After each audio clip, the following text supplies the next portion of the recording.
Alright, everyone, we are back here at Susan Deb's Big Dog Memorial Tournament. We had a little bit of technical issue, but we have resolved it.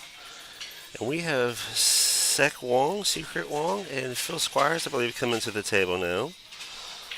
Let's see if we can get Jason Fit to get up here and say a couple things while I start putting these names in here. Jason.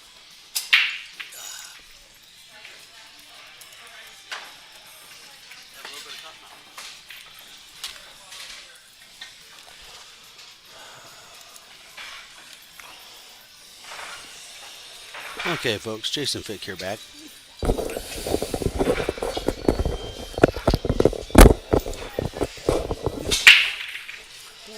All right. Phil Squires and Sek Wong. Phil's from up in our area. Phil was actually the reason I started using brake pads.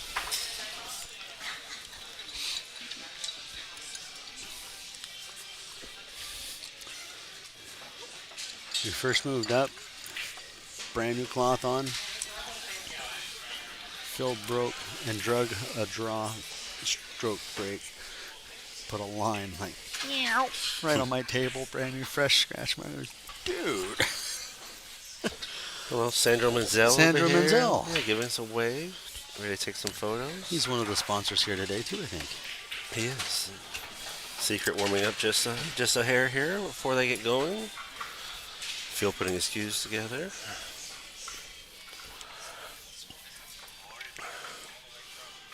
Good opportunity for us to support one of the distinguished billiard sponsors, Todd. Todd Shirley. in his game defense mode.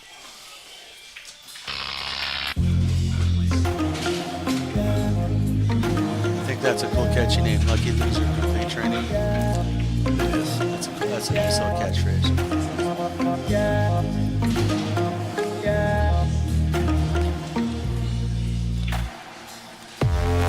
Todd Shirley has a multi-level defensive strategy game, and you can find it on Bulldog.com. And on there's everything about it and the way it's played, and then also the score sheets. You can print them out from there. All right, Phil Squires on the right, Secret on the left, lagging for the break. Lagging for the break here is so important too. In this race, Jason. Okay, I'm also going to say this: the last lag was an illegal lag, and so was this. When you lag, is designed to lag together. So when your opponent hits the ball, you have to send your ball before he hits the far rail. Okay. Okay, for it to technically be a legal lag. Oh shit. Well, yeah, and that's fantastic information too, Jason, for us there. And winning the lag to get the break is very important if you come down to like a hill battle, because then you get that first break, and then if you win that one off the break, then you get one more opportunity if you go hill to potentially win the match if your opponent makes a comeback on you. So it's a good momentum shifter as well that if you go out there and win that lag to begin with. Eight ball here, race to three. Race to three, ball alternate break. Alternate break? And alternate break, everyone goes back and forth on the plus and minus of alternate break or winner break.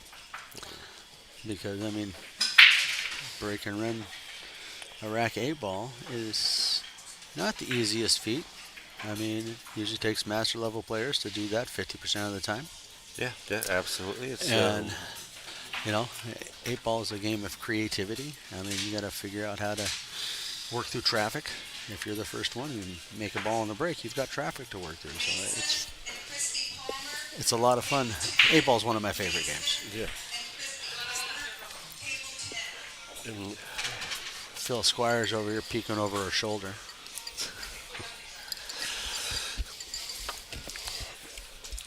so secret to break here. Start us out. Template rack used here gives you that exact same rack or as close as you can get every time. So break consistency can help you control getting your win. All right, Secret delivering a nice break. Yeah, nice. Ooh, stripe in the corner there just kind of parks itself there. Good little body push to finish off and add a little extra oomph on the stroke. Yeah, so Phil Squires steps up to the table. think Phil might be looking at stripes here. Got something tied up a little bit right here to work around. Yeah. The eight's in a tough spot. And then you got this I'm looking at that. situation over Exactly. here. I mean, it's not a whole lot better even over here No. though, really. So, But so the that stripes 10 ball. might be your best option to kind of work through here. That 10 ball leads to some good things, though. Mhm. I mean, he could have played up into. I would have wanted to kind of like come up and punch that one, so the 14-13 split. Yeah, absolutely. That would have been the optimal, but he still left himself with opportunities here. Yeah, nice draw to re-separate the balls. Don't know if he likes the alignment he's working with here. Phil has a pretty good draw stroke. He has a super hard break stroke, too. Yeah, I think he's trying to try a carom combo and see if he can't get this in the side pocket right here. Oh, And he really does. He does a good job of that. that was a nice little Now cut shot. the 12 down here, I don't know if he's going to try to pull this way or this way. Oh, handy. Sends it down nicely. He's putting Yeah, himself in the awkward shape here. He can try to come through this ball and get it to carry to this pocket. Let's see if that's that what he might does. carry him off the two. Yeah, that's what I'm saying. It might. Carry him. Oh, he played the cut shot. All right, so Secret gets to the table now, but still, she's got a look at two balls, but then the sixth ball, if she wants to try to work on something, she's got something to get through here. But with Phil's ball tied up, he's going to be more aggressive. I'd almost risk him making a mistake to break that 14 now. So make a couple shots. Make a few shots. I think she might play safe at some point. Yeah, This this big six ball option- is not a bad ball to do it with. Look at the line of the cue ball into She the could, five. yeah, but she could send the six up here and the cue ball over here. Oh, he has a 15 But then up he top still has there. a 15 down table, yeah. So he'll still have an opportunity to pot something or attempt a legal hit. She could kind of cut the six in the side. But now, does that five go though? I know it's touching off angle, but I don't think it does. She's It going to looks put like the she- six down there and follow. Put Phil on the far rail. She's going for the safety situation here. So Phil probably going to come up here and consider potting this 15 ball after he looks at this 9. Depends on what he sees with the 9 ball here. Let's check our camera angle here, see how that's working for us. Not as well as someone touching the ladder.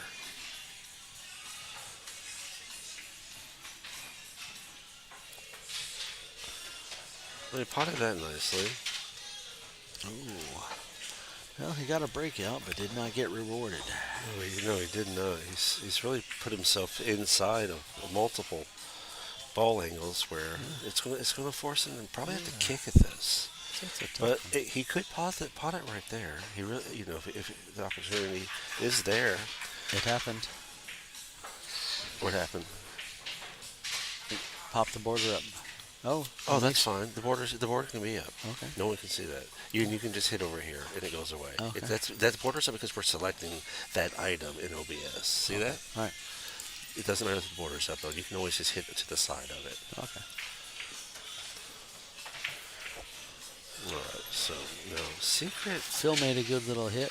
Came a little inside the 14. Came to the rail and back toward the rack. Yeah, the 4 ball likely goes here. And then so she can just come up table and read. It still goes Position even there. after a kiss on the 6. Yeah, not Wow. quite the shape she was probably anticipating that she would get there. I was expecting she's probably going to want to pop that 6 ball back No. over there. But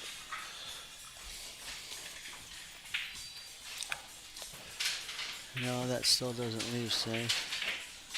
But I'm looking for a safe. all right, so you're looking.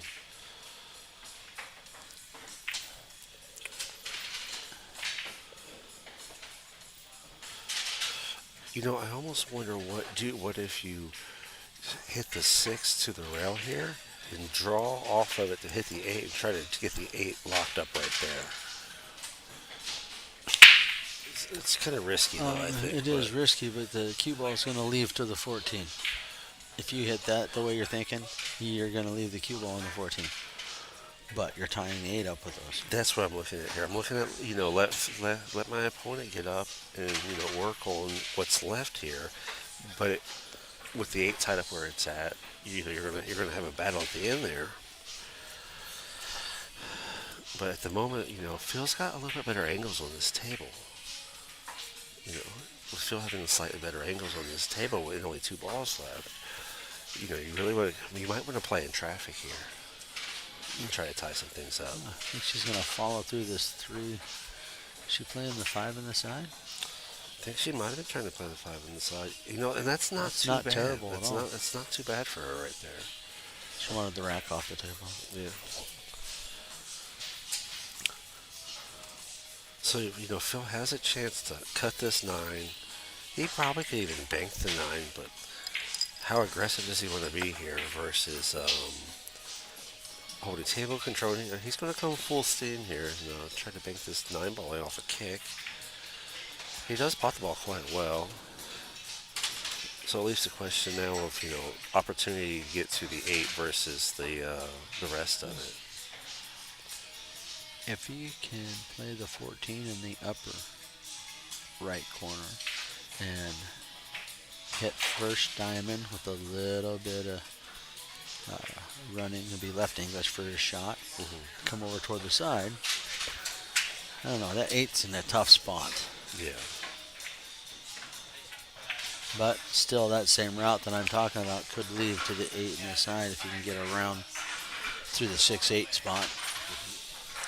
Or between the 1-8. Yeah. Or bump it to shade. Your voice is getting louder and louder and louder.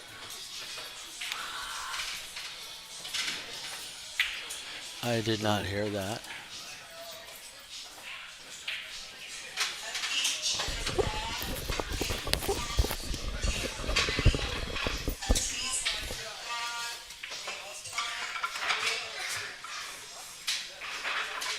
All right, so Secret now's back at the table. Yes, she is. Probably cut the 6 ball. No, she's going for a 3 ball combo here.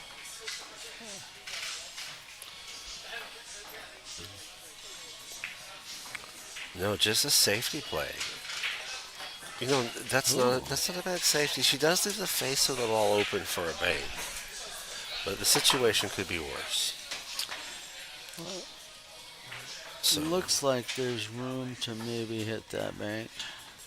yeah, I think there's room to definitely hit the bank because the rail impact zone's like right here. So Yeah. I think there's plenty of room to get by this ball to pot that bank shot. Or at least create contact, into the ball here. But thereafter, you still got the 8 ball to worry about. That's just sitting in this, this pocket of these 2 solids here. Well, he didn't have as much of it to hit. Okay. I didn't think he had as that much to hit. I guess they were a little closer together than I realized. Yeah, that appears to be the case. All right, so she called the 6 ball, I think. She's really playing a lot of combination shots here coming through these balls, and Well, obviously it shows the confidence in the execution she's taking shots to make it hard for Phil. Yeah. She's played 2 shots. She potted that. Solid effort here. Should get her out. And get that 1 beside her name. Nice spin there. Come around. Does she like the 7 or does she like the 3? She's all the 5 is 5. She's all right. She wants to come down here and do the short work. Play the short end of the table after this 5. Good morning, Chad Raswick. Oh, Thank you for tuning into the stream, and thank you for hitting that chat. morning, Chad. How late did you guys play last night? I think I see you guys rolling up when we left.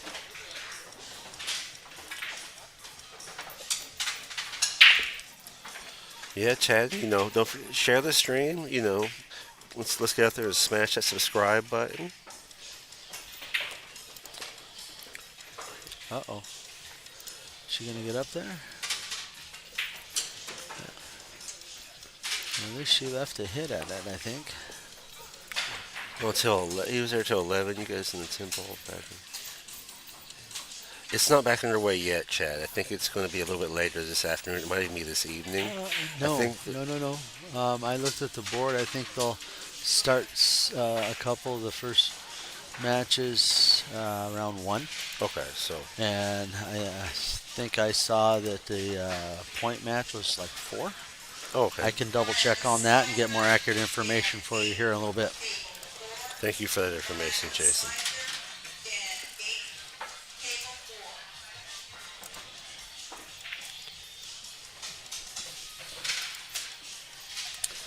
Secret was able to make her 7 ball. No, fantastic. 8 ball likely going in the side pocket here. She's got room I think to just sneak right. I think it sneaks by. I mean, you got to come in that If angle. it looks like right it might, there, it probably so. does. The 7 ball looked like it was iffy to me, and she still made it. So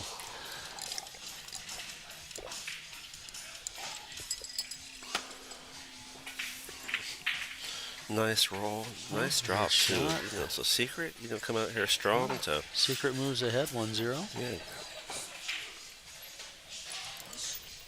Get one beside her, Nab against Phil Squires. Or alternate break, Alternate break. just alternate break. Template rack on the table. Let's see if Phil's break's on today. Yeah. He usually smacks them pretty good. Now, is that the totem rack we're seeing there, Jason? Yes, it okay, is. The totem The rack. town rack. Town. Okay, there are different brands of racks. Match one being the one that primary came out, and Town then chalk. from there, town chalk, and then town racks. 8 ball.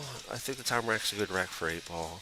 Prefer the turtle rack for 9 or It 10 is. myself. Total rack works good for 8 ball as well. Okay, haven't I tried bought- it a lot for 8 ball. I got a set of turtle racks in Lincoln City, Okay. and they're decent.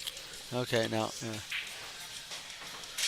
under BCA rules, there needs to be a solid and a stripe on the bottom corners. Just FYI for everybody. I didn't hear any clarification on whether that was being applied here or not, Jason, No, in the players' meeting. I think it's pretty much No, random. that's almost universal now in all of them. I mean, when you're playing 8 ball, there's 2 separate sets of balls, one on each corner. Those are the balls that get sent. Yeah, Phil got a little more power in his break. And Yes, he did. Got 2 balls tied up here, or just close to each other, if nothing else. So that's really all he has to work his way through here. Yeah. If he goes, depending on what he goes after, I and where like he solids. I think solids here, that too. 7 ball goes in the corner. Okay, you're in a back. Oh, cut the set. Yeah, He's gonna play the 5. Yeah. The 2 goes there. You don't even need to touch yet. yeah. He separated the 7. That worked out well for him. I think now he might go to work, right back to work on that 7. ball, Exactly. You're gonna try to come around the 9, 14, and 11. Coming 2 rails back to a shot on the 2, the 3, or the 6. So he's coming through here, looking for opportunity. Wow, He he sails crushed that his way ace. down here. You didn't want to be past. No. You really didn't want to be past this line even, and this No. is just an opportunity. But kind of missed The opportunity to get the ideal table spot right here. is a little bit past the 11-15 line. Yeah. That's the ideal spot. Try to shape all 3 balls. Okay, so probably looking at a safety here. I mean, he has opportunity to maybe go for a bank, but I think a safety is probably what we're going to be looking at I here. think he's shooting the 3 ball. This Where's he is- playing this? He's just rolling it up. Okay. All right, so now he leaves enough of the face of the cue ball that Secret can pot this down here, Oh yeah. come out from this, get out here on the table, and still have opportunities to stay at is- the table there is a and get out runnable here. table? Yeah, And then she has enough balls to play safe at some point in time also. yeah, absolutely. But she's actually looking at the 11 back cut here instead, apparently. That's okay. I mean, this does play to the 8 ball as well later Oh, in she the played rack. the 9. So She cut the 9 straight in. all right. It does look like she could have enough angle to pop this. come off the rail and get back up here. And produce something of that nature. If that shot does go, that would be the shot that I would take here. Yeah, absolutely. And If not, I would feel be that's moving to the 13 all the way up. Yeah, I feel there's a good chance that and that's what she's going for here. Let's see how much speed she puts on it, though. Got the line right. Really let the ball out. It's not bad, though. It's just a little bit longer shots here. Now, is she going to stay over here? Or she's Playing going the 15. She's playing the 15. It's going to rail a little bit much. Oh, it came underneath. It's not terrible. No, she can't see the cut here. You got a bank shot this way, and then this cut here. Now, if she comes to this cut here, she comes down here. I like the opportunity to get back up here, and then we come through here and put the 8 in the side. I myself, I like the 11. Come to the far side of the opposite side pocket, and leave yourself a little just off the rail. Not quite as much as the 13 ball is. And you just want to drift over past middle table so you have a little angle to 12. I don't think she can hear me. Okay.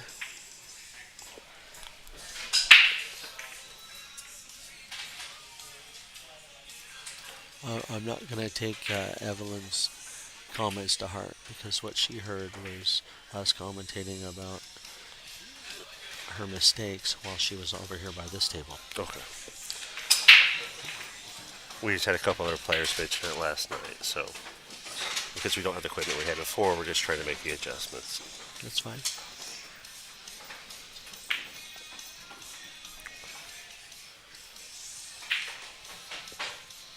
Nice draw shot here. Ooh. Okay. Frustration. That was frustration. From Secret there. But I like that 12 ball as her key ball to the 8. Oh, the one that was back over there that she shot. The one she just made. The one that was there. Yeah. Yeah, I like that one to the 8 as well. I liked it as the key ball to the 8.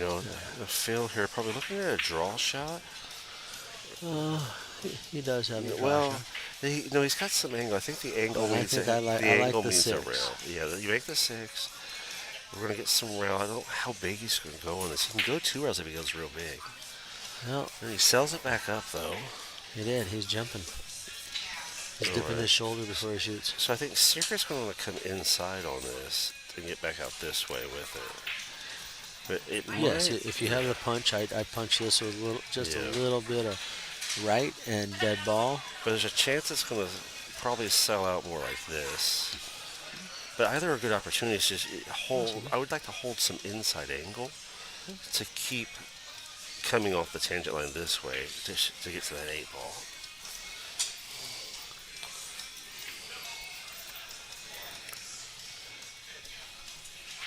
Okay, so obviously going after the shot we spoke about. Pushes through it though.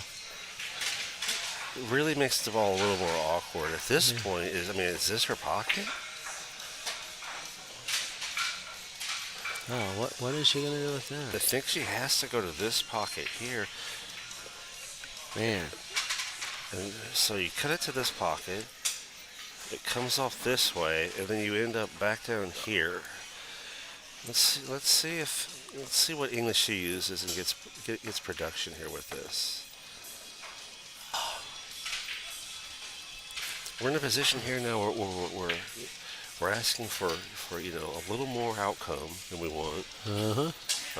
The safety's not as well now because we're low on balls. You're almost going for it here, I think. It is a very makeable shot. I think she's more likely to come that way with it. We got the pocket right. Well, she put some English and overcut it just a little bit. Yeah, a little frustration at the table. Still working through. She got all the way to the side rail. Now, can Phil see the 2 clean? Or does he just like the 6 and play with the medicine? Yeah, so he's going to put the 6 in the side, I think. And end up, about here. When Phil takes his time, he can make some good shots. Yeah. He gets in good shape. Yeah, so now he's going to make this 2-ball, and then that's just going to come lay up over here. And he should be pretty good. Hits it a little firm. Yeah, see, that's the problem with hitting it that firm is you do end up with a little more angle. Yeah, I still like this because you have shape to leave the cue ball in the bottom row, Yes. in the middle. And he jumped up. Ooh, does it fall in? Oh, but he gets a little love from the He did. from the room apparently. The wind blew it just enough. All right, we're tied 1-1. Yeah, they were tied up 1-1. Try not to splash.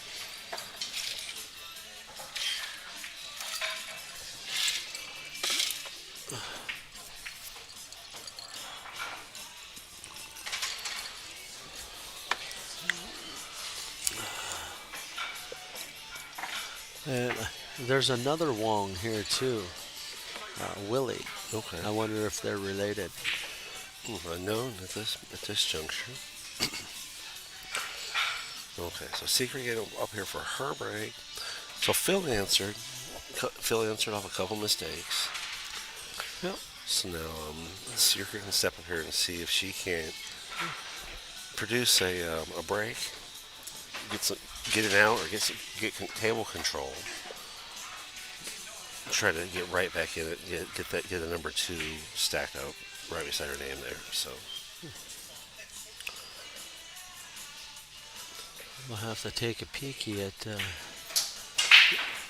Secret's cue. Looks pretty. Real nice.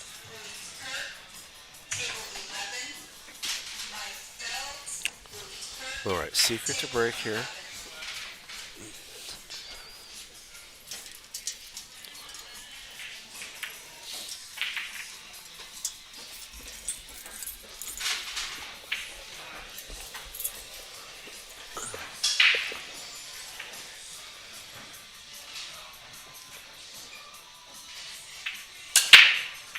All right, sends the break. Good solid break. Gets the 2 ball in the stripes. side Yeah, pocket. 2 stripes in each side. 1 stripe in each side pocket. Don't know if she has a good look at a stripe ball at this point, though. Not a lot of great key balls to start with here. No, the 5 and 9 are tied up. If the 5 is a makeable ball, I will you've try got to the- work solids. Yeah, you've got the 1 ball you can down here and you can punch on it a little bit. That might also be a shot at the 10 ball from here, but I kind of like what you're thinking here. The only problem with where the 1 ball shot here is you get full into the 13. The 4 is just going to push down to the 14. And if you don't get enough full into the 13, you could scratch. Well, and that's the thing. Well, that's where I like. You're gonna send the ball and pull it just a little bit back here for the 2. If you're going to draw the ball. Yeah, you're gonna draw with a little bit of right, but just send it with a nice, clean, crisp stroke. It punches through just a little bit. One option that she really can go after here, but she might see something else that we don't see with the angle she has. Yeah, the 10 did go. Yeah. So now she can come over here and put this ball in the side pocket, and maybe then go to work on this one down table. If that's what she likes. The 9 also has to have a pocket. Well, I think she's working on a breakout on that, and she may have that playing 15 to the corner. But Looks like there's a slight angle there. She very well may, but if she misaligns the 9 after that, she ties herself up to these problems over here. So you want to be careful about that. I mean, the proper way to do this might be to take the 13 now. Yeah, I'm still fine with going through here, getting this down here, because then you can come off this rail here and then get out here and make that breakout and hopefully get the 9 in the side. Ooh. Oh, she's going to get a look at it. She went for it. She might even have a look at the 13. Yeah, she went for it. No, I think she hits too much 4. But she gets good payment after the work because she's got a clean hit. It may not be the hit she wants, but it's a clean hit. I think the 11 slides the way she's positioning her body right now. Yeah, so she has that now. And it's equally a good opportunity. Oh, she fouls. She catches the one ball. So a little bit of a process breakdown, I think, right there. Just kind of rushed into that. The actual hit portion of it did good work into the shot. Just execution towards the bottom end of the stroke, rushed out of it a little bit, and I think that caused that ball to pull, which is unfortunate because she had a really good run going that could have got out. So Squires with a nice forward stroke there. I like the way he touch rolled that off the rail. Now is he going? He's got two side shots he could look at here, but I think he wants to clean up that 7 ball first.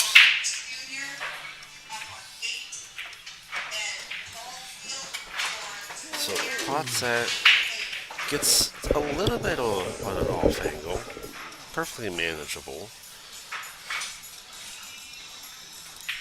We gotta know which pattern he's kind of looking at in his head, because oftentimes 8-ball's about patterns. This isn't a bad layout here.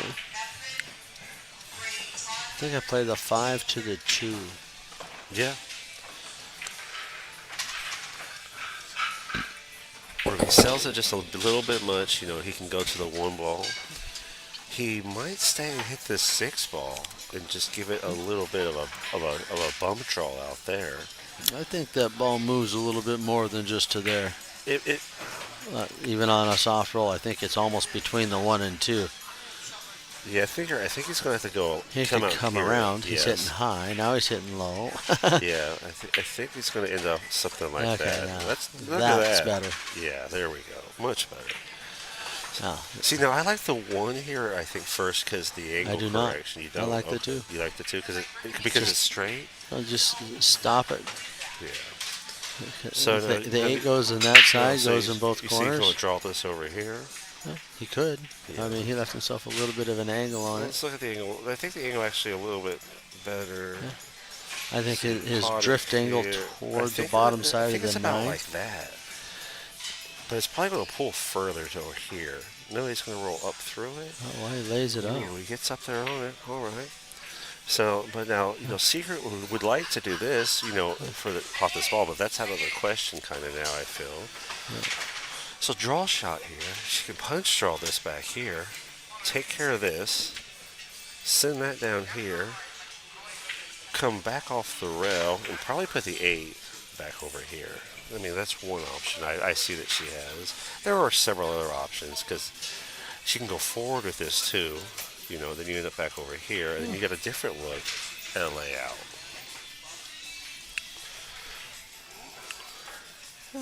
Depends on what she wants to do. It really does. How she wants to go about it. Well, she's got a pretty straight shot on the 9. I think it's a drawable shot to lay up on the 14. Yeah, I like the draw in this shot here too. But she's going to punch it. Yeah. Now she has both balls to. There's nothing wrong with going about it that way. It's just I don't like how long you end up. We don't want to shoot longer than we need to, but we don't be too close either. But she could have played closer also. Yeah, exactly. So.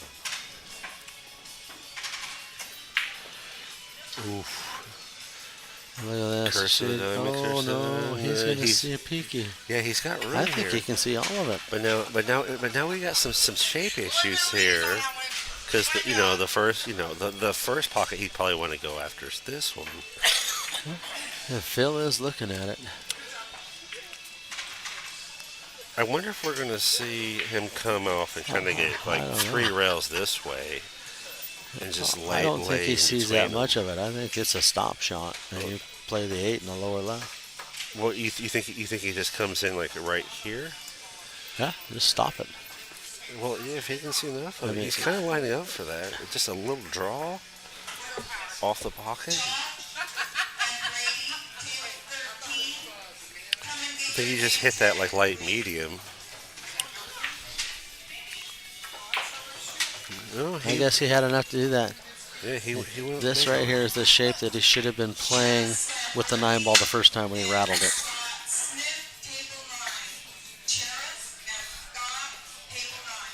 All right, so side pocket, I believe, here for Phil Squires.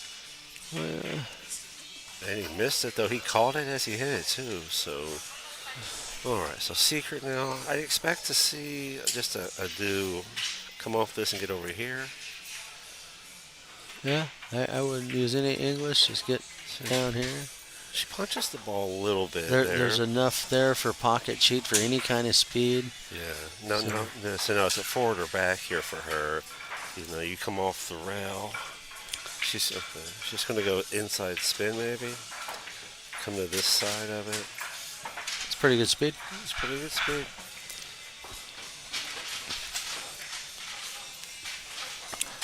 I like a shorter backstroke to pop this ball here and just contact it with just a little bit of firm forwardness, so the cue ball doesn't really move as much through putting the ball. Because that way you just stay away from anything on this side of the table where you don't want to be. And secret Yeah. chokes on the 8 ball. There's an opportunity there. All right, this is an important game in any race to 3. Yeah, absolutely. So, Phil just to cut this and come over here with it. Yep. A little bit of high inside English Yeah. and get to the bottom rail.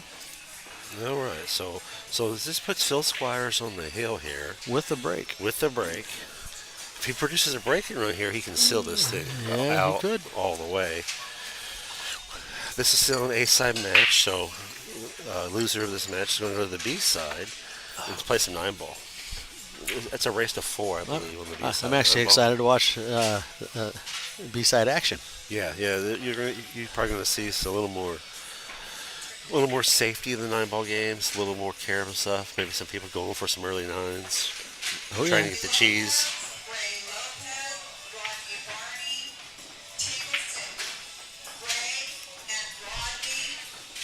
All right, so Phil Squires at the table to break. Up 1 on Secret. Secret wanting to come up here and make this a hill battle. Make it a hill thriller. So That's what she was hoping to make Phil have to be the one to make it a hill thriller. yeah.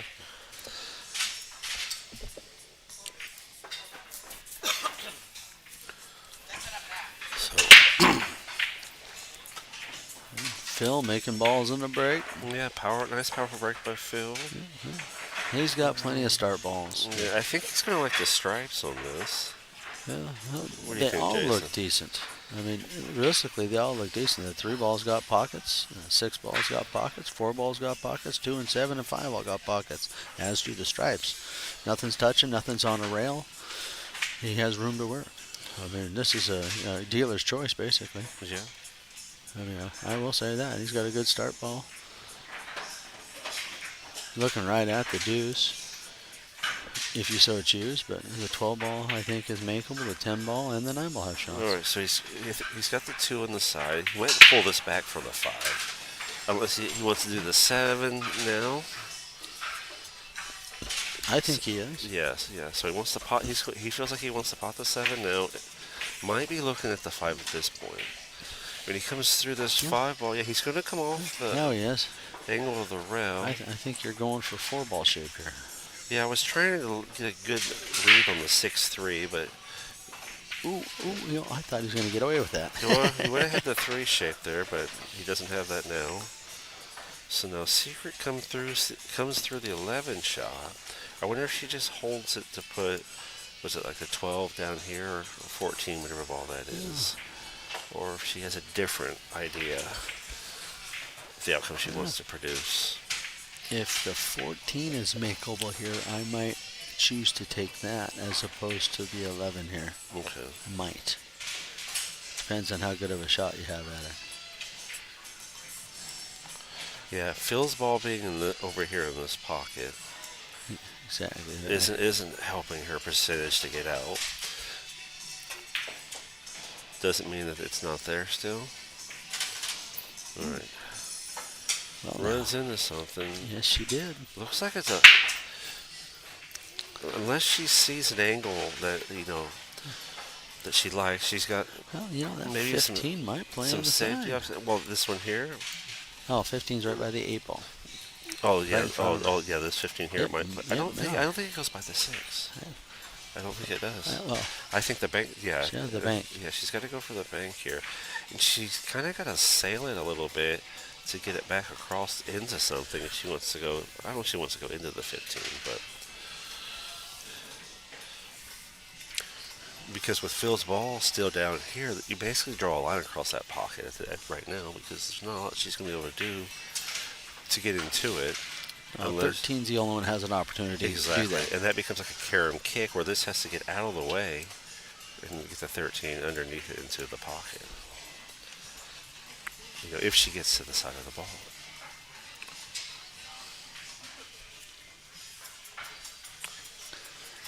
Let's see how see if she's got some money in the bank, folks.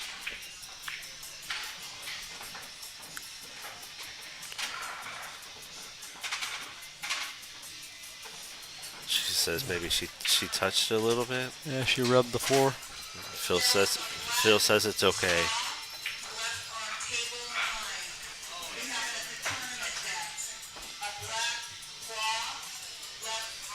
So ball did not pot. Leaves Phil with a 3-ball combo here, if that's what he likes. But I think he's got room to get through to hit this and come back around and get to this 4-ball here, right? That 5-ball could be missable too. If you see where it's sitting on the point, if that 12 hits to the bottom side of it, it could rattle. You need to kind of play the 4-ball, cutting the 12 to the upper side of the 5. Yeah, if he's looking at his 3-6 alignment to see if the 6 will pot down here after the 4 too, and if he's going to, work on an out percentage here. Yeah, he sees the 5 completely. Yeah, so he's going to see this out to here, like so. All right, if the 4-ball goes, this is a pretty decent look. So the 4's almost got to come into a stop and drift a little bit this way. He might even come all the way into the 11 with it a little bit and shape one of these for this side pocket.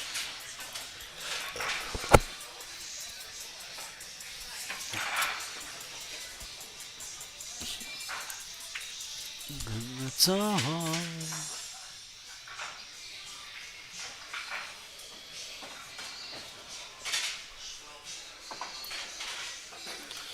Alright, so let's see what Phil likes about it.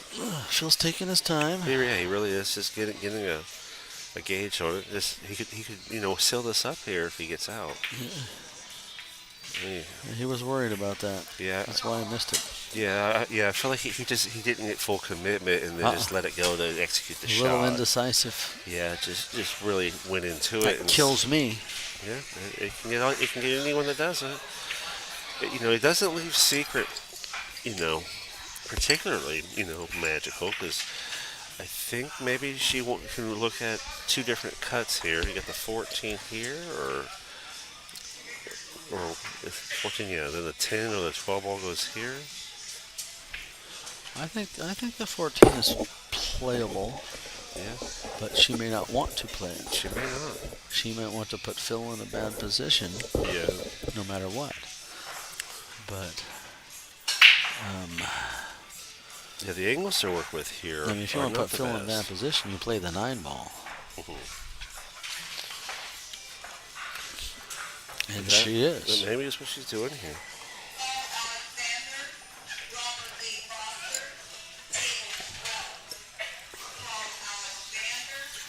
Ooh, she doesn't get contact in the front way. She gets it on the back way, but doesn't get around after contact. So that's going to... And the 3-6 has changed position. Yeah, so that's going to pretty much shut that down on her.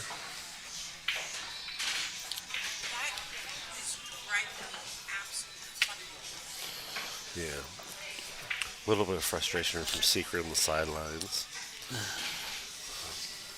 Yeah. All right, so Phil Squire's just at the table here. Look at his opportunities.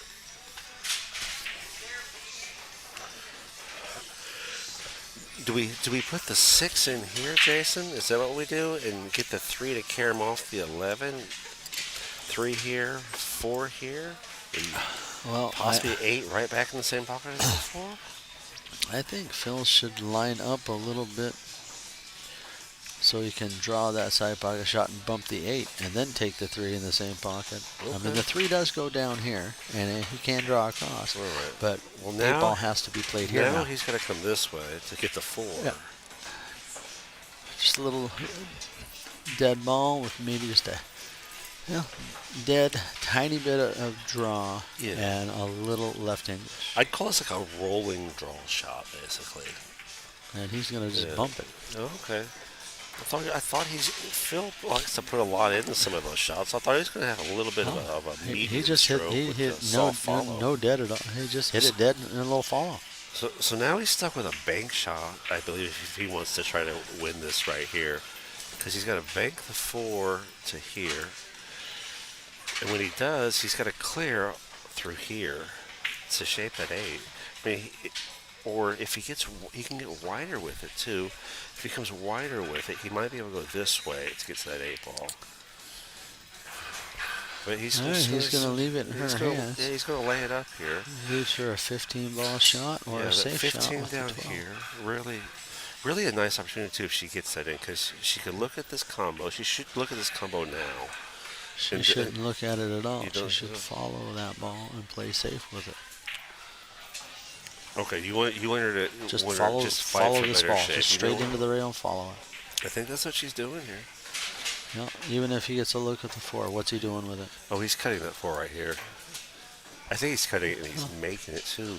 Because when you look at the cut here, you got this 10 ball right there. Oh, I don't think. That's not gonna work, by the way. So If you wondered, that's not gonna work. what's not going to work?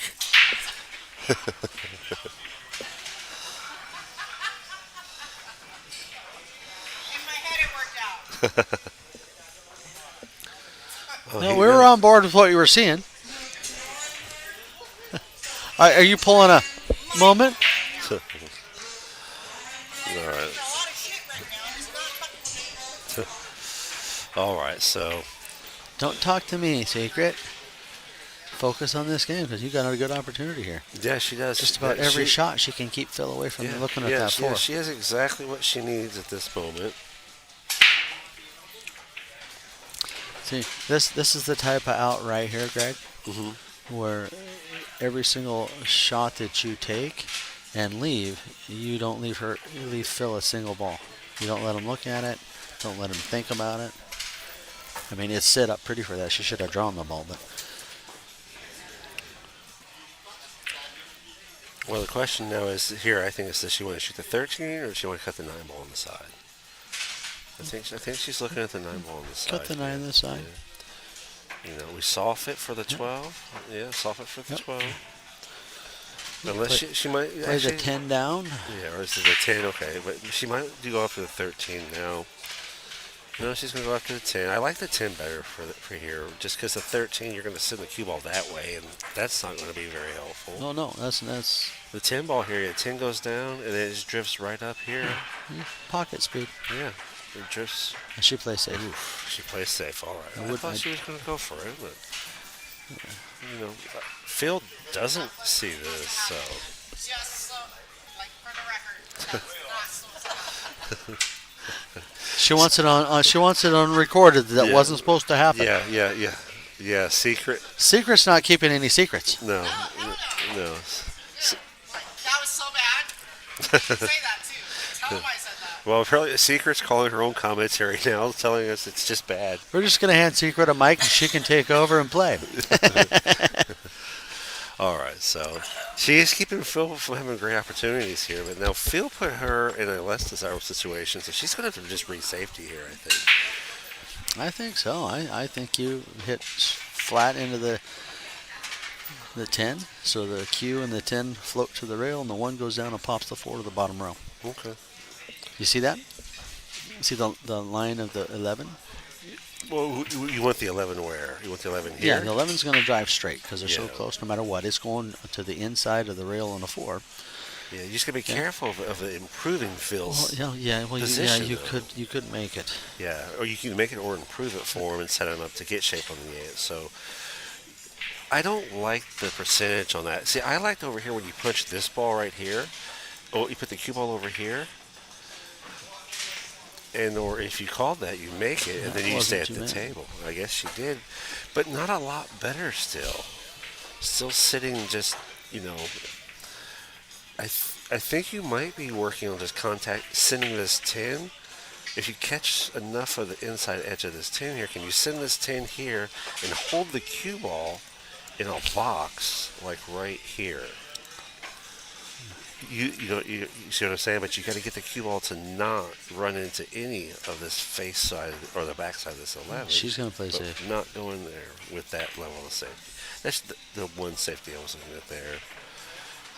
Almost anything with this, though, this safe opportunity, unless she gets the ball back down here, she leaves Phil a bank, and Phil being the fastest player he is, bank shots go in.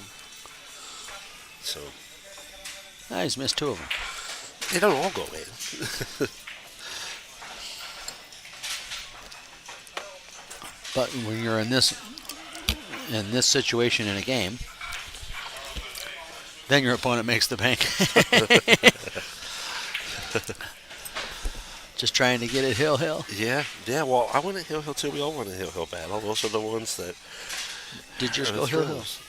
Mine did not. No, I almost got hit hill. I just failed to capitalize the best way. That's tied up pretty well.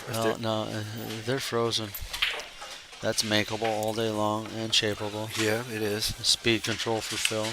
Now, do you expect Phil to just drive and punch this thing over here? Well, here, if they're frozen, this is just easy, no-brainer. Just come through the rail over here? You can come through that way, or you Yeah. can just come across. You can just English it and shoot it like this. Yeah. Okay, and now you just use your English to go back to the 8, because you're already going to take right off. All right. So Okay, Phil does not see that. If it's not frozen, it's a lot more difficult. Phil apparently saw a scratch situation there, unfortunately. I saw what you're talking about too there, Jason, because what you're saying is you just come through it and end up over here. It's basically the same shot. It's the same shot I was showing, just reversed. But you're not throwing the cue ball at a hole. But you get to control the cue ball speed better there Exactly. because you're not pushing through the ball and carrying it to the pocket. Yeah. You're letting it just naturally come off. If you're frozen. See, if they weren't frozen, then Phil had to shoot 45 degrees away from that, and still I would have taken the other route Yeah. to the rail, Yeah, push it to the rail. So secret, it looks like to put the 10 ball here. Well, I don't know if the 10 goes there clean. I mean, with ball in hand, I'm taking the 11 and just coming to the rail short of the diamond here, so the 10's right there. Yeah, the 10 could go here or Exactly. here. And then, Or you leave yourself right on the 15 straight up, and a stop shot leaves you on the 10 up. But if she has the 10 first, then you have that option. Because you can also leave for a ball off the rail off the 4. yeah, the 15, it's a little wonky with the way it wants to go to pockets unless you're going to shoot it straight. Yeah. So you've also got that, kind of sitting maybe in the back of your head through your run out here. Yeah. I've always found the side pockets fairly, they take balls pretty well Yeah. here on the diamonds. Corners, not so much.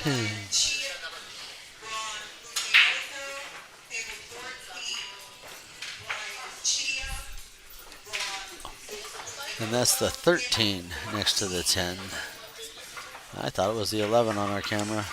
All right. Well, Secret's still taking some time with it. She really, really wants to get hill here.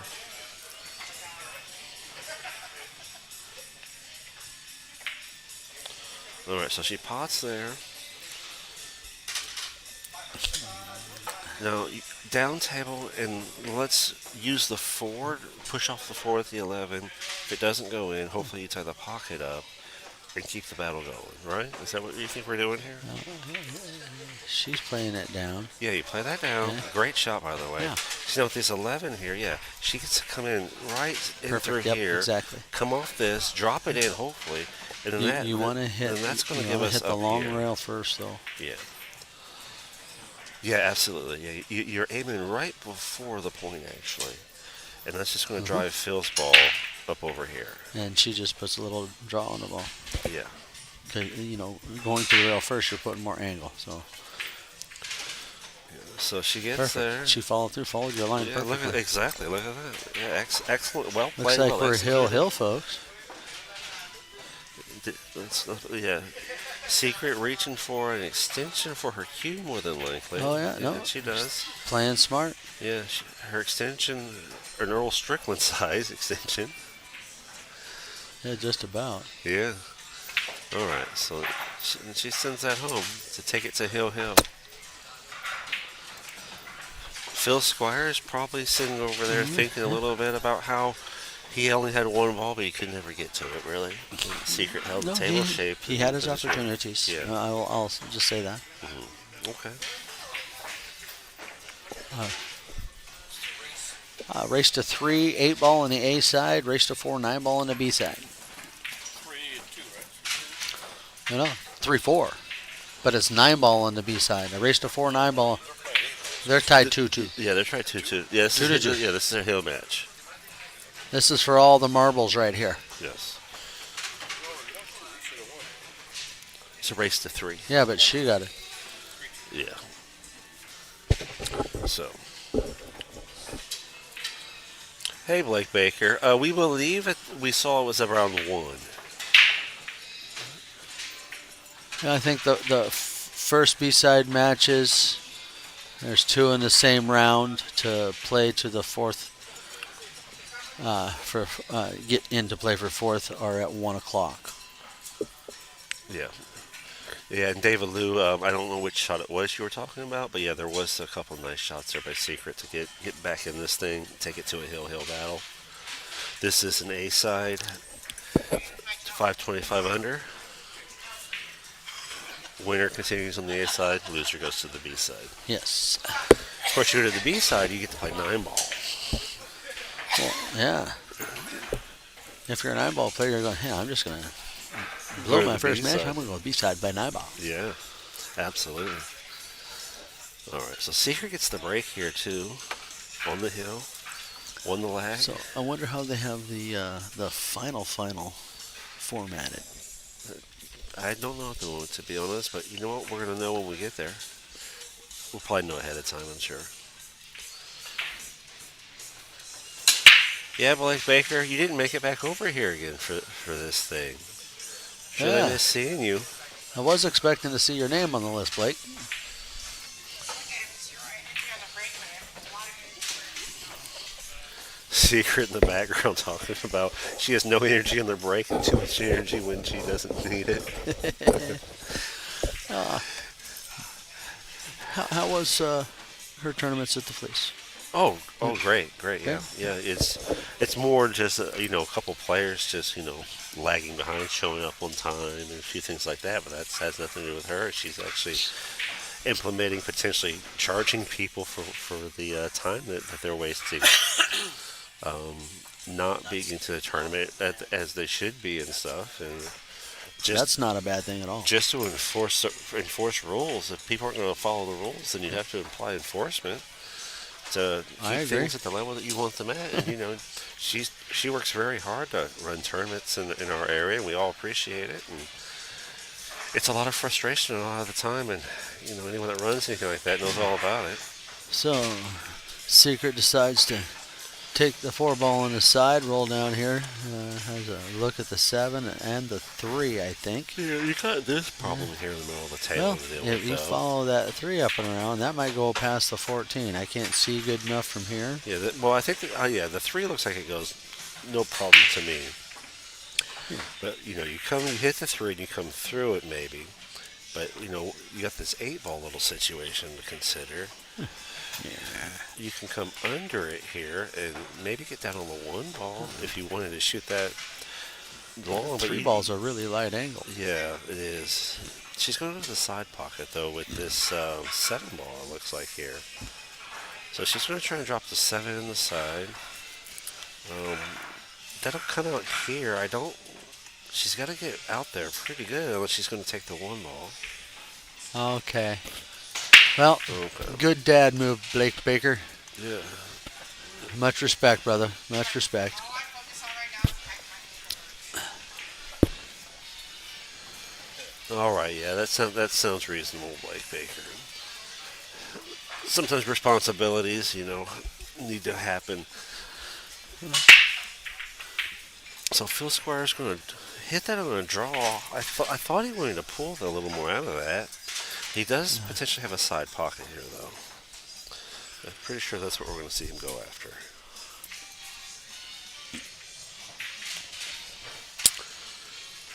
So yeah, he rolls that right in the side. Does it fall? Does it fall? It falls nicely for him. That's pretty Yeah. good shape. Keeps the 14 in Yeah. shape. Draw a shot here to pop the 14 out. With Secret having this issue here, Yeah. I think you can go for a little bit more. I like his 13 here. I like the 13 Now, too. the but only thing with the 14 is that you can draw and kiss the 5 out of there. I don't think you can get into the 10, which is fine, just as long as you hit that enough to get to the bottom rail and back up again. Yeah. And he's certainly looking like he's going to try. I didn't hit it at all. Oh, I didn't make it either. Yeah. He overcut it in the lower point. That's the second shot from Phil Squire. So I hope he watches this too, just to see what we're talking about, where he didn't get to the confidence level in his routine to execute what he wanted. It didn't appear that way at all. Yeah, No. the second time he just went into it not committed 100%, and the outcome was about the same as the previous time. And I think he's a better player than that, and he could focus a lot better than that. But it's some days it's just hard to get going too. Yeah. So you don't know exactly where. I actually what's haven't going seen on. Phil in a couple of years. Yeah. Last time I saw him was when we battled at the Hours event at like 1:30 in the morning, and I had him down. It was down to one ball, and I just had to cut it in the side, and I rattled it. But we had a nice battle. All right, Secret here. Is she looking at that 6 ball? I think she is looking at putting the 6 ball down here. She might be. You still got this 1 ball thing here, though, you got to figure out as well. Even if you get through all these. Good shot. Yeah, she gets through that. Now here she can break this 5 out. She pots the 3, breaks the 5 out. You almost wonder if she punches the 3 here. If the tangent with the carom and the punch breaks into these balls, you could actually drive this and pop that 14 and really take control of the table here. No, I think that's a bit harder than it looks. I think I'm not. Yeah, I think because it wants to probably drive the ball right here, but it might come off the rail and hit it. She's just going to do that. That was actually pretty swifty that right was there. a smart way to go about it as well. She really took She the cut table. off the 13, Yeah. the 10, and the 9. Yeah, she took the table from Phil to some degree there, and that's the thing now. So Phil's got to find the rails again. He's got balls in front of him, but everything's where are you putting the cue ball with what you've got? What he should do if he sees the 10 edge, back cut the 10, and get the cue ball down, follow its path short of the side pocket, and back down here. Yeah, the angle for the 10. Just trying to draw it a little straighter, not quite. Oh, he's calling a 10 in here with a combo. Oh, wow. He's going to break him And out. he makes it. Oh. So close. Yeah. Well, and it's risky, but, again, we're right back here where Secret has to deal with this alignment of these 2 balls. And now we've got Both those trouble balls go, here. though. I know, they go, but they go with a lot of effort. Well, if your shape's right, it's no Yeah. effort at all. Yeah, I mean, if there's your thing. It's the if. So here, Secret, And there's also a safe ball situation there too, from a certain point of view. I think Secret should take this 1 ball here, like she's doing, and choose a better position to keep working this table from, and she does. So now she can operate this down here if she wants to, and she probably will be operating that ball to that pocket. She almost shot that like the 5 goes in the opposite side. It does look like. I guess it looks like maybe it does. She's definitely looking at it. Yeah. You just want to keep your visual eye away from the 8-ball possible impact. Goes right She in. does Look at that very that. well, yeah. All All right. right, Yeah. so she's back down here now. She's going to look at this cut. Yeah. Playing percentage of impact into the ball here. You get carom. You can get it going that thick, but will you end up through here? You don't obviously don't want to scratch it there, impact those, but Oh, Sandro, he's sneaky, sneaky. yes, Sandro, he's very sneaky. You know, look at it from this angle. All right.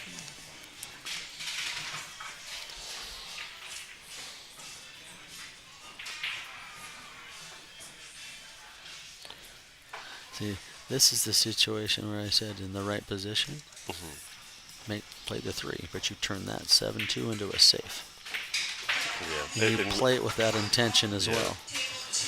Now it's not. Now you have to play the 2 off the 10, which is perfect with the 10s in there. Not. She's just straight enough to roll it too. So you roll a little top English, I think, through this. I It think goes she- in, I and think then she was planning that all along. then you've got really good alignment on that 7-ball. You want to just be off the rail enough to punch off that 7-ball to put that 8-ball back Well, here, I just believe. Follow the 2. Yeah, just follow the Just 2. follow the 2, the distance it has to go. Just like, yeah, that's really nice. Now, a little bit of maybe just rail first timing here.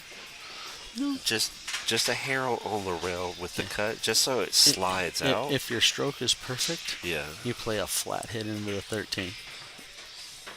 And, Just because it stops perfect for the 8. okay. Okay? That eliminates. The only problem with that is if you hit it thin, well, then it's going to fly off the left side of the table. Because I mean, if you're going to play into it, you got to bump it out of your way. Yeah. I want to play into it, send it to the pocket, soft but firm, Looks like she's going down. and come through. Looks like she's shooting high English. Let's see what happens. Got a line of what we should do. No, she came right about through that line that I was talking about there. So Right dead into the 13. Yeah. Good shot. and you cut that in, little dead, little 4, and just let it drift up a little. And Yep. all right. So Pick secret. a spot for your cue ball to sit and focus on the 8-ball.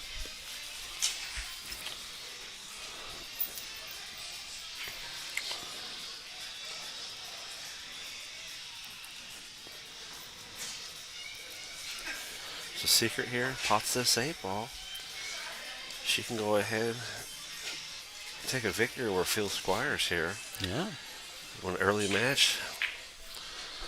Last There day we are. of the We have a Big winner. Dog. Congratulations, Secret Wong Secret. beats Phil Squires 3-2. Yeah, she, a lot of frustration for her there at the end of that first game into the second game. She worked through it, too, and took care of her yeah, opportunities. she calmed down and found opportunities, that worked out for her to take this thing. So nice comeback by Secret, good effort, and that's where focus and concentration and getting back into it, can show you perseverance.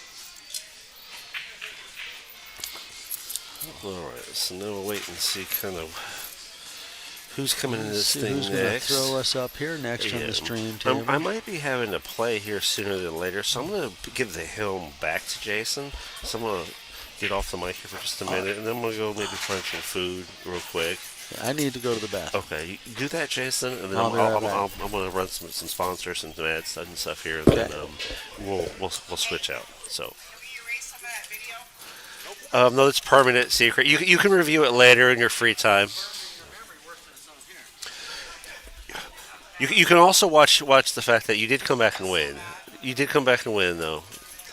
You really punished Phil on that 4-ball. All right, so little banter with the players there.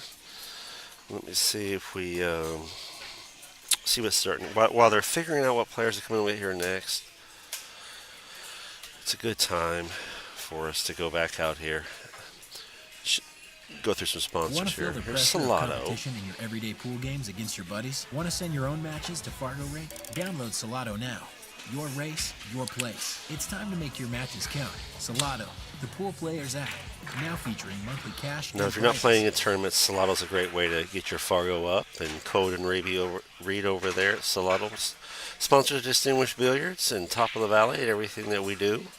Sponsors of several players around here, Mike Deachman. And I'm happy to have them and them being part of the pool community. Todd Shirley, Lucky Loser, has a game called Defense Mode. Help build up your defensive ability. Todd was in here yesterday.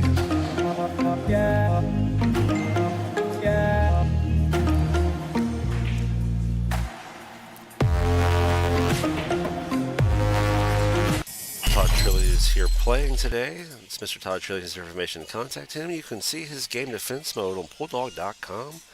There's also the sheets and everything about how to play it. If you're looking to up your defense and learn new ways to approach your thought process behind it, something to go take a look at. I hope you enjoy using it as a growth tool. We're sponsors of today's event. Roger Petit Q's had a couple Q raffles going. Sandro Menzel photography. Sandro's been lurking around as he does, taking some of the best photos in the game. Scott's Custom Q's, Oak Harbor. Golden Fleece Billiards, they added to the pot for this thing, so thank you, Golden Fleece. And those are our main sponsors here today.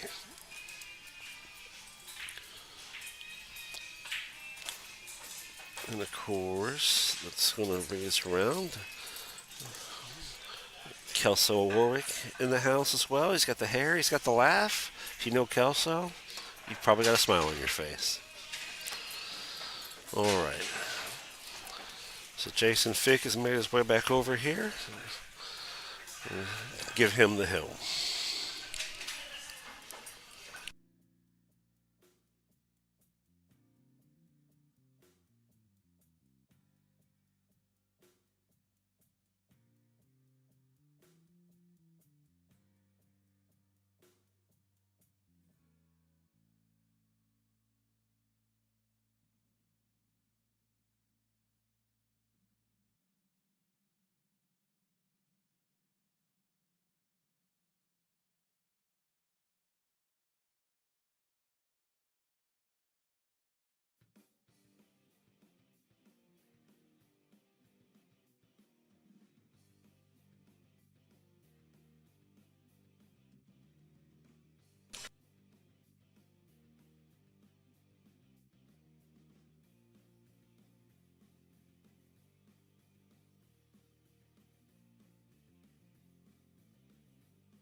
Sorry, I had my mic off, folks.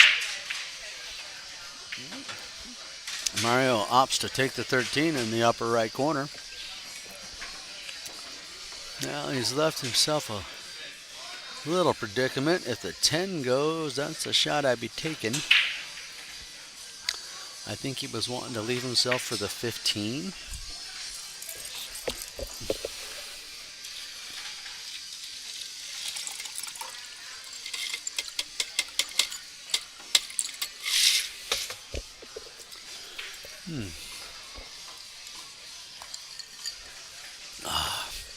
Sorry, folks, I needed a little bit of water. Oh, good shot. Fairly decent little breakout. He does have balls to hit here, but man, a little bit tough to get shape here. I myself see a sexy little touch safe kissing the 9 going to the rail. But that's a very, very difficult safe. I think he's going to play the 10 ball around the rail, and it goes. Wow. Man. The down angle on this one camera makes that hard to tell. I didn't think that ball passed the 3. But here we are.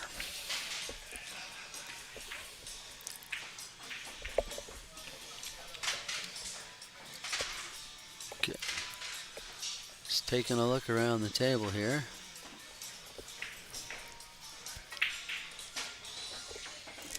He's waiting for another player behind him so he can get into his shot. All right, stepping up. Looks like he's playing the 12. I'm not sure. Maybe it goes past the 2.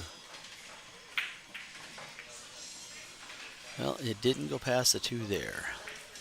So we get to see Ari Meja and see him go to work, see how he works the table here.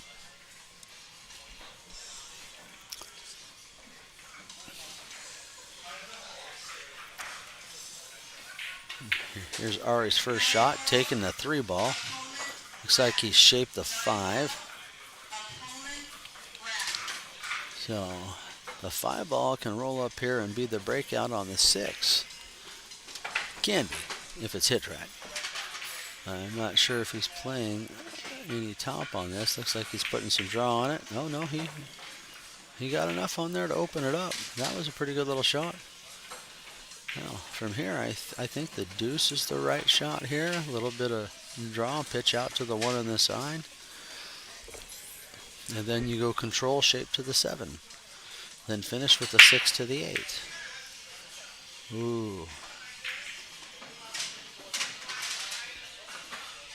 Nope, he shot that a little bit fast, had a little bit of a jump up, and rattled the ball. Mechanics are key, folks. Mechanics.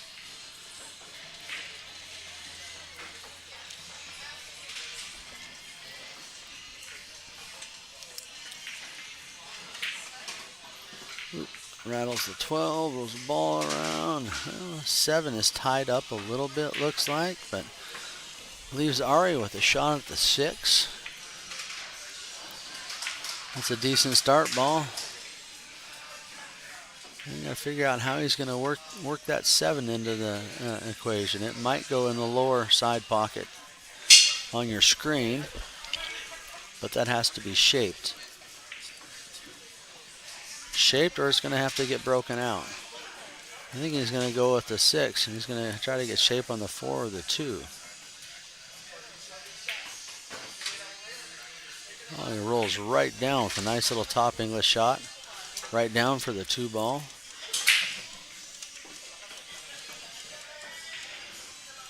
At least I think the 2 ball is the correct shot here. To the 2 and then to the 4 out to the bottom rail to the 1 in the upper side. He's looking right now at his 7 ball to see exactly what kind of room he has to work with. Eyeballing to see if it comes to the side.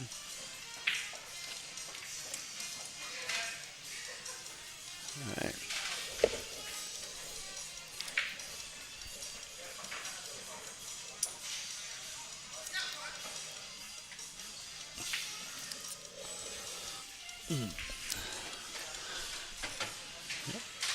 Good little shot, a little bit of high inside, soft to the rail and out.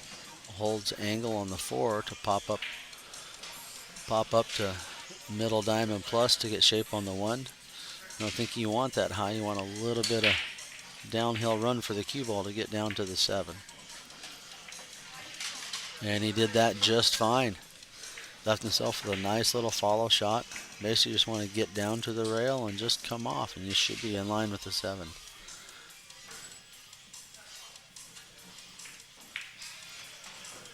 Oh, slow down, slow down.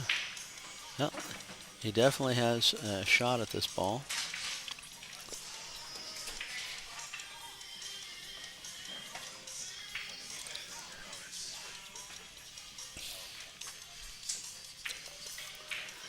All right. Ari's measuring the look at the 7 and the look at the 8 afterwards. I think unfortunately, because you're stuck on the rail, he's going to have to hit a little bit of high ball. Yeah, I think pocket speed on the 7, or you're going to have to drive it. Oh, rattle, rattle. Okay, we're going to see Mario. He didn't leave him with any great attempts, but he did leave a way to play safe here.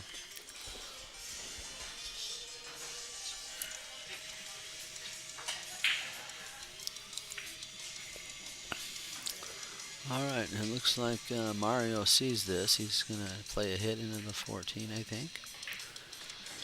And probably try to make sure that the cue ball stays behind the line of the 7 and 8.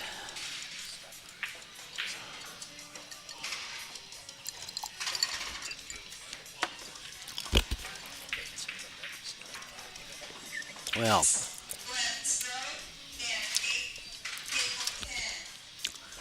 that is going to be costly, I think.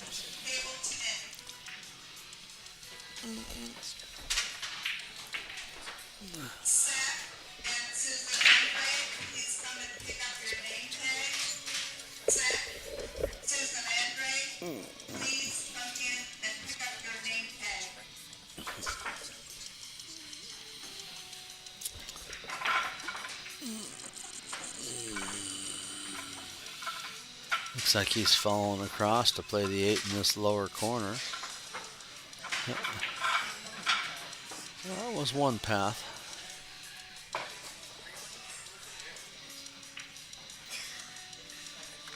All right, got a nice 11 ball to stop this. He doesn't have to use much English, just focus on his shot. Ooh, rattles it. Leaves Mario with a straight in shot on the 9 ball here.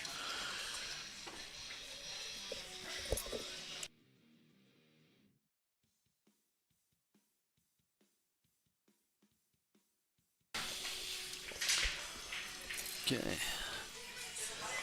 See Mario's how he works the table on this attempt at an out. Okay, he left himself a little bit of an uphill angle off of the 12 to get up here on the 14. Would like to be a couple of balls off the rail at least. Ew, I said a couple of balls. This makes this really difficult. So, this, you just want to put a little top on this and follow a diamond and a quarter or so. Just so you're tough to judge. You're really straight on the 14 here. And he hit it just a little bit fat and leaves almost a straight in shot in the side pocket. Oh, that's a tough one.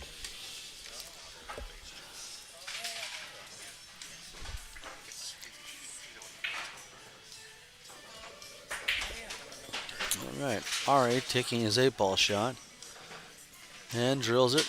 Ari goes up 1-0.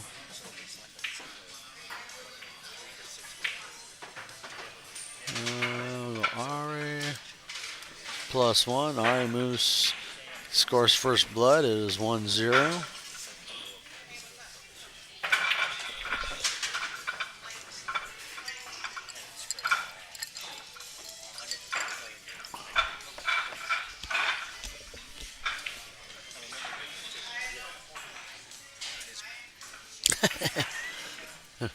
Hey, I'm my own entity. There is no group for me.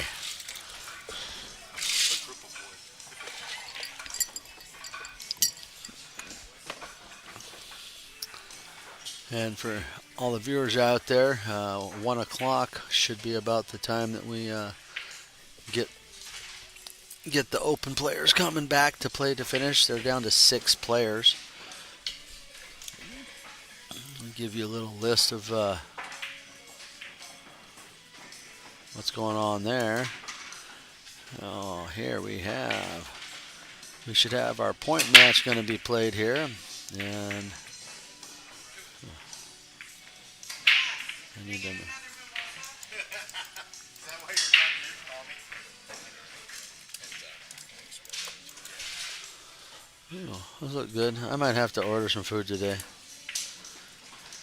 Okay, on our point match is going to be Luis Orellana. He is a tough player. Watched him play a heck of a match yesterday. He'll be playing Stan Tarango for the point match today. That's coming up at 1. Let's roll down here to other matches.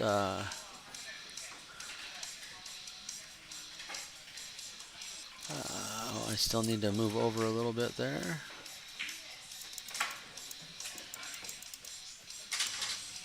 Okay, here we go.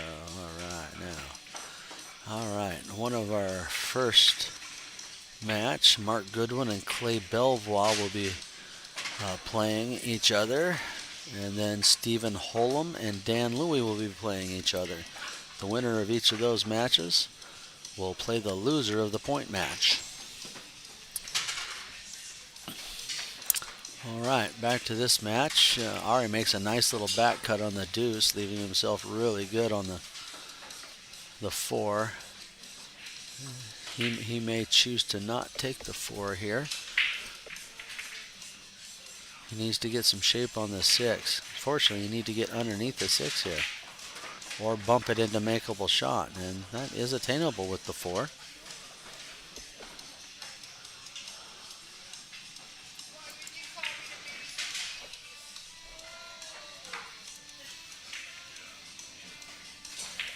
All right, looks like he's playing this 4 ball. And he did get underneath the 6, folks. That was pretty decent. Pretty nice. I think he went a little bit farther than he wanted, but the 6 looks like it might go past the 7 all the way to the corner. And that is actually a good shot. He's got good shape to follow this. That almost looked like he was lining up for a side pocket cut there. I don't know. I can't see the end of the table of his shot. It's too far away, so I can't peek under my monitors and actually get a better angle at this.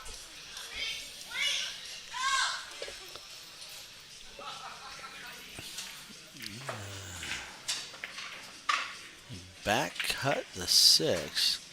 He certainly rearranged the table around and moves the 6 over to the bottom side pocket and places the 7 by the upper left corner pocket. And 1 ball still goes. Outcome for him is not terrible. Mario Fojas coming to the table. Looks like he has the 9. He might even have a shot at the 14 possibly, but I'm pretty sure he's going to be taking the 9 ball.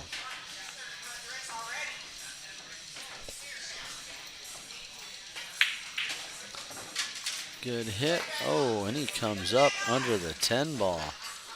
Not the best place to go. Now, there might be a shot here on the 11 ball. Does it slide past the 14? I am not sure. Let's see. He's looking at it right now.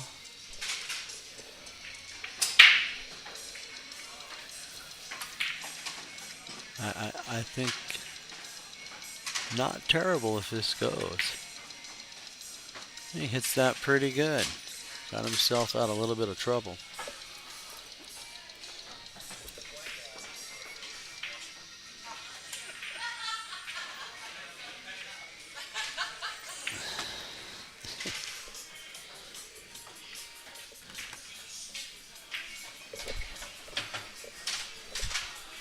Did he just bring your food back? No, he brought water. Oh, I was looking. I turned. What happened there? So I went and checked. Yeah, we are going back at 1 o'clock. This is Okay. Tempo. There's one of two different matches that could be on the table depending on what's left and how that ends up here. They're having the drawing right before 4, and then at 4 it's going to be the point match. 4 o'clock. Yeah, after the drawing. So they're going to do the drawing, and then we'll do the point match. Okay. Likely on the screen. So they're going to run the two B-side matches. Yeah. They're going to run those probably at the same time, whichever tables are open. We're going to try to get one of them. Okay, at least get one of them. Then the rest of them, I'd like to have all of them if we can. They know that, and they're doing their best. Okay. Because those are going to be some really good matches. And I think the viewers would love to watch that. And Mario's throwing together a good run here, folks. He's throwing down some focus. He's wanting to get on the board here, and he has the balls to do that. Nice stop shot on the 10 in the side, leaving himself on a 14 to leave himself on the 8 in the side. It's pretty decent layout. Ooh. Like I said, he wanted a stop shot. Now that shot became a little funky. All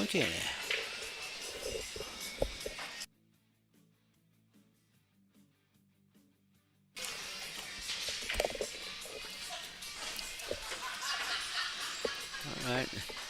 He says he can see it, and he's shooting a little bit of high ball here. Let's see. Oh, he really stroked that ball. Got it good. Comes out. He's going to be able to play last pocket with the 8 ball here. All right. That was a decent stroke by Mario Fojas. Good follow through. Got some good acceleration on the cue ball. Nice English. Comes right out for a good shot on the 8.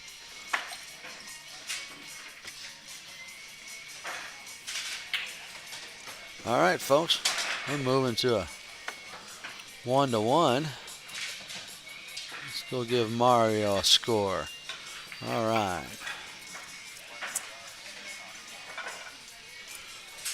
I think I'm safer if I leave the cursor here. Yeah, play where you like it. I like it up here so I can draw. You know, I haven't tried that yet, so that's not a bad deal. Let's just go. Oh, it's hiding. I can't see it. And everyone at home can't see that, right? Yeah, they can't see the Yeah. cursor. Yeah, this is what they see. That's what they see. They see your screen. They see the screen. They see your cursor. They see everything. Yeah. So when I draw on there, they see the line of... Okay, and that's just a left click and drag. All right, I will have to try that, and we clear it with here. That's in the screen. Yeah. See that button right there? The blue one or the... Yeah, that one, okay. All right. Ow. Meanie. Those smell really good. I'm half tempted to try that Caesar salad that you got. Ha ha. Val asked if you're cheating on your diet. I live a lifestyle. I don't have a diet. What's that? I live a lifestyle. I don't have a diet. Greg says that he lives a lifestyle and doesn't have a diet.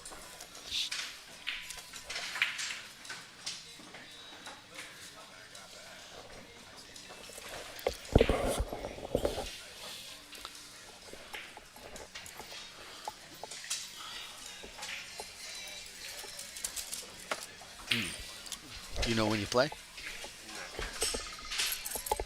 Probably Jason.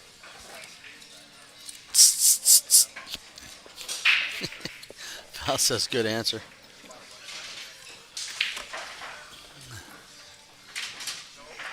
Keep getting some pop-up on my phone for some fusion restaurant close to here, like DoorDash. You know, stop it. Oh, yeah. Mario plays a nice little off-the-rail shot to come up middle diamonds for a shot on the 13. Neil Orejas and Todd Shirley, table 3. Neil and Carl, table 3. Oh, ooh. All right. Mario taking a look at his shape here.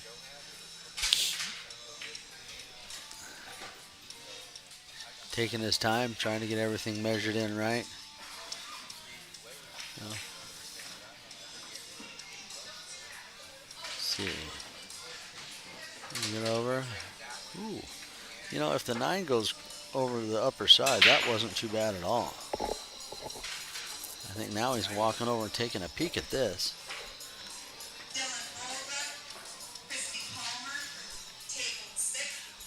Sweet.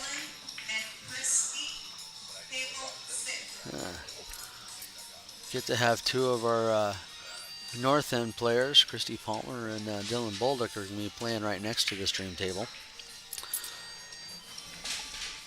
Both good people from our area.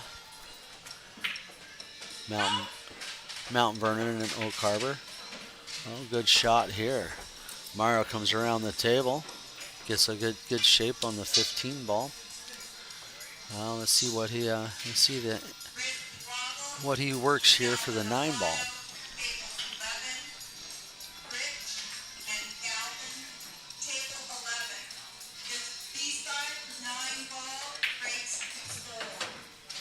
Rolling around, gets a little kiss off of that, kiss off of the 7. Ooh, now, what do you do here?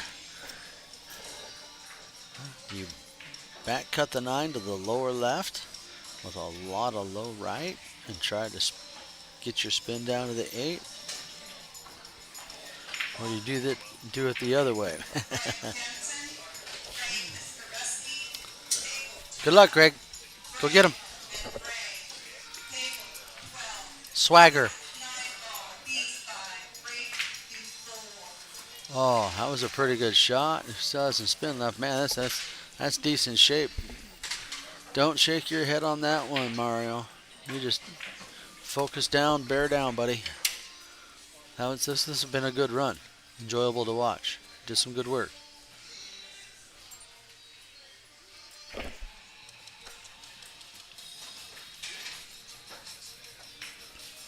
All right, and he cuts it right down. Not even hitting a point. Good run. Mario Fojas moving up 2-1.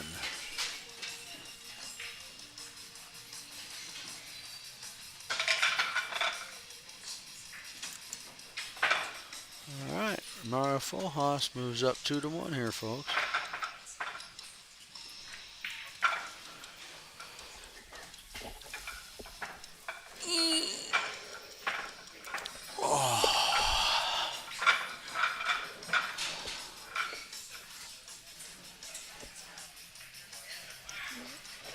All right, Mario's racked up the balls. He's getting set to break.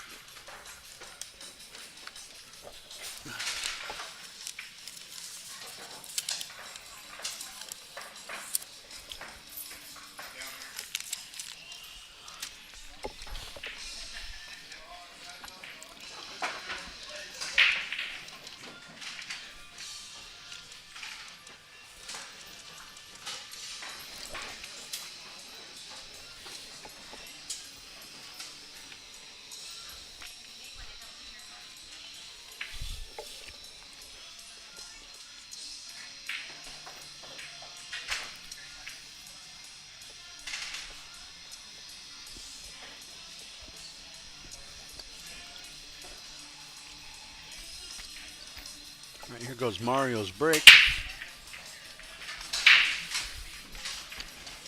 He's made the 5 ball.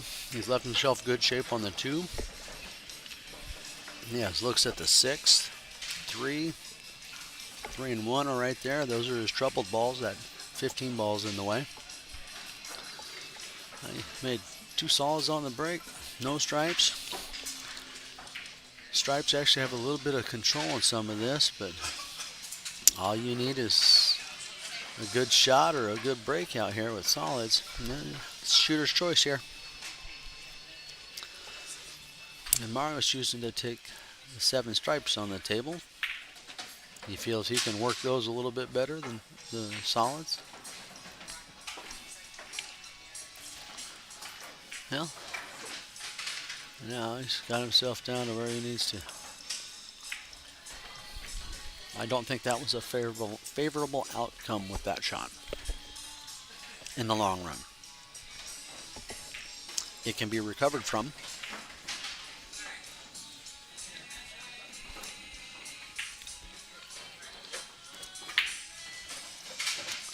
Got some good time. Oh, now that was a good shot. Should come up really pretty right here. All right. Now,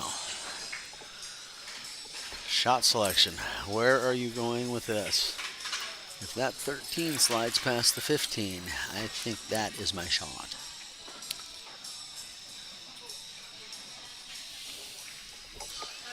I think Mario's going to take the 14 though. He may not like that 13. You gotta jack up just a little bit over the 14 and have a little bit of manipulation. But I think it's the better shot with the layout of the balls.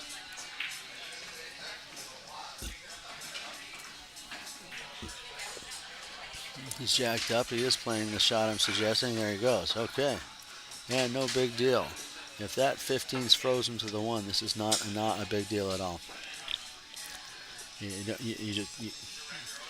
Any hit into the 1 is going to push the 15 towards the rail. Looks like the 15's out a little bit, but they do look pretty close to frozen.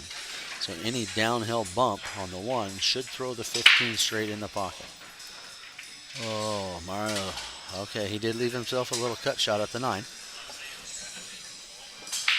He's working hard right here. He wants to run out another table, break and run for a good win over R.M. Mejia.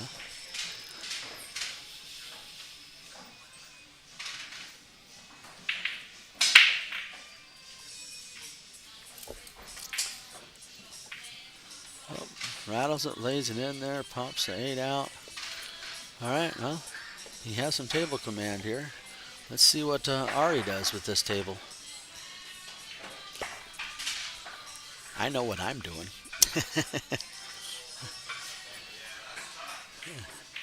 Making sure there's not a look at the 11 whatsoever. But Ari may take this 6, and he might roll it down into the... try to pocket the 9 with this shot and block a ball.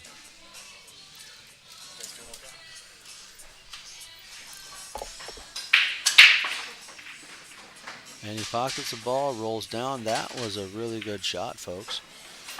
Rolls down underneath. I mean, the 15 can be touched and whatnot. And he's going to play back and forth, but he broke up a... Like I said, that 15 was makeable, and when the 9 slid and fried, good shot. Really good shot. 6 rolled right up into... made it really difficult here.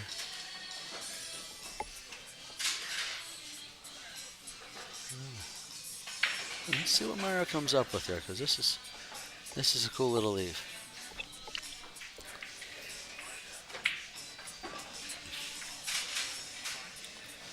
Hits it soft, separates the 1 from the 15. So from the right angle, the 15 is makeable from a certain angle.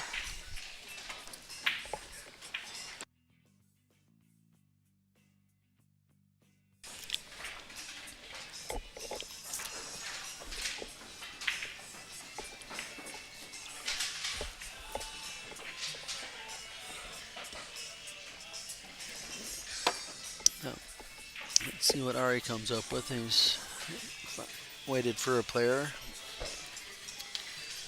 He's down. Looks like he's taking a hit at the 7 ball. And he's playing a back cut, getting the cue ball back around. Oh, Mario may like this.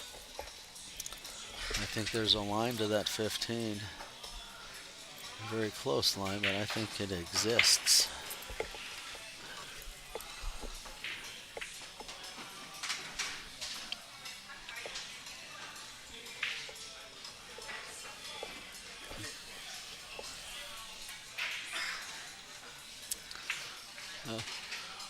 Greg's playing his second match, and it's on the same table he played on earlier. I just watched him shake his head. He's not very happy. Hands up. Yeah.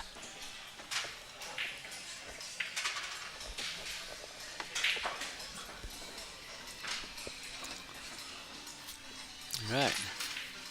Well, he gets the ball out of there. Let's see what Ari does with this shot. Gonna play the one. Gonna draw back and try to play safe here. He does a little bit. He did.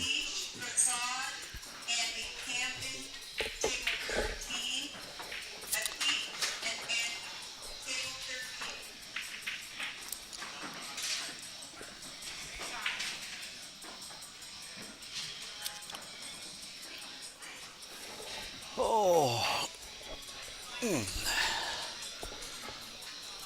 Man, sitting in this chair starting to kick my butt. Looks like Mario's going to roll up and take an edge of that. Cue ball right back over where it came from. It's a decent shot right there, but I think the 7 ball's open here. It's kind of hard not to want to go for this.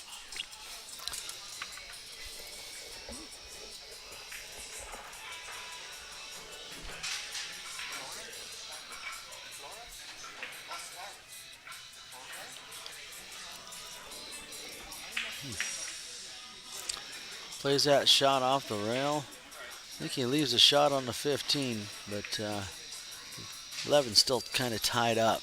I mean, could be shaped, short rail shape. A little one pocket leave off of the 15 to the 11. Suppose there might be a bank shot possible, but let's see what Mario comes up with here. That last out he did, he stroked the ball pretty good to get that second game. That was a good run.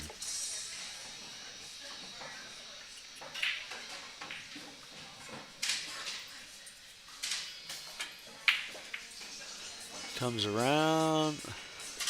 Well, he got a look at the 11. I'm not sure if it has a hole. The only one I see is the lower side pocket. That's a funky back cut. And it might go, well, he's looking at the upper side. Maybe it slides past the 3. Angle the camera where it's at. It's just making that difficult for me to judge. It looks like he's playing that too.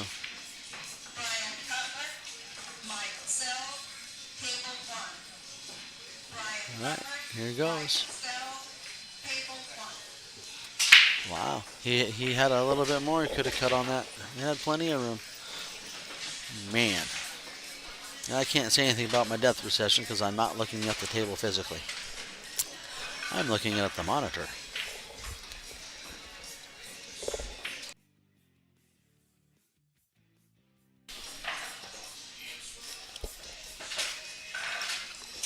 Okay.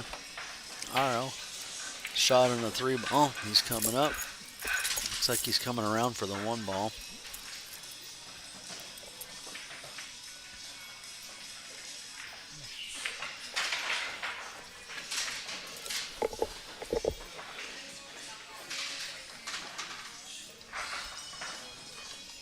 Okay. Ario taking a shot at the 1 ball here. Okay.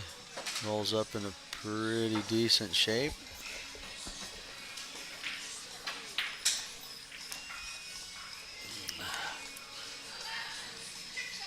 Yeah. Play a little bit of draw on the 7. This is a tough shot. You're looking at it. He's a left-hander too.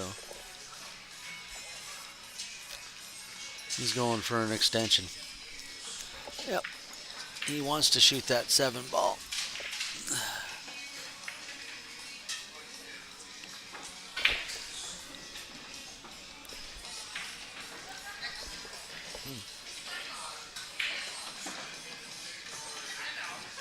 All right, here he goes.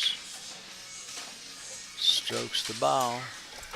I think this is a decent little off angle on the 2. You just pitch down table toward past the side pocket for the 6. Keep your opponent from any kind of good look at his 11.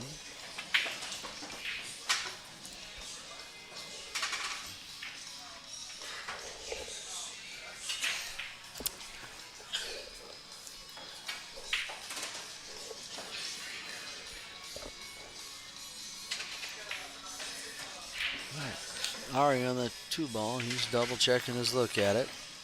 It's just enough off angle where it's a little bit funky looking, and he is opting to take the 6.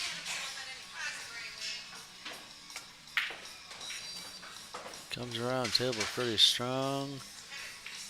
Good shot. Led right into good shape on the 2.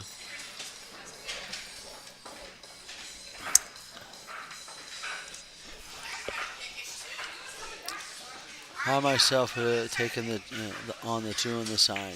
But this works. Everyone has shooter's choice. I, as a commentator, only I do have a biased opinion. Ooh.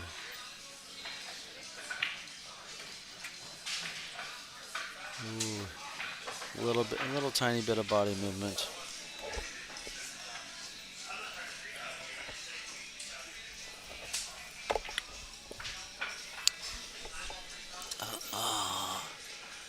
Go and see the head on the hand maneuver. Yeah, I understand, Harry. I know.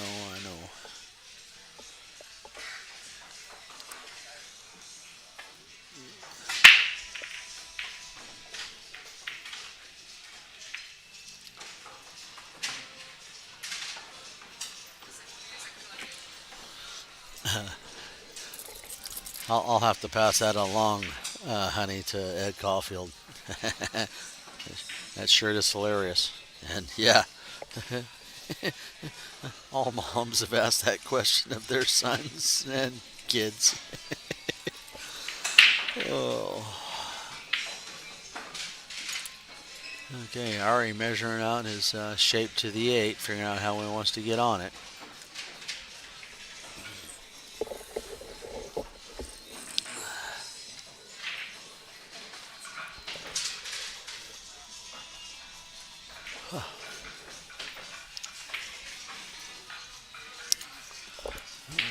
Mario down to shoot a shot.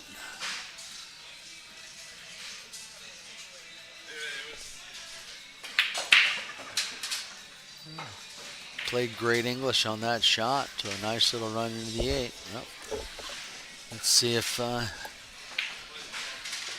Mario's got 8-ballitis on the hill. He's on the hill right now 2-1 with the opportunity to win 3-1.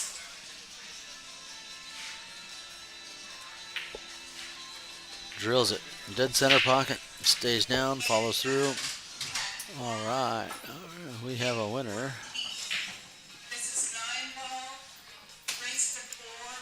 Mario wins the match over Ari and Miha 3-1.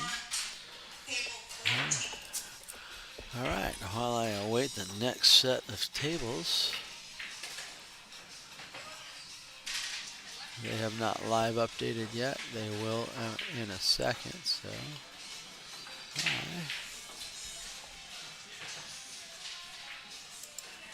come in here and reset this. And as soon as I have more information, I will post the next names to the list.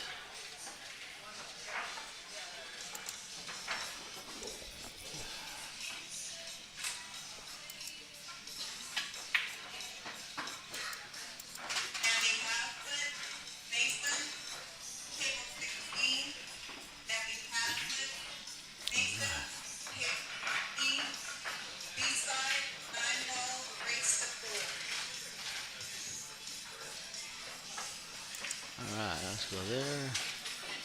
Come over here.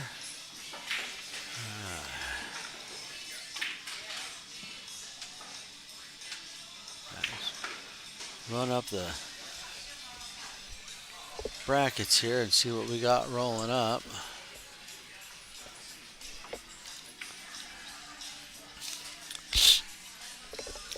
All right. 15-13. Okay. Table 1, table 4, table 8, table 16, 9, 11, 12, 14. All right. Nobody is called up yet. We're waiting for the scores to get input.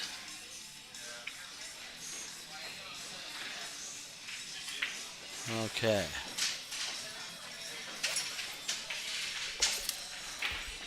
Mario Fojas actually won that match 3-1. Was input 3-2. Okay. So, let's see. We should soon get another call out for someone coming up. Let's go down and check out the available matches that can play.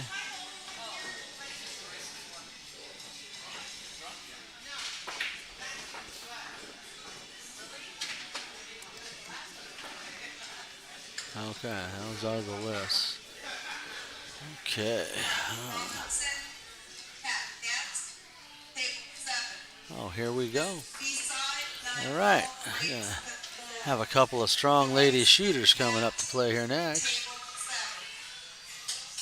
Going to have Joyce Robinson against Kat Guest.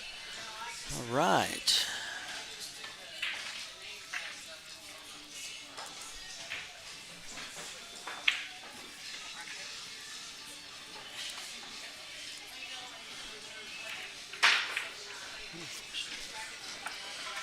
Joyce Robinson is a 469. All right, let's get Kat's information. Kat Guest.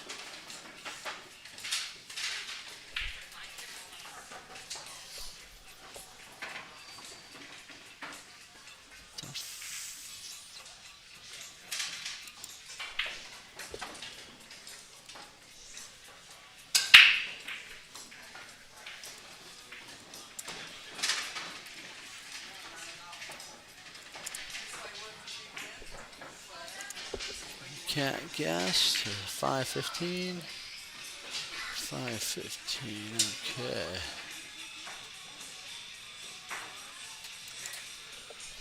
Hey ladies. Joyce, Cat, is this an A-side match? You guys A-side, B-side? B-side, okay. Oh no. But you get an extra game in the race and it's 9-ball.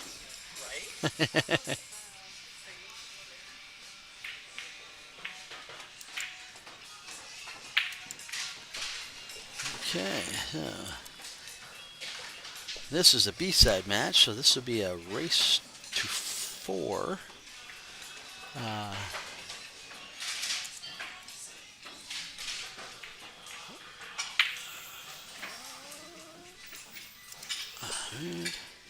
Backspace 4.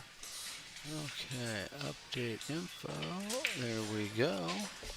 Race to 4 9-ball B-side match. All right. Joyce Robinson, we've had the pleasure of meeting over in, she lives over in Kennewick area. A wonderful lady, very outgoing, full of laughter.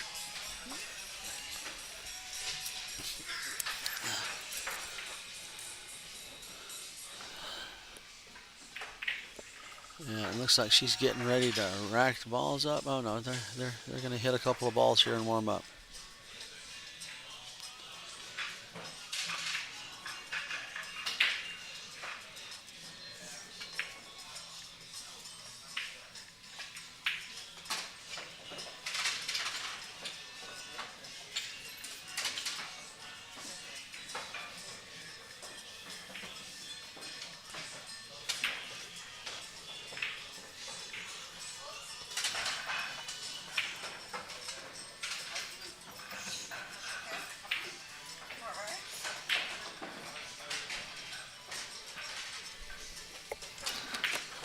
Alright.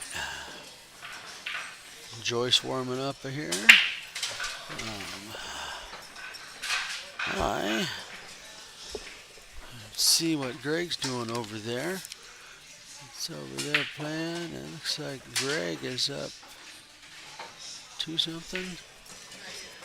Alright, Greg, come on, buddy.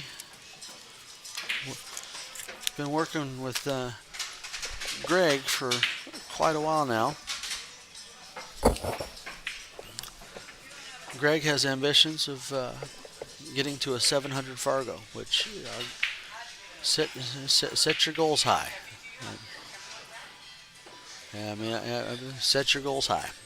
And Greg is definitely a person with high-oriented goals, very committed.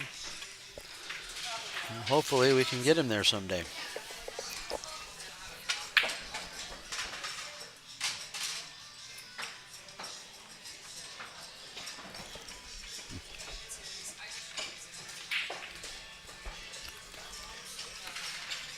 So, I'm going to roll over here to the... Where'd my thing go? Okay. I'm going to run a little Slotto ad here. Want to feel the pressure of competition in your everyday pool games against your buddies? Want to send This your is own one of our matches to Fargo Rate? Download sponsors. Salado now. Your race, your place. Now the It's girls time are to getting make your ready to matches count. Salado, the pool players flag app. flip, or Now looks like featuring maybe local cash and Rochambeau is prizes. offered, which is always funny. All right, Salado is one of our deals. I will get into some other advertisement here in a second.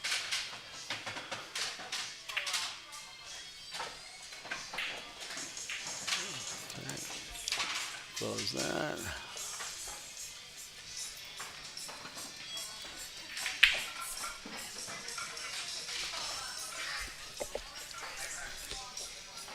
Okay, both girls hit a pretty stiff lag. Looks like Cat guessed it.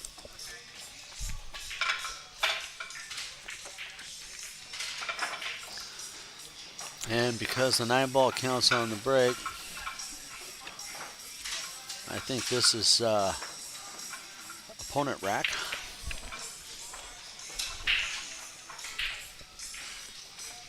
And Joyce is opting to use the regular wood rack here.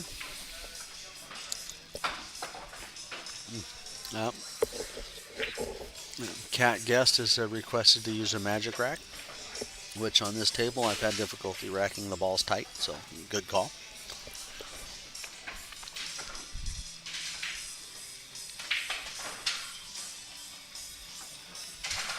Whenever the money ball counts on the break as a win, it's going to be opponent rack.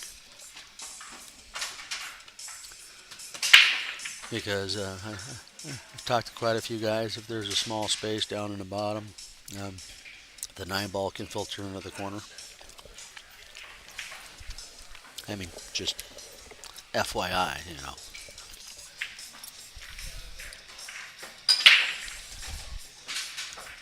A good strong break from Cat Guest right there. She has a straight on middle of the table look at the 1.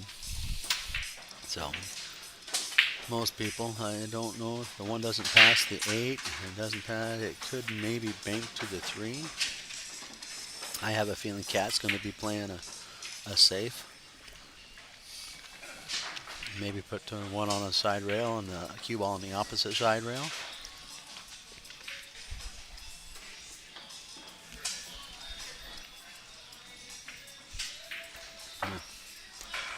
Banks the 1 right at the 3. All right. Joyce Robinson comes to the table. She has a solid look at the 1-3 combo.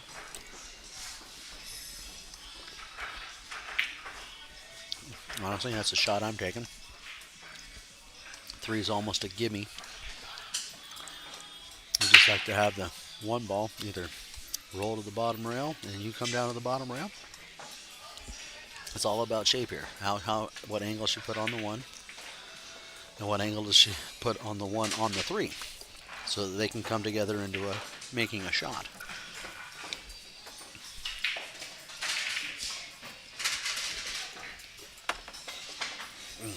Yeah. Oh, Joyce plays a nice little containing safe. Looks like there's an edge of the 1 that can be hit here, maybe banked. Let's see what Cat does with the shot right here.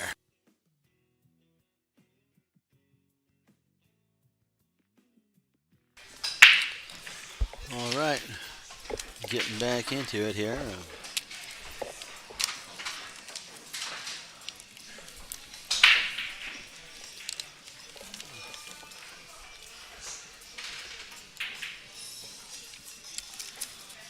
Makes a good hit on the 1.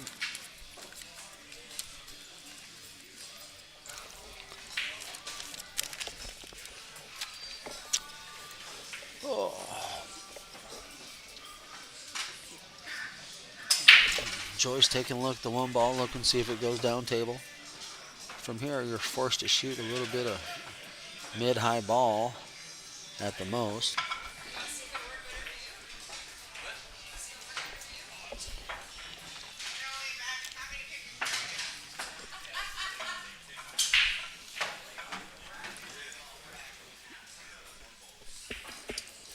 Turn my mic off for a second.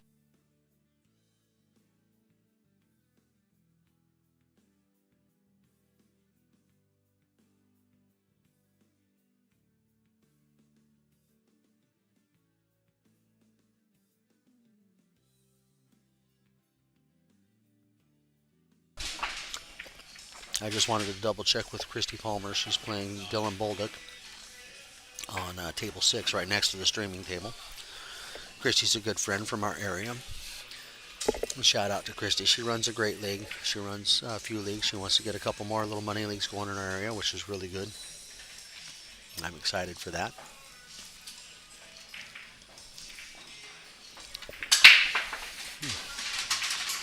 Nice little cut, Joyce. Now you got to decide what you do with the 5.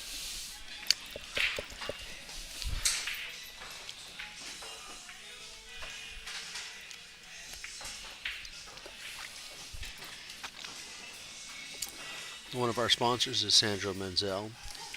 He's a sneaky little man. You'll never know he's there, but he's going to show you a really good picture.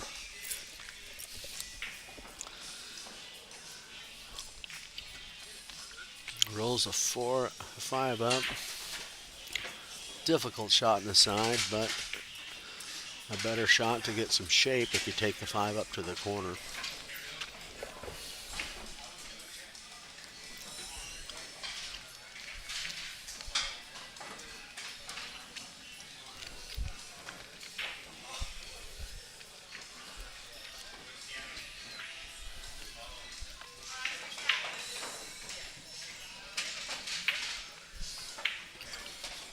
Solid shot to the corner. Leaves herself a cut shot on the 7.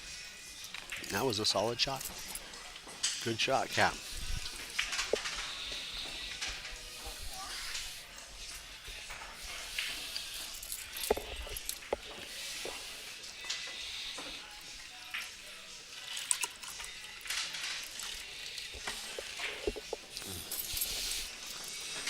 I'm drinking a lot of water.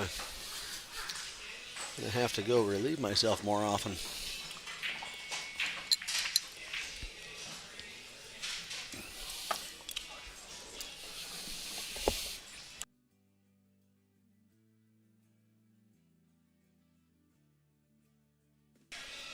Cat Meadows taking on this 8-ball cut down the rail. Opens the shot up just a little bit. It's going to line up a little bit funky for Joyce, but I think Joyce may back cut this to the side. I don't know. She's taking a look at it. It is kind of a steep cut.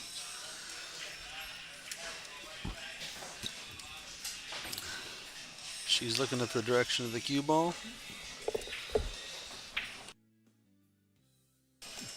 And she's taking it on.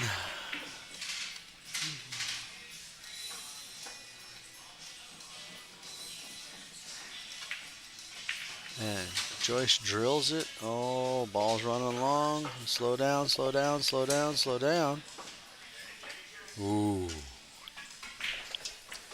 She may be hooked on the point, folks. I can't tell. That's awful tucked off to the side. She might be hooked.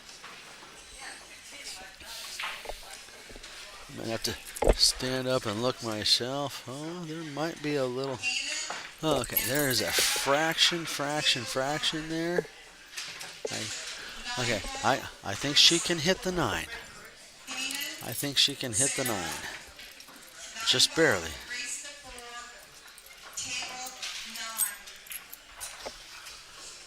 She can't get into the bottom side of the 9 to cut it in the upper corner. That I don't think she has that. I actually have a good view of the cue ball looking at the 9, and there's a little bit of air. Looks like she might be able to bank it back to her. At the best, maybe bring the 9 ball straight back middle table. But she does have a tiny little look at this. See what Joyce does. Well, she comes around. Ooh, plays a kick shot and comes around 3 rails.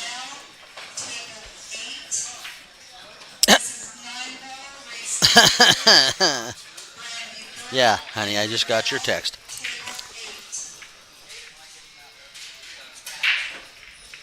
Maybe I should go give her that hug you wanted me to give her now. Yeah, I'm going to hop off for just a second.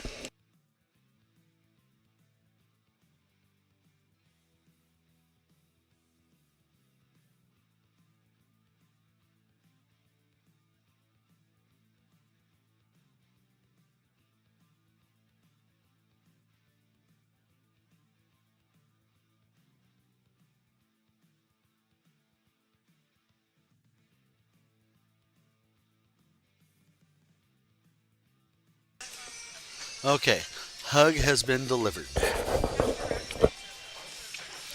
And also your comment, honey. All right. Joyce up to break. Cat Guest gets the first game. Let's go over here and mark that stuff. All right, Cat's up 1-0. This is a race to 4 on the B side of 9 ball.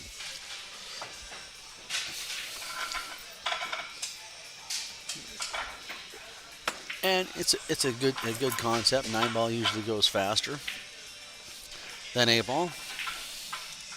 I mean, we have seen some 9 ball games take forever, but in general, it moves.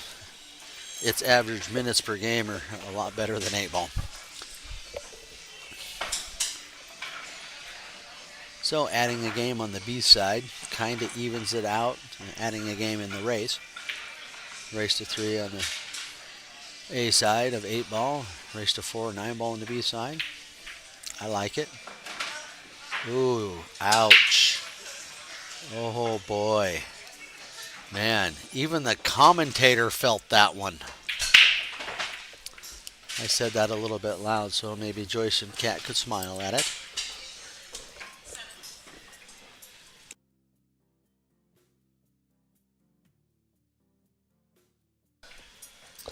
And automatically Joyce gets down for the kick shot at the 1. Oh, and she hits it. She hits it and gets a couple of rails. All right, well, good hit, good hit.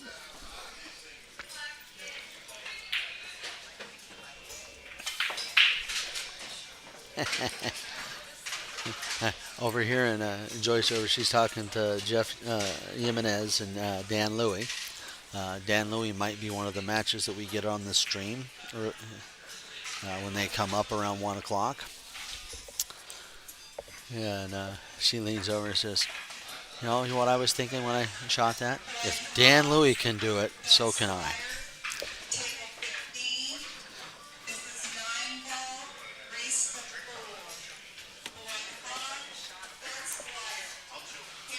Right.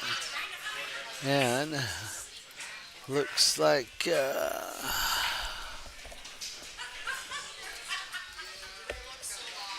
all right, and Christy and Dylan's match, it looks like it is 2-1 Dylan.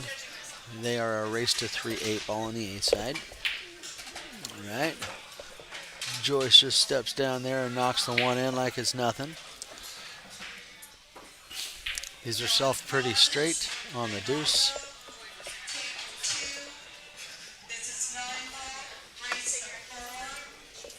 All right. Oh, Joyce rattles the deuce in the corner pocket. Well, looks like Cat's got a clean shot at the 2 and 3 balls right in the corner. We have the 4, 9, and 6 tied up on the magic rack here. So I think she just took a little peek at the 4-9 if it was kind of lined up.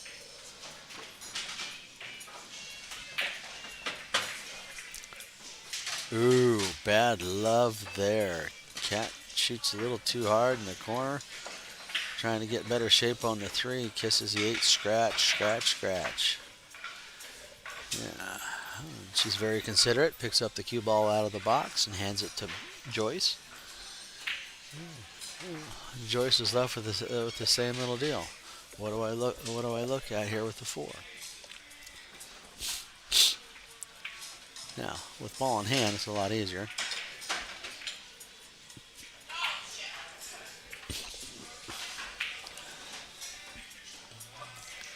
You can try to play this thicker or thinner because the 3 ball's captured in the pocket. I think Joyce is rolling up for a shot at the 9 here. No, it isn't too terrible.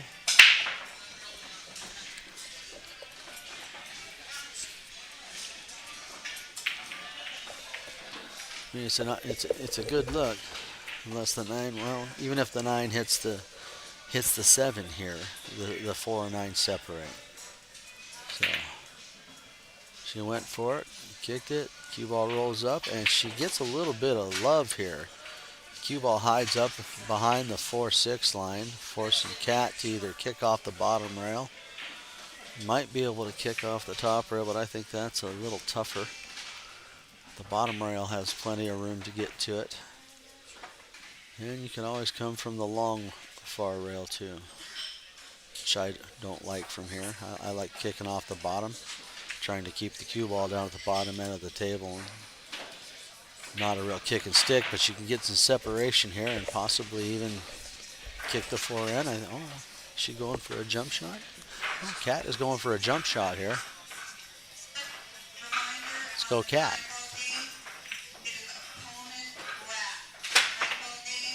Ooh, she gets up and over the 6 just fine, lands a little soft angle and bounces, hits the 4, and goes off the table. On this situation, ball in hand, if the 4 ball were to fly off the table, it would be put in a pocket and ball in hand.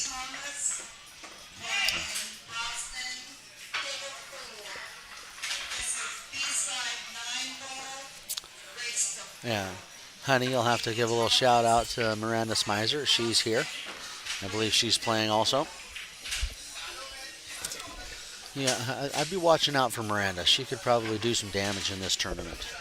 Hopefully she's hitting the ball good.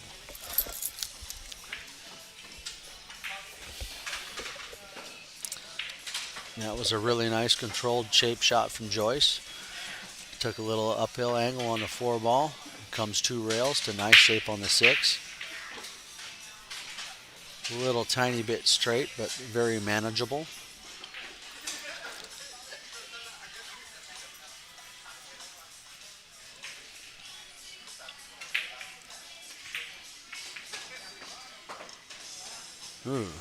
Unless you just follow it too much. And then it's very manageable for Cat. And that's all I've got to say about that. Because we've all been there. Aaron Sullivan. Oh, that's funny.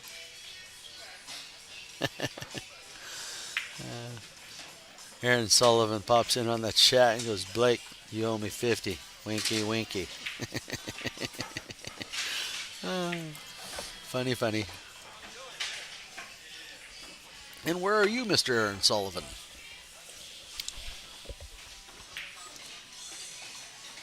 I haven't seen you in a while. I thought you might pop down. Degenerate gamblers. Oh. Well, you know what they say, Aaron. You might be a pool player if your Fargo rate's higher than your credit score. I only wish my Fargo rate was higher than my credit score. I'd be playing with Stan. You relaxing? You sitting home in the back playing with the squirrels, yard work, etc.? Yeah, you're drinking beer watching your squirrel eat nuts. Miranda.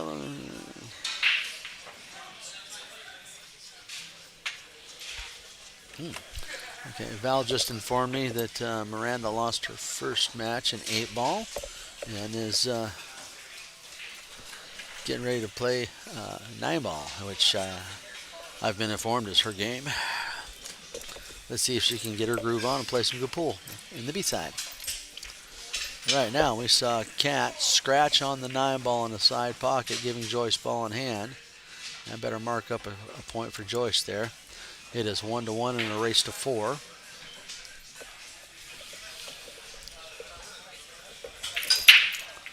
And Joyce Robinson has played Scotch doubles with a lot of the elite players around.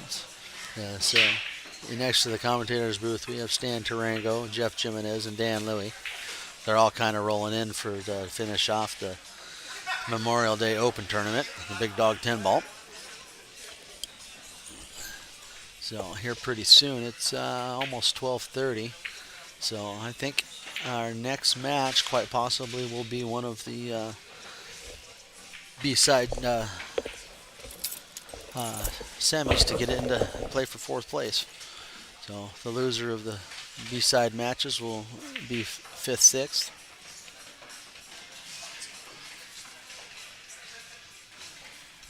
Here we go.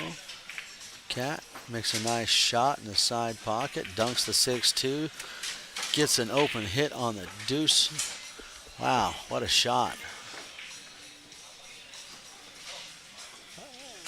A lot of outside English on this shot, not putting too much draw on it, and spin to the 3. She's going to get a shot at the 3 here. Wow. And Mr. Gregory Jensen is back from his match. How did you fare? Lost on the hill in the safety battle.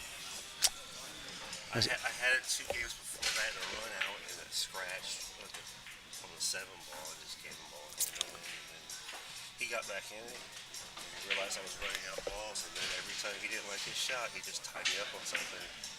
Maybe kick or jump, and got his ball in hands out of it. That's the way to do it. Oh, Kat going the cue ball toward the side pocket again. That cost her the last game. Shot the 9 in and come around 2 rails and scratched in the side pocket. We've all been there, folks. I think that's one of the things I like most about pool. There's only one true path to becoming a really good pool player. It's step by step, and every single pool player has to go through those steps. Now, a lot of us think differently, have to learn differently. We all have to take the same path and learning process to be good pool players. And when you're playing pool, you've got nobody to blame. If you're not at the table, you can't complain. Can't say anything. Only have control when you're the one shooting. All right. Joyce has left herself a little funny on the 4-ball here. Looks like she's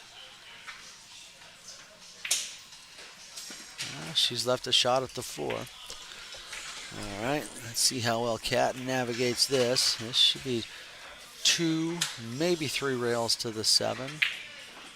Some might draw this. I think you roll down table and try to come out for the 7. You could do some inside English and follow and only come 2 rails.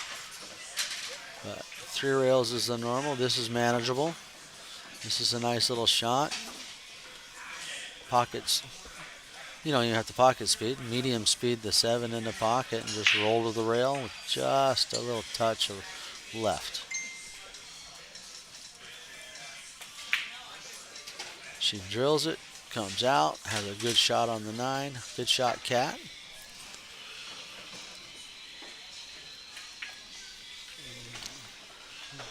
Kat's waiting for a player to get out of her way so she can shoot.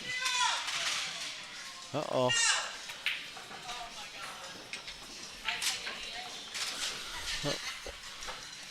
Somebody did something she didn't like at the table at the far end. All right, Kat Guest gets her second game here in a race to 4. All right.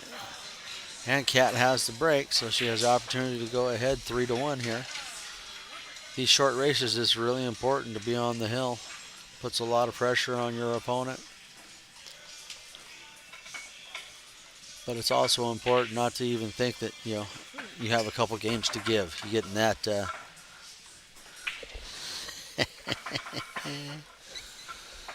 Oh, Aaron Sullivan, I love you, man.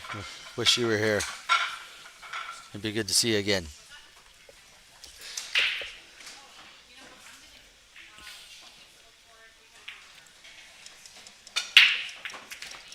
Oh, wing ball goes in. 3-ball might cut down in here and mess things up, and it does. That's generally what happens to me when I'm playing 9-ball. Great break ball in. Think you're going to get a good look at the one, and uh-oh. Actually, that happens more in 10-ball to me than 9-ball. I was talking with Lute last night, and I says, out of all the games, my 10-ball break is the most elusive to be consistent. And he says, isn't it for everybody, though? I says, yeah, probably. I guess the elite players have that pop down. I mean, I popped the 8-ball rack fine. That's a good little distance safety shot, leaving the 2 in between the 1. I think this is definitely a kick shot around the 3.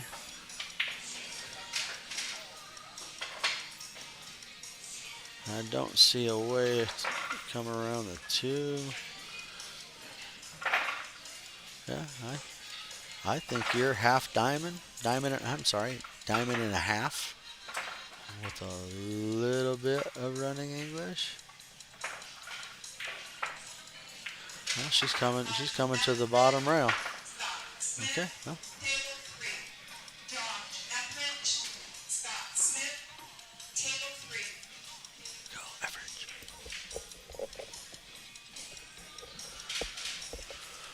Well, how was your lunch, Greg? Okay, good.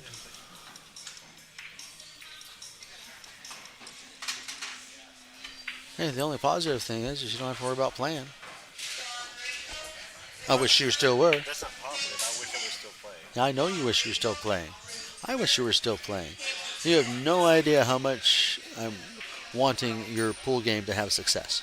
Oh, I believe I got how much. I mean, I just, hey, you're a good friend, and I'm wishing you all the success. I'm hoping that all these things start clicking, and then we see Greg Jensen's name in one of these tournaments going,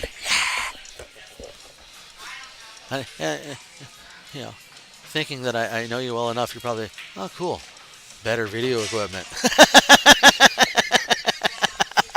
certainly helps out. There's no doubt about that. Yeah, oh yeah. I mean, just looking at what happened earlier Saturday morning, getting stuff stolen. I mean, that stuff was not cheap. And I know you go for some top of the line gear. And shout out to Patrick Nix stepping right up, offering help. Thank you, Patrick. But, every little bit helps.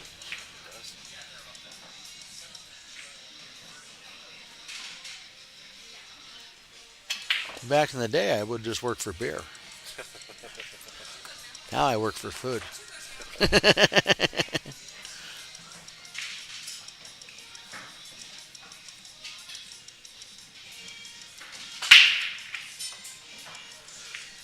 All right, Cat taking a look at this deuce. Throws a thin cut shot at it. Overcuts it. 2 flies down table. Joyce running up. Looks like she's got to wait for Christy Palmer to take her shot on the table next door. Looks like Christy tied it up 2-2 with Dylan Bolduck. They're on Hill on an 8th side. Race to 3 8-ball match. Go Christy Palmer. I'm wishing Christy lots of success. Her and 3 of our Northwest ladies, 3 of them out of the North End, took off and went to Idaho, I believe it was, and placed 3rd in that team tournament. Did really good. All right, decent. I guess kind of a container safe, but I think Joyce or Cat is going to play a little back cut or a hide shot with the 2 ball here. I don't see a great pocket. Might hide it behind the 8.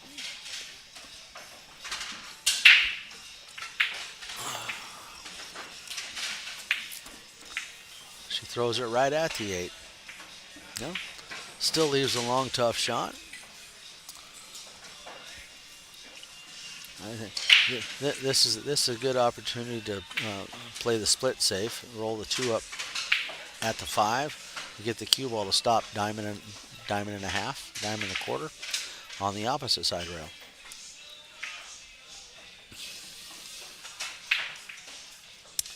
Joyce goes to cut the ball, overcuts it with a lot of outside spin, comes down, gets shape on the 3, but she's leaving an almost straight in long shot on the deuce. This is difficult shape to get back to the 3. 8 ball's in a perfect spot to be a ha ha ha ha. Okay, looking at the actual table, she has a little angle at this, and she spins outside wide. Ooh. Yeah, that's the scary point of that shot for everyone right there.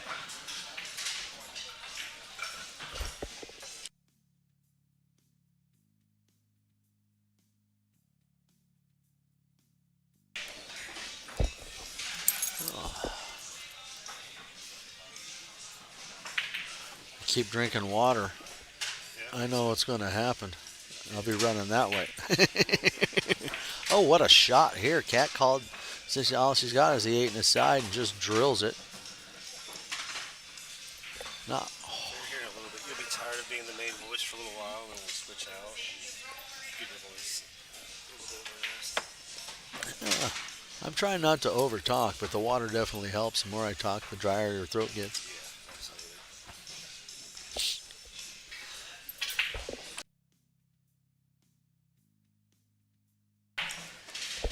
I'm trying to time turning the mic off when I got a cough. Ooh, ooh, ooh, ooh. Cat makes a cute little back cut, draws into the 9, and keeps from scratching. Now this 4 ball here is 6 is in such a spot where it could hamper your abilities for shape on the 5, let alone making the 4. I mean, it's a long, kind of tight cut on the 4, and it's off the. Looks like it's off the rail a ½ inch or so.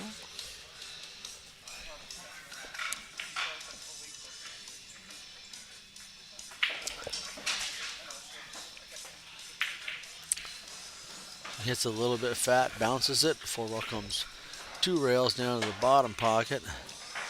This is a lot better position for Joyce, depending on how she works her shape with the 4.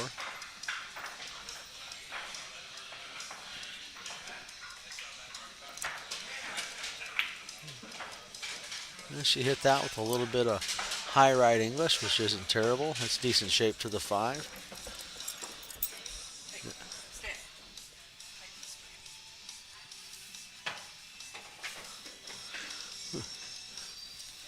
Joyce runs over here, hands her stick to Stan Terrain, goes, "Hey, would you tighten this for me?" I think she just wants some Stan Team magic. She might. She wanted some Stan Tarango magic on it, I guess. She's playing, looks like low outside. Oh, wow. Wow. Great shot on the 5. She was looking for just a little bit more outside English to get past that side pocket point. Oh, I think Joyce is taking on a corner cut here. I don't like that. Oh, she took a corner bank with draw. Comes out leaving a tough shot for her opponent. Cat's looking at a long back cut or a little cross table cut. I'm not sure what I do with this. There is a pretty decent shot of putting a 6 down here and the cue ball playing this line.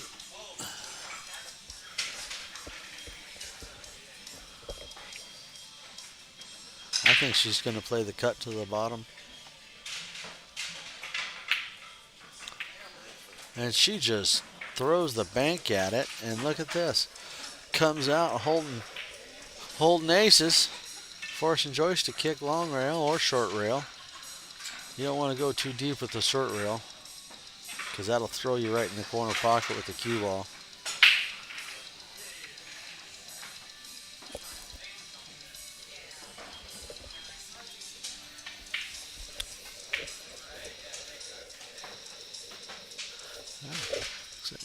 Joyce is thinking Mass A maybe? No? She's second thinking that one. I would be too. Table 9, fifth is 9 ball, race the 4. Yeah, win, then 8, table 9. Stretch.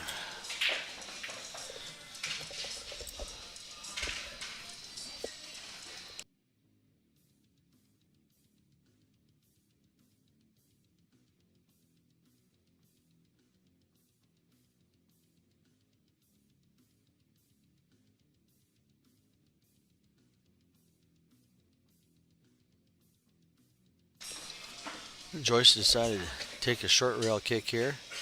Oh, and drills it. What a kick shot. Good job, Joyce Robinson. Nice shot.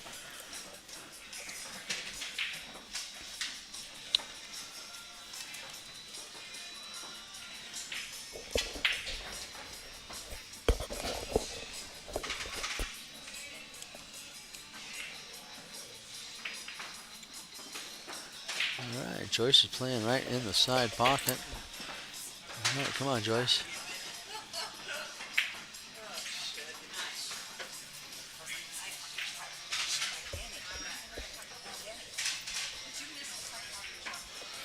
All right, Joyce, after a great kick shot on the 6, misses the 9 ball a little bit long, and leaving Cat an opportunity to go ahead 3-1.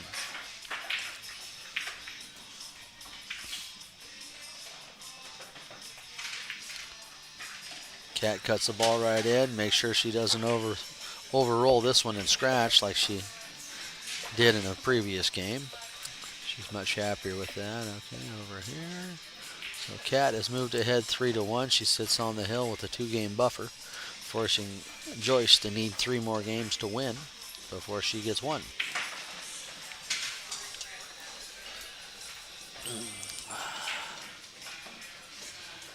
I ran a Salado ad during a downtime too.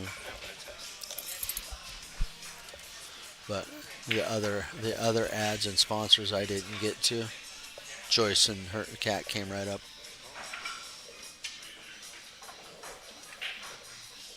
And I think the next match, it's 12:41, should be one of these guys. Because the timing should work out just about right.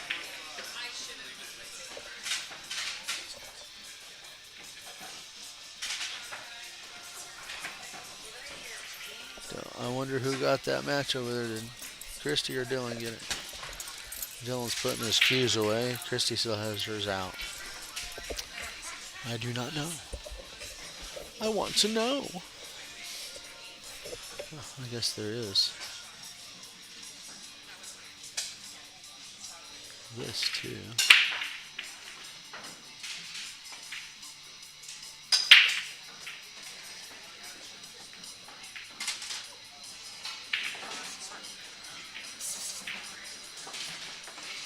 Ramil Oregas got Todd Shirley. Okay, here it is. Nope, Dylan got it.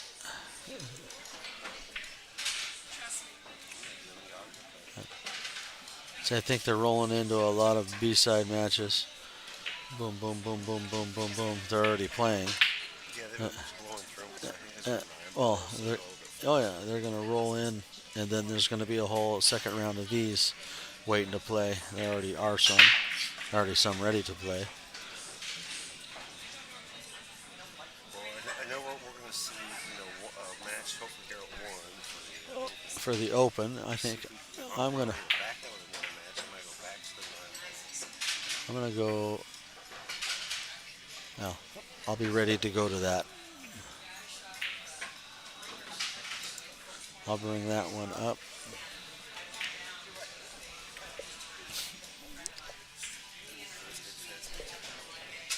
Sure. All right.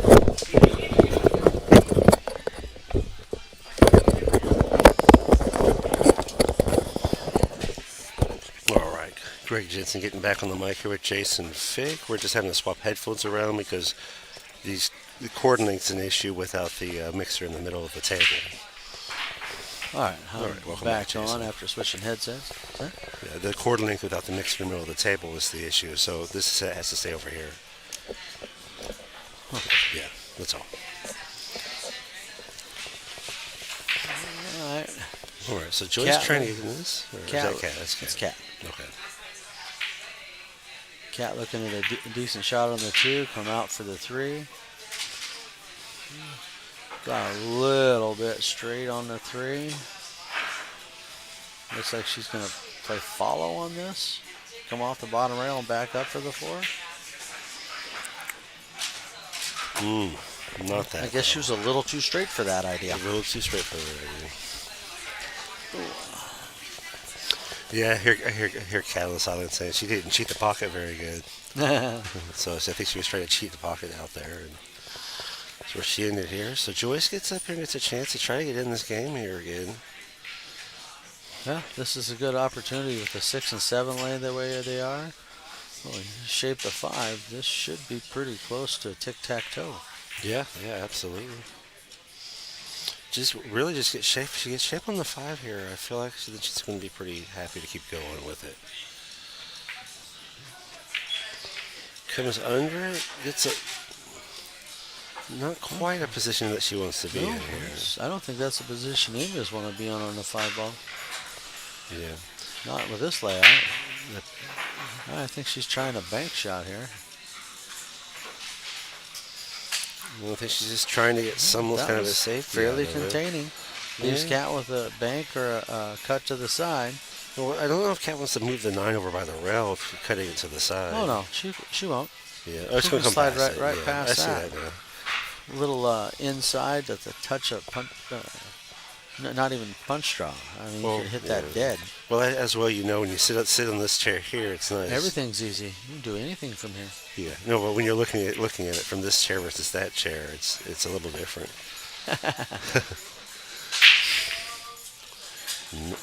She did run into the 9 still, though. Ooh, but Yeah. did she hook herself? From here, it looks like she might have gone. She's gonna have to go into the rail. Oh, that's what she's looking at. Yeah.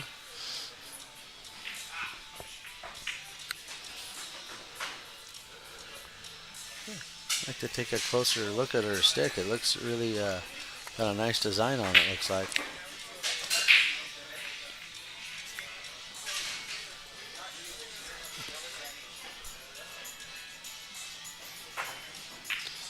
It's nice contact at least. She but- played a little masse to it.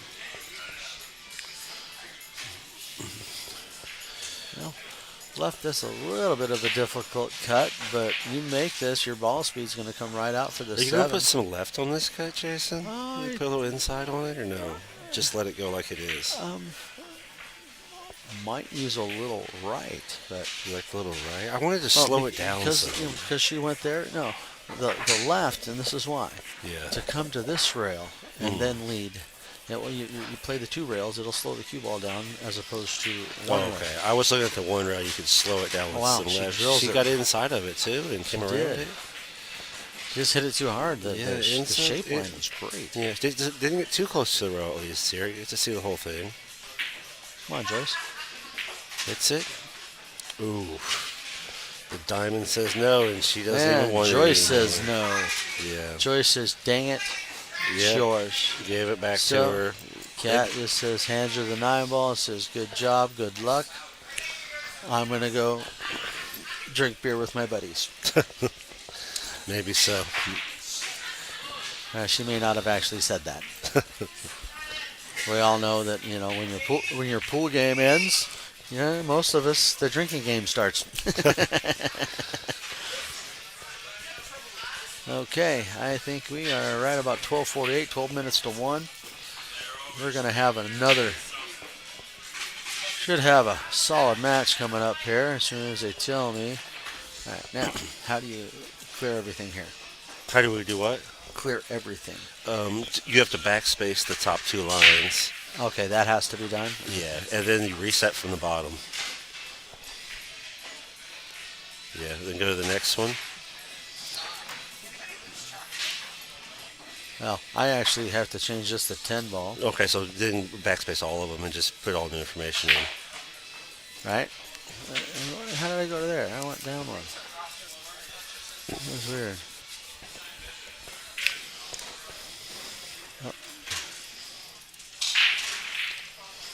And if you leave the top 2 blank for now, they'll just automatically go player 1, player 2. Then you put the other names in once the players show Yeah. up. So, Okay, and this should be a race. Race to 5. yeah, now you can just hit update information. That update set, then scroll to the bottom real quick. Scroll to the bottom real quick. Oh, yeah, I gotta do this too. Well, you can do it. You can reset from the bottom as well. You can do it this way as well. Both complete the process. And there we go. We're ready for the next players who are going to come in here. Good time to talk about our sponsors. We're waiting for them. Yeah, let's run our sponsors. Absolutely. It's over here, right? Yeah, sponsors, honorees, everything's over there that we need. These are our 2025 honorees. Oh, I gotta go to open. Got it. Right. Dave Jones, Jeremy Harvey, Mike McDermott, Roger Goodman, personal friend, Roy Robinson. I don't know if I've ever met Roy.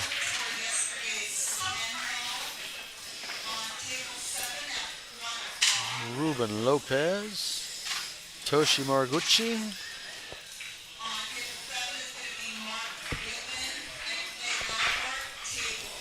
okay. All right, those are our 2025 honorees, folks.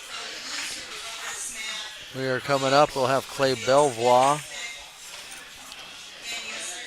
I believe Mark Goodman. Mark Goodman, and Clay Belvoir. All right, just get that on that screen, okay. And let's run another little, where's the commentator break or scoreboard? What are you trying to get to here, Jason? The other, there we go. Well, we've got Salado, we've got Todd Shirley's game, as well as the sponsors of the event. You can run those next if you'd like. All right, here are our sponsors for today's event. Golden Fleece, that they donated money to the prize fund. Did they? So, Okay. yeah, they did. Roger Petit's got the Thank Q you, raffle. Golden Fleece. And he's got Roger money going Pettit. back into this. Thank you, sir. Sandro Menzel, obviously here today, lurking in the shadows, taking the best pictures any pool player wants. He's sneaky. He told me not to give away his secrets.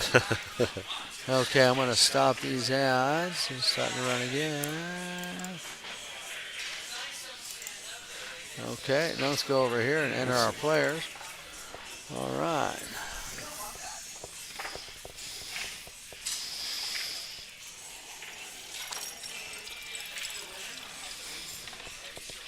We have Mark.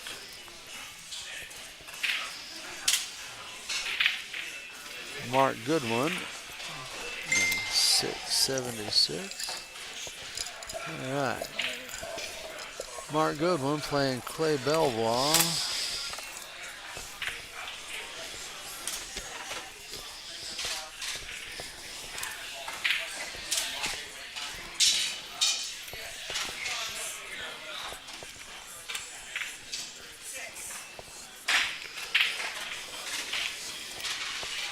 And Clay is a 685.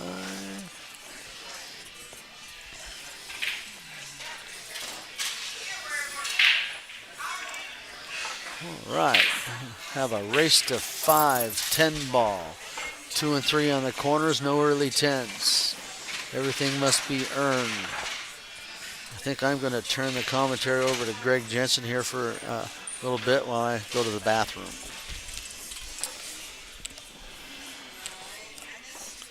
Jesus.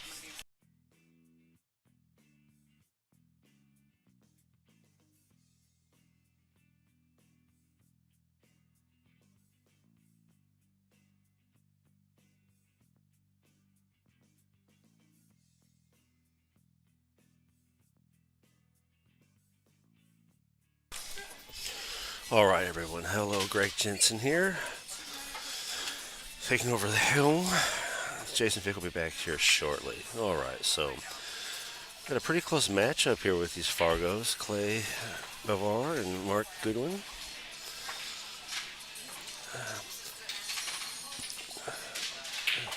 Expect to see. All right, so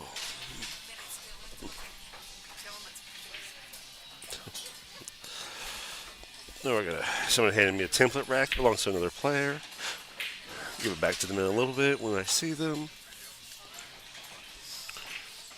And we'll keep moving along here as you watch Clay Bavar start to warm up here. Expect to see a pretty good battle between these two players.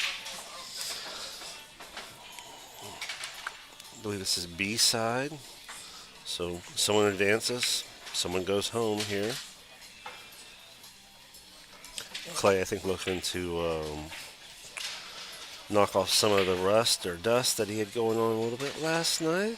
A couple mistakes that cost him. Currently is paced well and stroking the ball well.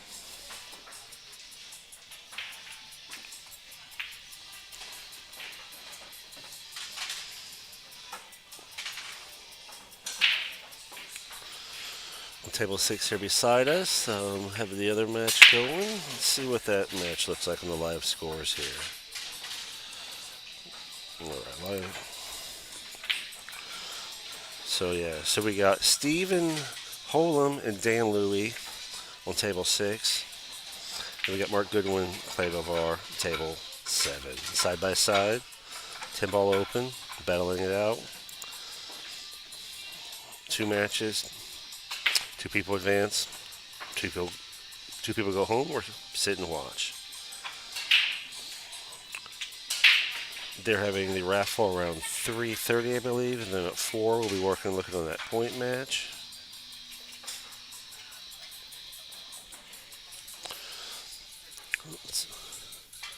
So Clay's just waiting for Mark Goodwin to make his way in here. Stephen Holmes warming up on the other table. John Doherty sitting back, watching both matches. Stan T watching both matches. And a few other players sitting around ready to watch both these matches. So we got some good action over here at 15th Street Bar and Grill. I also have to congratulate, but just, give props to 15th Street's work staff and how attentive and how well they've done for this tournament. Constantly walking around, checking on every player, every situation, seeing what they can do to make everything run as smoothly as possible, make sure no one's going hungry or thirsty. And just, so grateful for the commitment and attention to detail and work that 15th Street are doing with their bar and grill for this tournament.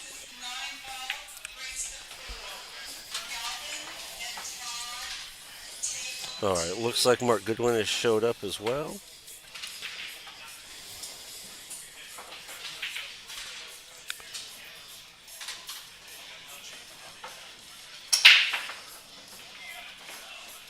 Ten ball, 3 foul rule in effect. No early 10s make a win, but you can use that 10 as a transition ball, and then it just spots back up and you can continue shooting.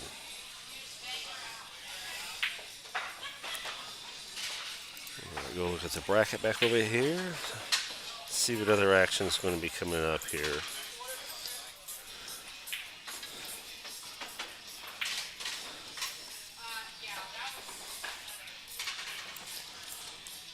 So Louise Rolalo and Stan T will be playing for the point match.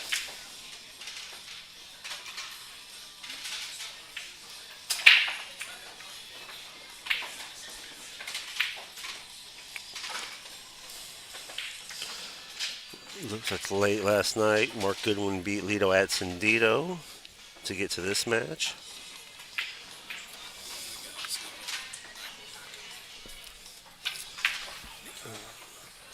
Joe Spence played Stephen Holm. Stephen Holm won, and now he's going to play Dan Louie late last night.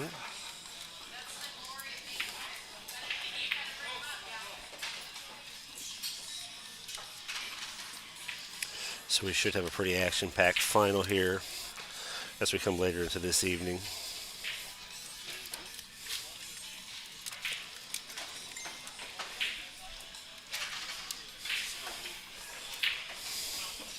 I ordered chicken Caesar.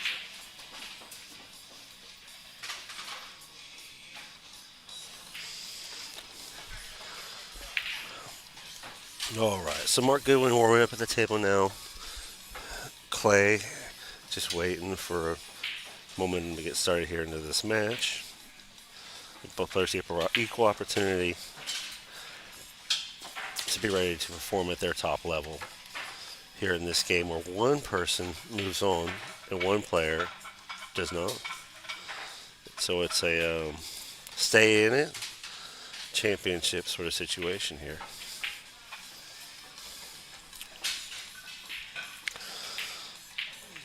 Right. You're going to see Mark Goodwin here. He's in the black hat. We'll keep you updated as we're going, so you know who you're looking at if you aren't familiar with the players. And Clay will not have a hat on, so it'll be a good way to distinguish at least. Mark Goodwin also has the gray and black glove.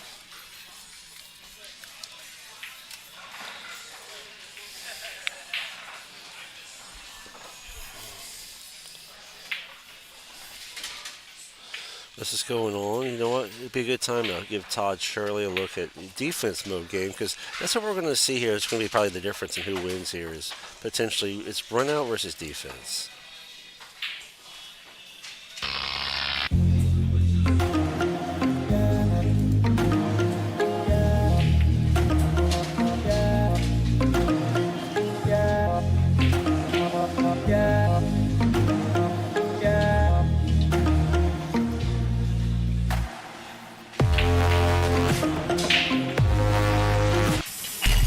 Reach Todd Shirley with his information that's on the screen there, and you can also see his game at Bulldog.com. There's also the printouts there for the score sheets and all the information you need to work on playing defense mode. It's an 8, 9, or 10 ball format that can be used to play the game.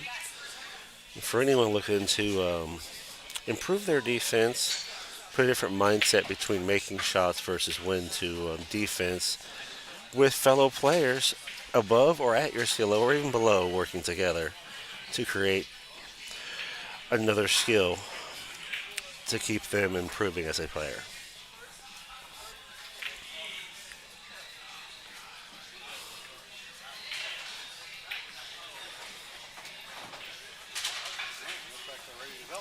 All right, yes. Both balls coming up here. These players are going to lag for the break.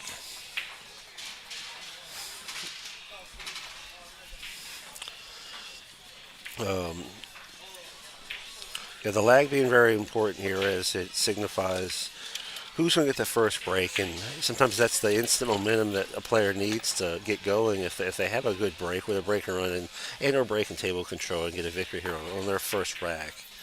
Also gives them that opportunity to get that break on the heel match if that comes to that, and gives them that advantage right there on the end of a set to see if they can close a victory that direction. All right, so Mark Goodwin won the lag, and All right, now Mark back. Goodwin to break. Yes, race to 5. That's what they got. That's what they have written down. So yeah, Mark Goodwin got the template rack out. A lot of times when the reason he asks race to 5 still, a lot of times when you get into the second day money, everything goes back to race to 6. Okay. Yeah. Some tournaments. Yeah. Here they're keeping it at 5. So Mark Goodwin's template rack gives you that same rack every time, so you can really work on that break. See if you can't get that break consistency to match your game consistency. Put racks together, put runs together, win championships.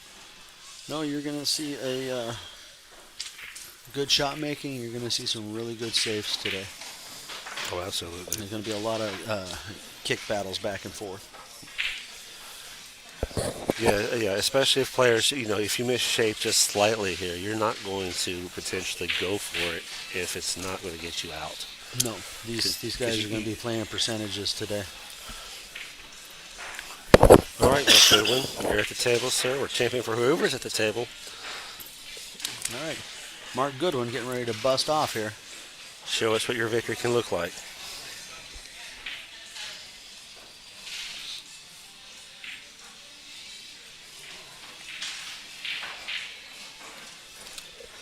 Right next door to us will be Stephen Holm and Dan Louie. So we will keep you updated on those scores as well. Yeah, I was letting them know about that going on too earlier as we were discussing this as play was warming up. So, yeah, we will absolutely. Mark see what we Goodwin can do. has broken dry, I think. 1, 2, 3, 4, think he did 5. 1, break 2, 3, dry. 5. We have a dry break. Clay Belbois comes to the table. He's got a good look at the one. It's a little on the straighter side. The question is what is he going to do with this 2-ball right here? It doesn't have corner pockets to go to. It has the upper side. After the one's out of the way, that corner. Would you expect him to go big this way? Well, we shall see. Yeah. If he has an angle. He's got a slide. It's not much, though. He's just going He just straight up draws it, Power opens draw. the 2 to the corner pocket with a line to the 3. I think he's going to see another one, a very similar shot, just not hit nearly as robustly on this 2, maybe. Unless he might still safety it too, because there's a lot of off angles on this 3 ball. I don't think he's playing safe. I don't think he is. He might come in behind the 9 or into the 9 to shape for the 3. Yeah, so he uses the 9 to shape for the 3. That was perfect. It was, and the 4 ball's right And you here. notice the 2 ball was pretty much pocket speed, just Yeah. rolled in.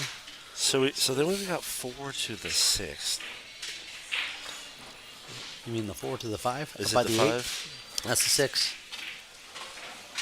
5's right up Oh, there. there's the 5. Oh, it looked like a stripe ball for a moment there because of the lighting. I see now. Yeah, Now, the the 4 5 to the 6 could be tricky. Well, I think he's going to come this way with it to put the 5 back here, maybe.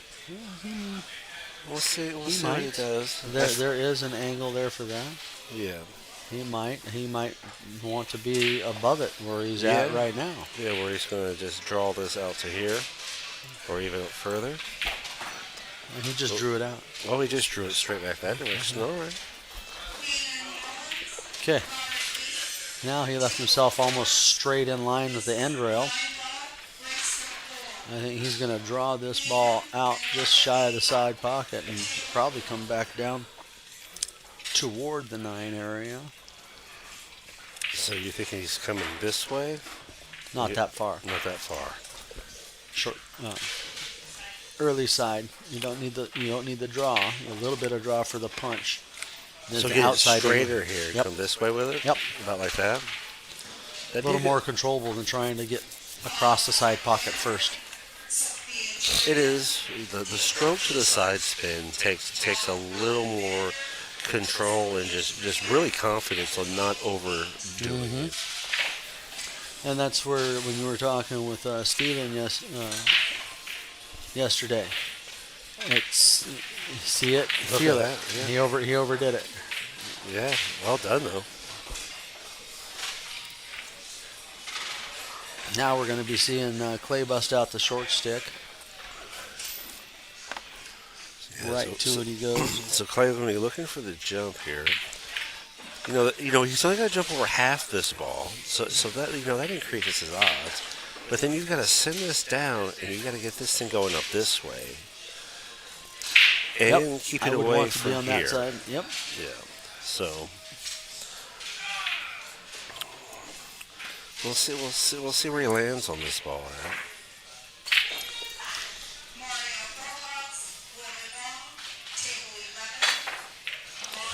Doesn't quite get over it all the way there. So At this caliber where these balls are sitting, I'm predicting Goodwin gets out here. yeah, I mean he's probably going to send this 6 up table, or he's going to the 6 to the side pocket. 6 is going right here. He could follow from the side. Well, just where he set the cue ball at, just, Yeah, it's just where he set it down. I mean, he Yeah. could go to the corner or he could follow from the side. He's got far enough distance between the six to where that's easy follow shot. Yeah. That's exactly what he's going with. It's pretty much just laid out at this point. He's second guessing it. Oh, yeah, that's not always a bad thing here. If it increases his confidence on his stroke, or application to focus on the ball, it's the right choice to just abandon the lack of confidence and There jump he right goes. into full He confidence. went right back to it. All right, so he checked the other one. That's good homework because now he's not going to think about what he could have done. Nope. He's going into where he knows he's doing. Made a decision, and he hit that a little bit short, I think, of what he wanted to. I think he wanted about 2-3 more ball rotations. Yeah, the distance. The distance it has to go. All right.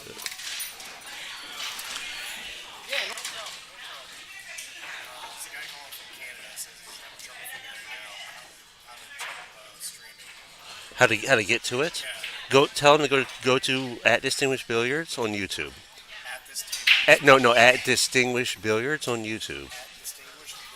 Oh, YouTube, yeah, and he can find it there.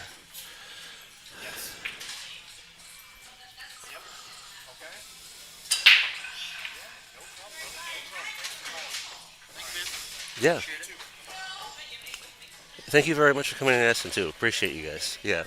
This 15th Street Bar and right. Grill coming through one more time here. We got Canadian players that want to see this action. They're calling. He's coming over here applying the effort so that everyone who wants to watch the stream has an opportunity. So That was a pretty little shot right there. that was a very nice shot that he delivered there.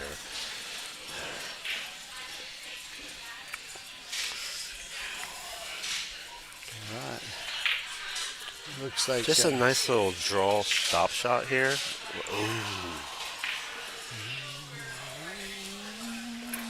He's feeling that just a little bit right now. He was feeling a little bit of pressure. Yeah. Like Yeah, Clay that's- was here. Let's see if Clay can just bear down and finish Well, this. but you often see what happens too when a player makes a cut like he did, gets the 3-rail shape, gets there. They come in confident right back to back, and it might be just a little early on the confidence, and can create those situations. And I think that might be what we saw there. Ooh. I think he did that for effect, right? Is that what we say? He did that for effect? You can cheer us Apparently, a he little gave bit? me a little fucking heart nipple. Yeah. I was scared for him. All right. Clay came through on that one, though. All right. Clay pulls down game one by the skin of the hair of his teeth. Yeah. Thank you. All right. So Mark broke the first one. Didn't quite deliver getting through the complete run out. And gets Clay up here at the table. All right. And that's one of the things we were talking about yesterday in the open, Vic. Was the thing about how much that one ball adds to the difficulty of the game. The one ball being the 10 ball. But you change that from slopping at a 10 ball. This is you have a minor echo. All right, well.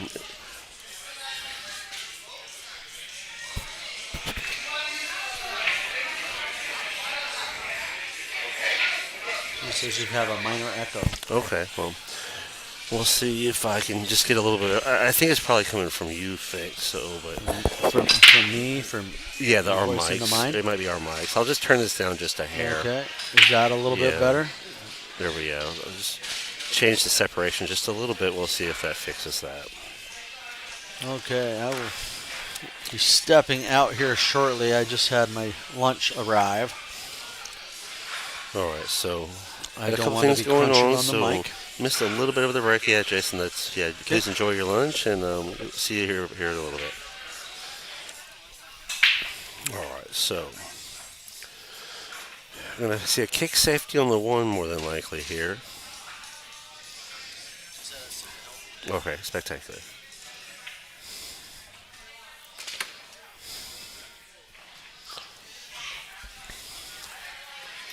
All right, so Clay's at the table right now. Mark's looking from the sideline. Clay's got a kick safety on the one here, I believe. I don't think he's trying to pot anything. Was looking for some ball in hand opportunity. Did not contact a rail after impact on the one ball, which constitutes a foul. 3 foul rule in effect, which means you get 3 fouls against the other player. You get a win for that game. You're not going to see a lot of 3 fouls, executed, here with the way the table setup was. We did get one last night, and it was from just a phenomenally locked up ball. Ball's locked up from multiple directions. So that was in the Steven versus Steven match, if anyone wants to go back and watch that from yesterday's stream. Alright, so Mark Goodwin now, ball in hand. He wants to try to match Clay's pace and maybe take some momentum away from Clay. Since Clay's got one on the docket already, Mark doesn't want to let Clay really step up to 2, certainly not 3 or 4. When him keep low numbers, he's got to go stride for stride, or then match it, and then catch the momentum for himself. It's just, it really comes down to the little mistakes that can happen here and there. On table 6, we still do have Stephen Holm and Dan Louie. They're currently still 0-0 working on the first game. Dan Louie down on his shot. Dan Louie looks to be shooting a little aggressive, but very, very precise. So he's coming out swinging them pretty hard. And I think he wants to get some momentum, and he knows he's going to have to get some momentum on Steven with the way he's been shooting. All right, so Mark Goodwin back at the table.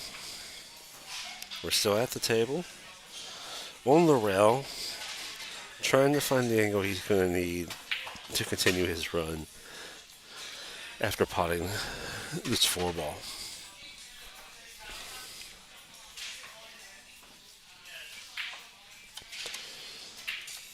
In silence for Mark Goodman. Let's see how his shot goes here. Really nice follow through. When he was looking at it, I think he was looking at it like right about here-ish, if I remember where he was pointing when he was going to it. So he's really close to his mark. And the adjustment here, I don't think is enough to make him concerned or to change his mindset to where it's going to have to sort of start his process all over again and continue the run of this table.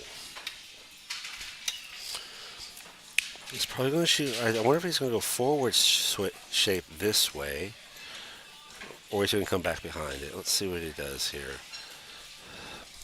So he didn't spin the ball quite as wide, and kind of put him underneath it. And maybe he wants to be underneath it. It varies for players whether or not they want this angle or that angle, coming into a ball on how they want to shoot their shape or what they like with it. So getting to this 8-ball here, now, are we coming off the rail and going this way? No, we're not. He went forward with that. And, that might be the difference in just how a 400 or 500 level player looks at this. And a mid 600 player or higher looks at this shot. It's a different confidence. It's a different stroke where you see the angle.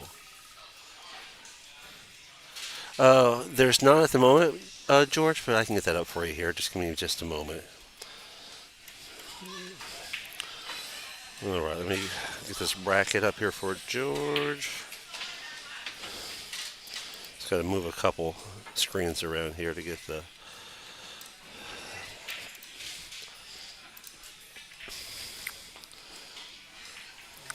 to the place where I can put this in for you.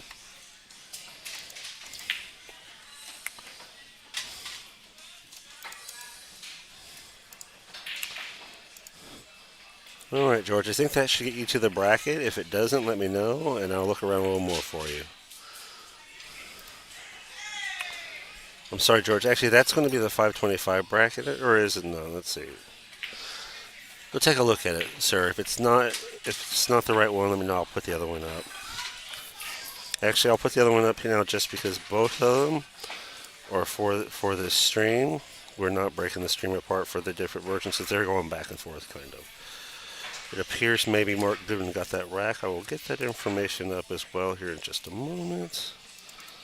Alright, so I think the first one is for the 525, and the second one, or the first one for the 10 ball open, and the second one in the streamers for the 525. You're very welcome. Thank you for tuning in and asking for what you needed there. Yeah, we're doing 1-1 here. Just a little more, moving some stuff around. Got a lot of screens going here. All right, so there's that. And Mark has his score up, so we're 1-1 now. 1-1 alternate break. So no one player's going to run away with it, putting multiple racks together back to back. Does increase the pressure of the match. Also makes the safety battles and stuff become a little more influential to the outcomes. Alright, so nice crushing break. He pots a ball in the corner pocket. He gets a look at the one ball here. Alright, let's take a look what we're working with here. So the one ball probably goes up to this corner here. He's going to have to probably use the rail this way, or some version of that, depending on how he wants to stroke this, to shape that 2 ball. It might actually sail just a little wider than that. Let's see here. No, I think he's going to have to track that like that, unless he puts more stroke or spin on it. Again, back, the higher level some of these players are, they're going to see a little more exotic changes to their application. And they're not as exotic, it's just, you're just more refined in your ability to produce the cue ball to where you want it to be. Yeah, you see. Didn't quite, I think, get what he wanted out of that. He kind of sailed the shot a little bit to the side of the ball. Might have had a little anticipation focus on outcomes of the 2, but he did not leave Clay super well. Clay now is probably going to work on a safety opportunity here. I think you might see Clay when it comes to this side of the one ball and send the cue ball this way and send that one ball up this way. Kind of see what kind of traffic he can double hide this situation in. See if he can't force a kick. Back to Mark Goodwin, get ball in hand, come up here, start really controlling the table. Let's see what he does with it here.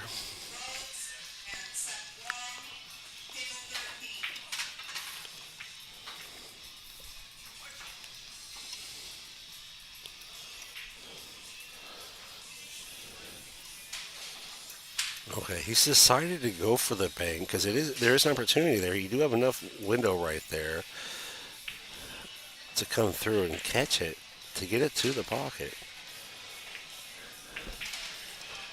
Nice chance opportunity there. I don't think he's going to see this, but however, he's only got a quarter of this ball to jump over if he doesn't have a different opportunity he likes. Mark Goodwin's well adjusted to a jump cue. He might go after that here, unless he has enough room to do something else with it. There's always a masse opportunity, masse being where you're going to strike downward on the cue ball, creating a rotational spin that arcs the ball back into this.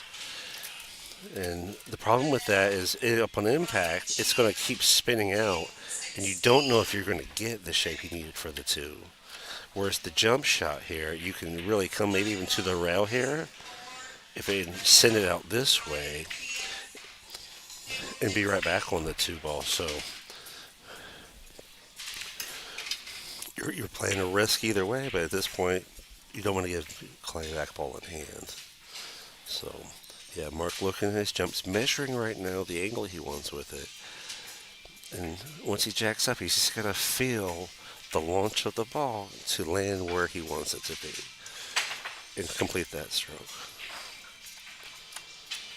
Okay. Bit of an early anticipation, I think, on the feel for the jump. And these tables today aren't jumping as easy as they were yesterday. I noticed myself because when I played my match earlier, I missed 2 jump shots that I actually made contact with and were on pot of the balls yesterday a lot easier. A little more warmth in the room, a little more tension. The table's just not quite jumping as easy. Sometimes things of that nature come into play. All right, so Clay gets back up at the table. He got ball in hand out of that. Everything's open, nothing's touching. You got nice transitions between the balls.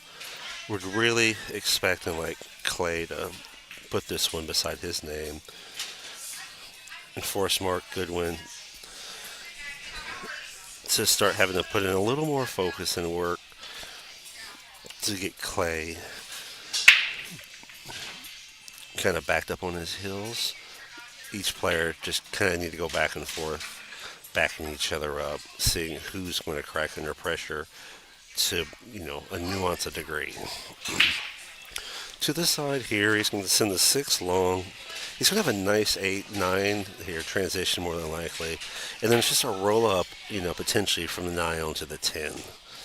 So, just kind of looking at where we're at with it. And it's going to, where the 10 goes, it's kind of, dictated by where his shape ends up on the 9. Right now, if he gets closer to the 9, if he crosses this line, sort of coming in through this 8 ball, because the 6 is going down, so the 6 will cut down there, and as he comes through this, he'll be probably over the 8. If he comes through this and gets down on this line, you'll probably see the 8 ball over here. Or the 10 ball, sorry. But if he gets longer or wider with it, you might see him having to do a little more table work and use a little more speed, and the 10 will end up over here. Alright, so he's a little more reserved on the 6 ball. Nothing wrong with that, really, because the distance now between this cut and the flow from the ball here actually will send this ball further and create an easier opportunity potentially for him to shape the 9 ball. The previous estimation in this one here, one's not that much different than the other. They're both at a cut angle where you're going to be working through rail speed. He might even get more aggressive with it and get up down here with the cue ball.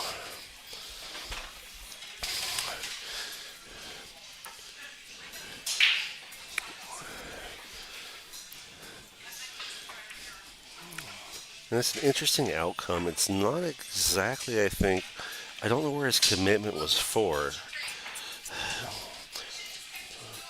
And that's the thing about with the angle coming through there is you got to commit to whatever angle, you want this ball to impact at. And it doesn't always work out the exact way you want it to. I think he's got just a hair of it in the way. He does have a kick this way, if he wants to try that. No, he's just going to try to mass it and maybe potentially try to impact it.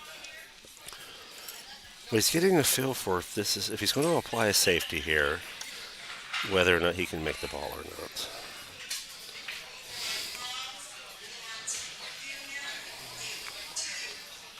So we look at it from this side. We don't see a lot better. But you get a better feel for maybe what he's looking at there.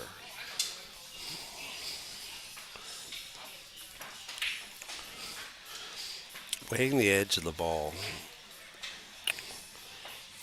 See what his outcome is here.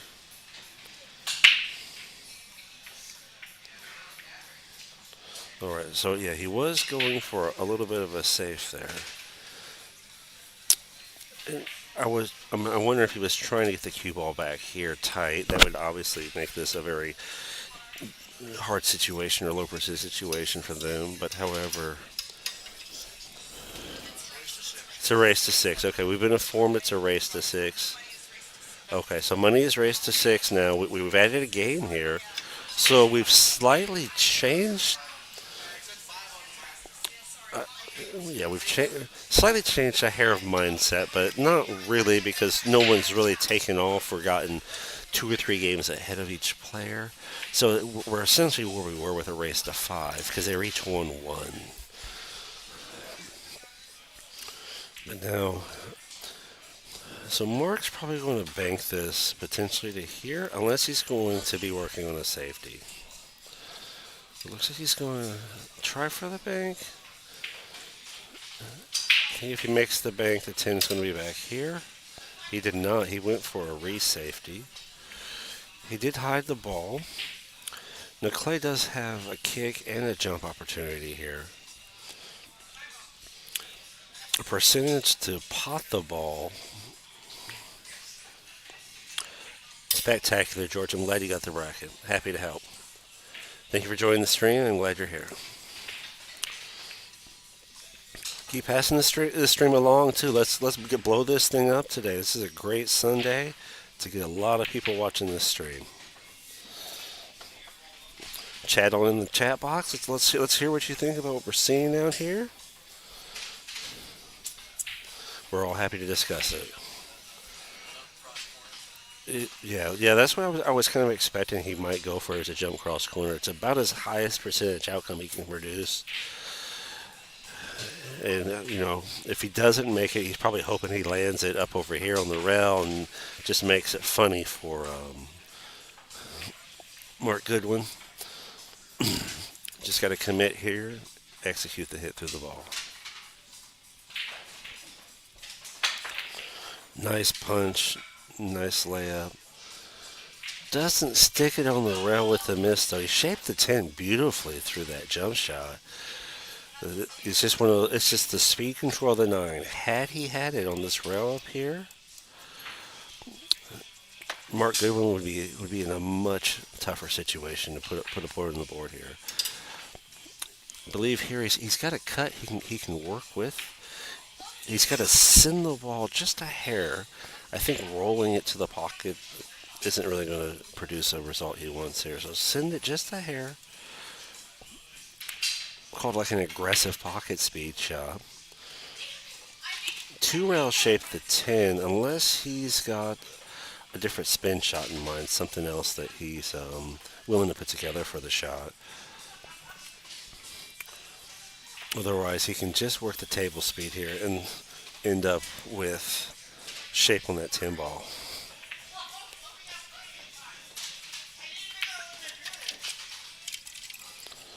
He's taking his time with it, though. Getting confident with the shot, I believe, is what he's doing here.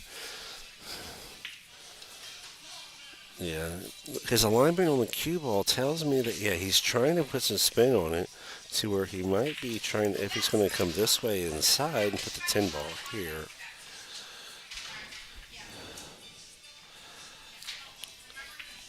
The stroke will determine what he does with this thing here. No, he went for a back cut. Okay, I thought he was going to thin that and go a different way with it. All right, so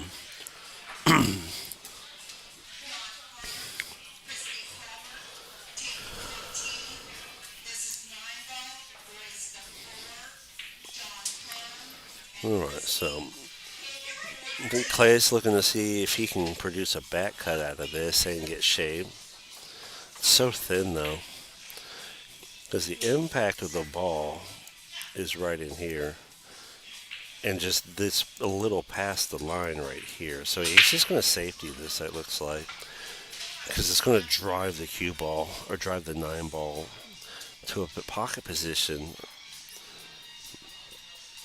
See, that's what he's looking at, because from the other side of the ball, he thought maybe it goes. Maybe I can produce this cut. And I'm sure he could physically do the cut, but it's the percentage of if it goes in. Where's the cue ball? The cue ball's out wild on the table somewhere over here, and he just hands the game over if he doesn't make it. So I don't think he quite got the confidence into the shot that he wanted here. So that's going to make us wonder exactly what stroke here Mark Goodwin's going to use at the table. 9 ball goes here. Comes off the ball impact. Rails around this way. Does he stay up here with it, though, coming through it? Or is he going to end up down here? I think that's the question he has to answer. It's not potting the ball. It's where is the cue ball going to be? Because he doesn't want to end up buried in here somewhere in this funnel of it's a tougher percentage shot.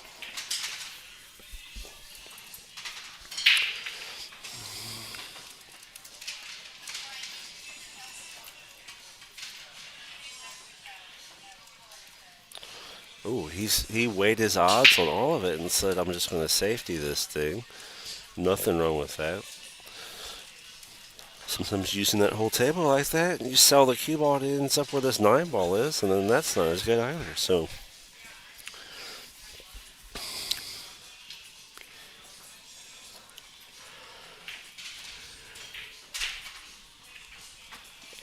so 4 rounds. That's me. That's only me, Jason. No one else is doing 4 rail shots but me. Jason called it 4 rails because he watches me drill 4 rail shots all the time. It was like no one's willing to do that with me. Actually, not no one, but yeah. All right. So, well, no one's willing to do it in a shot that matters but me. They go in and I get shape though. You did you? No. Well, good for you. Yeah, fantastic. What's funny is I'll do a 4 rail shot 100 times before I would do a 3 rail shot. Oh, I can make the 3 rail too. The adjustment just is a little bit tougher. That second rail, the third rail spin adjustment's a lot tougher than that third or fourth rail adjustment. All right, so he cuts the 9 and beautifully and gets away with it. Good Lord. He gets a steep angle on it, but manageable. Now, Jason, do you think when you make this, instead of just hair thinning it, you're going to put a little bit of spin on it and just let that ball naturally flow to the pocket and get that cue ball kind of moving a little bit out of its natural path? I mean, that's just a byproduct of it, really. I think this particular shot, you're going to hit this with outside English. Mm-hmm. Yeah, I was with you there. A tiny bit thick. Yeah, and you're creating that throw to the pocket, because you're coming to the ball. The spin's going to catch up. It's going to launch the ball off the other ball and correct it from thick to thin. Yeah. I think that's the hardest part about this length. But coming through this stroke too is you're going to have to give it a little bit of a punch to get that spin to catch up at the end there. At least more like a push punch. Oh, ouch. That's unfortunate for Clay. It's not going to make him shoot it because obviously a ball in hand situations, he's probably going to get that in. So Mark gets one here. Race to 6. We've still got a lot of pool to play here in this match. We do. It's a lot of battle going back and forth still with it too. It's going to be a long one. Then we have Dan and Stephen Holm. It's Stephen 3, Dan Louie 1. Okay, I was going to look at that right now. And Dan Louie just scratched on his break. I'm just seeing if they were doing the live score or not. They're not doing the live score though. It looks like Mark Goodwin and Clay are though. So we can give updates on theirs because they're not doing that live score process. All right, let's go look at the 520 or the U525 and see what's going on there right now. Currently, of the matches that have a score, Scott Cassell and Brian Cutler are 2-1 for Brian. Andrew Meadows and Ari Magia. Ari's up 1. Kenan Mullins, Robert Lee Foster. Kenan Mullins is up 3-2. And Oriol Fajaz and Willie Wong. Willie Wong's up 1. The rest of the matches that are up here are just 0-0, so there's a chance they might not be using the system. Alright, so Clay at the table here shoots the 1. He's got a decent enough layout to finish this up. Right. Forgot that my mic was on. I'm just sitting here not talking. Okay, well, some people like to hear you breathe, Jason. Oh, well. We know you're alive that way. Alright, so. Clay lifts himself pretty good here. 2, Yeah. 3, 6. 2, yeah, was that 2? Just come off the rail a little bit with this, like this. Oh, he goes. He went top with it. Okay. I think the reason being is he wants to have a little bit more control of the 3-6 combo and the direction of the 3 and the cue ball. Yeah, exactly. And well, now he's got a better opportunity to keep the 3 ball in this pocket zone. Maybe. Nice soft through the ball. Oh, he just kind of drills it in there a little bit. That's okay. Yeah, he's He opened the 8 up a little bit more. He has a good cut shot right to the 3. He's got control on his English. 10 is not in his way, and he's going to come up to the 4. yeah. He has, 3 ball only has to go 4 inches to get into the pocket. So he has a lot of control here. Yep. He's trying to set up his angle because he wants to come over here to the 8 in the same pocket as the 3. Yeah, that's what it looks like too. But and also with the way it's sitting, he only can really see a good side of this portion of the ball. Yeah. So he wants to contact this ball and get a good tip contact that isn't jacked up driving into the table. So yeah, he's looking at the 3 ball. He's jacking up a little bit. He's going to put that right inside spin on it, I think, and just kind of bring it out. Or if he strokes a little bit, he'll come this way with it and come there. But I think he's probably trying to get into this zone. Yeah, he said he decided to play all the way up here. He really did, didn't he? And there's nothing wrong with that. I mean, he's just confidence and do it. This can still get English to the 8 over here. It can. Well, he's got a soft the inside and then stroke through it, I think, a little bit. So you don't punch it to the pocket, but you let your stroke out just a little bit. Looking at, I can see the table here. Yeah. He's got a decent look at the 4 on the side. He does. And I think he but can do you think he's going to come this way through I do. and end up about here? I do. Does he. Yeah, let's see how he gets with it. Oh no, Mr. Clay. All right. Oh, he just gives up both. He just gave up the whole game there too. Well, it's ball in hand, pretty good alignment. A little bit of pressure filling. All right, so we're 3-1 here. Clay's feeling a little bit of pressure. Yeah. Maybe just a little bit of performance focus, kind of getting in his head a little bit. Starting to get chilly. I'm gonna put my sweatshirt on. All right. So Mark Goodwin to rack. He's got his 10-lit rack out. 10 ball.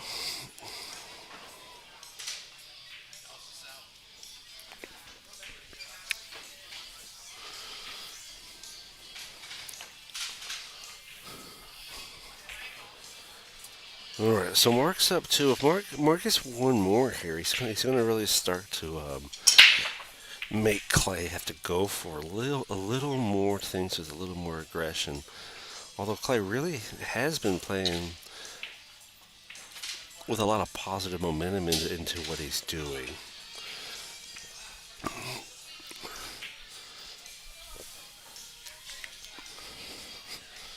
Yeah, so yes.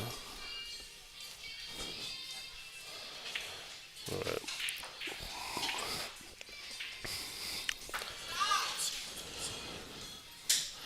All right, so here we go. So Mark Goodwin at the table here. Threw a big break at this thing, and we have someone else. One ball now, it's got 2 pockets he probably likes for, but he's going to look at this 2 ball. The 1 ball is straight in. Yeah, clean shot to it. Straight in. He can put it in the side, though, right here if he wanted to. He's got to look at this 2 ball here. I think the 1 ball down gives him better shape to the... Oh, yeah, it probably... But you see the angle, it feeds this way a little bit, I think, for the cue ball. He's trying to find the angle to lay it into. And if he misadjusts to cheat the pocket, it's going to go this way. If he plays it all the way down, he's got to follow past the 10. Exactly. That's how straight it is. Oh, is it that straight? It's straighter than what it looks here on the stream? Okay. Yeah, Jason looking at the table. It's not being streamed, George. It's on the table next to us. Yeah, we only have one up. Yeah. The match score over there is 4-1, Steven.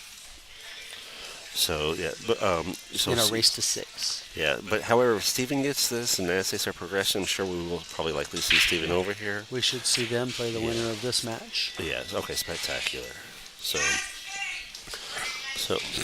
Steven's up 4-1 to Dan Louie. Dan Louis working to play a little aggressive to try to get back in, it appears, too. Steven, watching him play last night, any little mistake and it becomes the Steven show. So,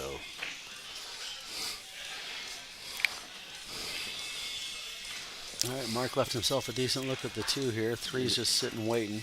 yeah, a really good work on that one ball to find the angles and produce But look at the a placement 4. that like this. The 4 here is, I think he might just roll up and play safe with it. I wonder if he got really straight on that 3 ball though, didn't he? Yeah, he's looking at the line of the 4, but I think it's easy. Because the 3's here, right, Jason? Exactly. Yeah, so 3's 3, there. the 4's between the And 9 we got and the 10. 5 over here. And this is the 4 ball. This is the problem situation we're looking at here. In my mind, I see coming off the rail, making the 3, and coming up off of the first diamond, almost first diamond, Yeah, and well- roll toward the 4, and try to get a line to play the 4 either down, Well, which is hard, but over here past the 5, It looks like he's and going get to him on pop the net. this and just come up in here, and then look at it, look at what it feels like, or feel what it feels like through the shot. Let's kind of see where he lands You this can thing. do that, but it's much better with this little short shape to Oh. find a pinpoint focus to lead. I don't know what he's looking at right here when he was just poking at that. Let's see where he lands with this thing. Okay. So he kind of split the difference there, really. No, he's got a 9 shot here. If he likes combos, No, I think he's playing the 4 extremely thin. it does look like he is going to safety this 4 extremely thin. It gets down here on the rail. That was a decent shot. It right there. was. He wanted this on the rail though, because now you don't think so. Because now Clay can see the back of the where ball. the 10 ball is. Yeah, This makes this hugely hard. it does. But if it's on the rail and he's having to launch, off the top of the rail, and he only gets to use the top English, Yeah. it limits Would've been better. what he could have done. He's opened up a lot of opportunities now though But- for Clay to make a really good hit. That cue ball on that rail is so close to foul, not foul. On his ball speed. So he's happy to have that ball just 2 rotations off. He laid the 4 right behind the 9. He was very limited on what he could do with his speed. Yeah, the 9 with that 9 angle of that 9 right there, with that sticking out like it is. There's no straight rail kick. No, and I I guarantee mean you can't even come Clay's past. coming this You can't way. even come past it and come back into it like that, Harley. It makes Show it the so line around the difficult. 5-8. That's the 2 rail hit that I think he has to go Which we're at. right down here. Oh, okay. So you're saying he's going to go this way Yes. to come into it. Okay. No, he he's might be going going 1 rail for a reverse kiss. spin. Maybe he's. I don't looking at- know. Well, that was the thing. If he has room, he can impact this rail with inside right and stroke right back to that ball. Yes. Huh? He's going for a thin pass and a thin kiss. Yeah. And then this will come out here and lock over here. And the cue ball, if with the speed, might go over there. He always sends that cue ball all the way down the Girls, table. look where the cue ball's going. Does he get some love? Look at this. Look at this. It locks got up. some love. Oh, look at that. See right there. Now if think- those are touching right Those are behind the touching. edge I think right he there, got some love. that makes this much harder now for Wow. Goodwin.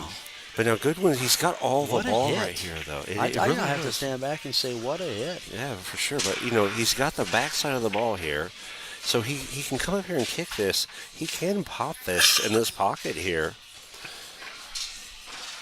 And say it. Mark's taking a good Or look at send it this. down here too. So Oh, no. This shot on a 4, and it should be playing it in the side. Yeah. And probably playing it 2 rails. yeah. So Stephen Holm, we'll keep you updated a little bit too, George Holm. We're here to champion anyone at the table the best we can. So George Holm's over. He's shooting right now as well. Now he just sunk, I believe, the 7 ball. He's lined up on the 8. Nice. He's just got to get a table position here, likely a draw position on the 8 ball. Well, he left So- himself good on the 8, draw a shot to the 10. Yeah, he does. 9 ball's gone. Looks like Steven's going to get on the hill here It does. and go up 5-1 on Dan Louie. And Stephen And he Holm has makes beautiful the 10. stroke. To 2-rail stroke off the Oh, yeah. spin, comes up 3, hits the 3rd rail, 2 diamonds up. Beautiful, beautiful 10-ball pot. Dan Louis gives him a big smile, too. So it gives him up to 5-1. Stephen Holm on the table 6. Okay, they know they're going to 6. Okay. Yeah, and now, yeah, they've been informed. They know they're going to 6. A lot of pressure for Dan Louis to come back and do much against a daunting, I didn't get to see the dominating shot. Stephen Holm. He came up safe. He came up safe.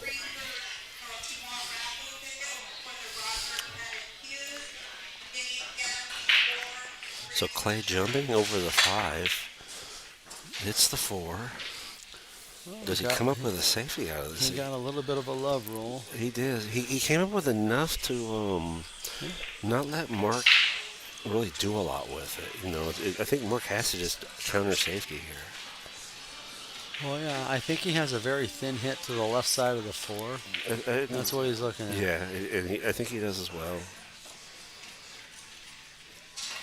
So if that's the case, then you're probably going to see the 4 come over here, and then the cue ball come back here. That 4 is never going to get that far over. He's going to try to play a line on the 4 to get it right up on the 10.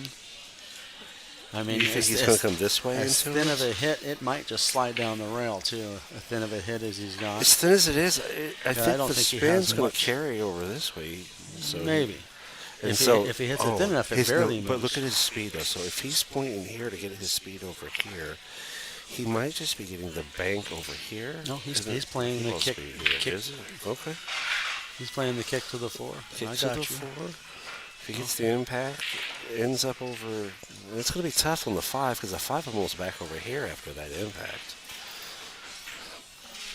What a shot, What folks. that You was. just got to see a super high caliber, awesome kick shot with a little bit of shape. Yeah, That was a very good shot.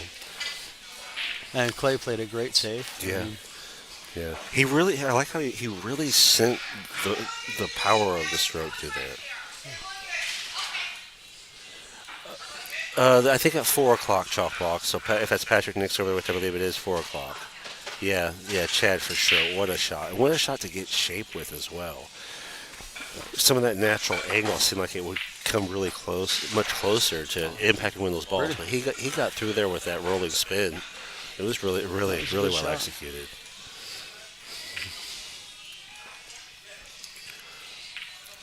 So sends the 3-ball home center pocket. Can't do that much Okay, better. he left himself perfect on the 7. Just come off the rail, a little bit of draw, and then you're going to play your 8 to the bottom rail. Yeah, out he to wants to 9. hit the 7 nice and centered, so it just comes out with the draw. Yeah, not even that much. It's not going to be this far, yeah, but the mouse is fast, so. So fast. That's the fastest mouse I've ever seen. That's Speedy Gonzalez mouse. Yeah. Well, here, talk to them about what's going on. I'll go see if I can slow this mouse down for us. Maybe that'll help us draw and move around. Chad a little bit Raswick, better. yes it was. That was a hell of a shot.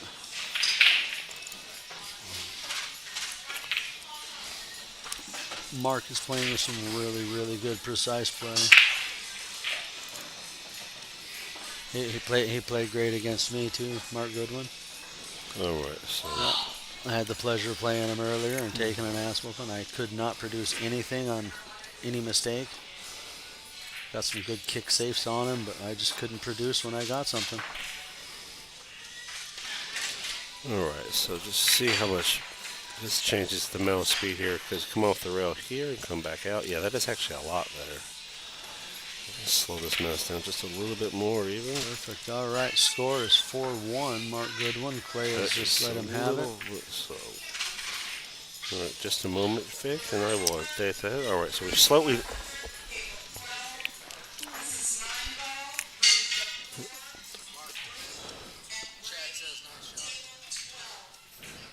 So that was Mark there for 4-1. Yep. Little shout out from Chad Raswick saying, Yeah. "What a shot, Mark." Yes, sir, it was. It was Yes, a it pleasure to was. watch that. All right, so Clay now. Clay wanting to get some momentum getting this match. All right, Stephen Holm got down to the 10. Dan reaches out, shakes his hand. Oh, So okay. Stephen Holm is taking down his match. He will play the winner of this match. All right, so I'm Stephen Holm assuming- takes that 6 I'm to 1. assuming next on this stream table. Oh yeah, it's only 2 o'clock here. We've got up to half hour, 45 minutes left in this match. So I would assume We we'd have see this one match more. to play, Yeah. and then the point match at 4. The loser of that will play the winner of this and Stephen Holm. All right, so yeah, I think we're going to see that next one here before the point match. We should. Yeah. It's just some great action coming in here. Yeah. So yeah, share the stream out there. Let's keep this thing growing. See as The many hot people watching seat this match, as we can here. Chalkbox Productions, should be 4 o'clock. Yeah, 4 o'clock. All right, so after the break here, Mark going back at the table again. He's kind of maybe buried a little behind the edge of that 2-ball. So he's going to probably have to kick at it Yeah, this he way. is. He looked at the match Oh, say yeah. at it. He That's a didn't like much it. better drawing line with the slow mouse, so, yeah. You like that? Yeah. Is that better?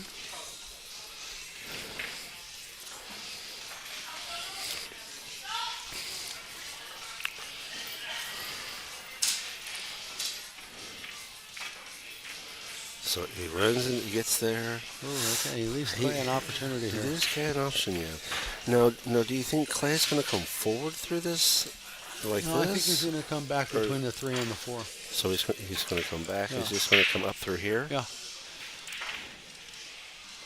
So yeah. So caught the line there. He shouted out a little bit, but it's not bad. It's just a little straight now. He's got a little angle to come off the rail back for the 3. Yeah, maybe a little punch with it too Yep. to come this way here. And the pocket speed too for this ball with the punch shows the roll, and then the rail will carry out just a little bit. So he just kills all of it, everything out of it, and tries to just punch through into it. Jack Kiske has thrown us a shout out. He's done a great job with the stream. Looks and sounds great considering the issue yesterday. Thank you so much, Jack Kissy, for the support. Always love everything Yeah. you do and how great you are as a player, a person. Keep up being yourself, brother. Agreed. Thank you. All right, so 3-ball in the hole. He's got a nice 4-ball angle, and look at this to the 5. That's No. actually great. It's actually a Z bank. And that's what I was Z off. So he's coming like Exactly. this to be up in here. Yep.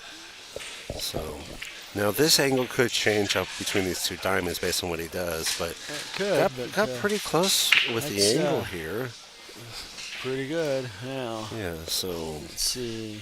I think he's just going to will he draw this and come through here? He might have a little angle to that. It looks from here. It looks straight. So, but earlier though, he gave us he had about the same angle up here earlier, up over here, and he just dominated that ball backwards there. So I And at think he's table going distance too. I think he's going to do the same thing and actually end up Yep, he something is. like this. Look at that. Yeah. That was a good shot. Yeah, that was a really good shot. And then So, yeah, the 7 is controllable. Yeah, on and the then it's just shape. going to drift out here. And he's got to come off the rail because of the distance to the pocket for the 7-ball, I think, to shape that 8-ball. Oh, I guess I stand corrected. I got the line, but a little bit better punch through his stroke. So, okay. I can see it a little bit better on this screen. He does have enough to punch to the diamond and come Well, back yeah. out. He's got to commit, though, to punch and slow like he did But there, but it gets risky. There's one But technical if issue. you get It's the his Z, 9-ball, he's going to jack up just a little bit. I know he's playing dead. actually, I think Dead will draw. he's going to come this way with it. Actually, He might. so yes, let's redraw this here. I think we're going to see something like this. No, it was my first call was a little bit closer, but All right. still, look how perfect he is there, though. Yeah, I think Clay's zeroing in Yeah, a put little it there bit. and put the 10-ball right here. There you go.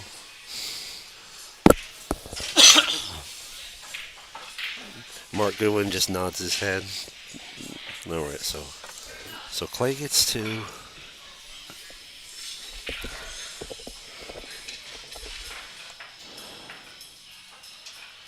tournament, Danny.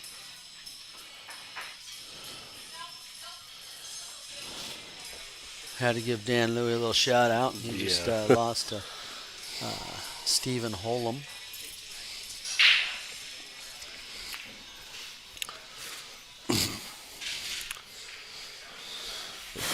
right, so Mark Goodwin here, sitting 4-2. If he gets that fifth one right here, he's going to put, It's Clay gonna right put a back lot on of his pressure on heels. Clay. Yeah. So, but Clay's going to try to force mistakes here on them. I guarantee you Clay's going to work his butt off to get this game if Mark gives him an opportunity. Yeah. After his last shape shot there, jacked up on the 8, he's starting to zero in on his table speeds. Yeah. And Clay's a champion. He's won enough things that he knows how to get into a championship mode, a championship mantra, and go out and come back and do something special. And he's in the position to do that now, too. So, buckle down with the focus. 1, Get in 2, there, but 3, 4, 5, 6, 7, 8, 9, 10. You have a dry break. yeah, now this right here, though, is not. Those balls are only about that far apart. But that does mean if he hits the one like into this spot right here, it's possible to get this into that absolutely pocket. possible. But yeah, But the cue ball is actually going to run into it potentially too. So he's got to draw this off of the angle right here if he wants to try to get this ball in that pocket. not. He's calling the 5. Yeah. Well, he could push through it if they're far enough apart and just cut the difference in half He and might. just send it underneath to the pocket too. So, you know what? Let's see if he gets this.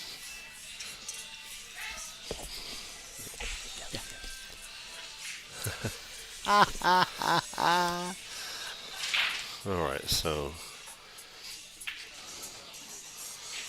so working a little bit here to also bring you guys some replays as we're going into these bigger matches as we're finishing up here too. So when we check the replay, make sure it's working here on this shot, Okay. no matter the outcome. We're hoping you get this in though, Clay. All right, so he does rattle a little bit. We did hit the replay. Let's replay this That was then. a good shot. See if we get a good replay out of this. It was a good shot attempt. Didn't quite get there, though. We got a good replay from it, though. He called the 5 just in case, but this was a real good, good shot. Yeah, so we're back at the main scene here now. All right, so My luck, I go hit that. The 5's going to drop because I was playing safe. That's my luck. yeah. This did work out for him, though. He's got 2 balls in his way. His best percentage might be to try to jump this, and that's what he's going to do here. He's just going to try to clear both these 2 balls and reshape something special here.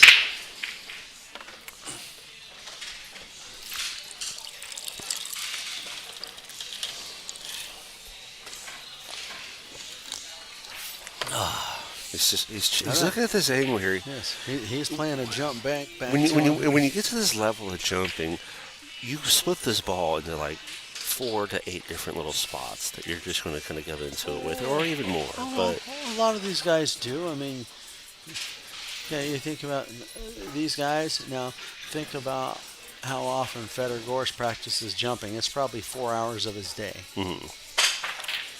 Beautiful jump hit too. Stays out of the pocket. What shape does he get with it here? And one roll right into a shot up in the corner. Yeah, and so if you guys just saw there was a part of a cue stick in this corner pocket here, what that is jump cues often come in 2 different lengths, and so you can do a dart jump or a longer jump, and based on how you want the ball to react, you're going to break that cue into different lengths. So that's what you saw there with the cue piece in the pocket there, and it's just a place to store it for the moment. All right, so 1 ball goes along to the corner. 2 ball slides past the 10. 2. His following angle was right into the 8. So he just held position. A little bit of. So it slides past. I think, does he have to hit that with a little top and then the running left to get back over here? He's almost trying to put the cue ball back. Possibly. Let's see what he's doing. Back where it was. If he can get it there. Oh, he comes under, gets... Oh, no. Wow. No, Clay. Oh, Clay That is going is- to... Oh, It is just hard. It's hard to see for a man trying to get in this thing. All right, so yes, it is. I feel for Clay. I've seen him have some rolls like this. already today. Yeah. It's hard to shake off. It can be hard to shake off.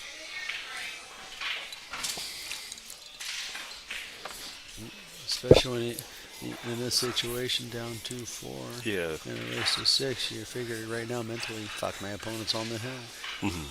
Well, and they're both playing about at their Fargos. Just some of the rolls for Clay just haven't been fortunate. We've seen some really phenomenal shots, and just some of them just not going the way they should. Clay is not playing up to his Fargo right now. Yeah. I won't beat around the bush on that.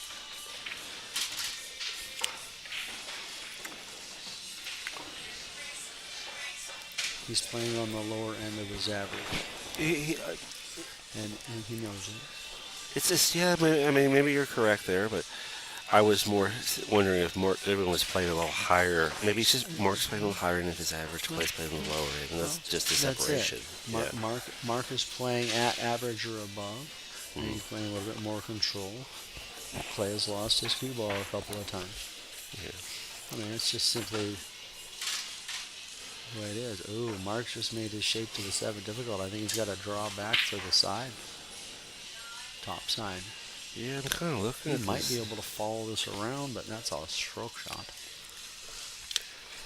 I wonder, so what about this, Jason? Let's say instead of taking the under edge of the ball, you take the top edge here, and when you punch that draw, you can center it out to here. Well, I just said you either have to draw this to play the 7 in the upper Yeah. side, or... But what a lot of people, if they aren't at the caliber of understanding the nuances of what you can do with the manipulation of a ball to a pocket, because you're punching that edge of that ball, one edge goes in a little easier than the other. So this one here, you have to be a little more precise.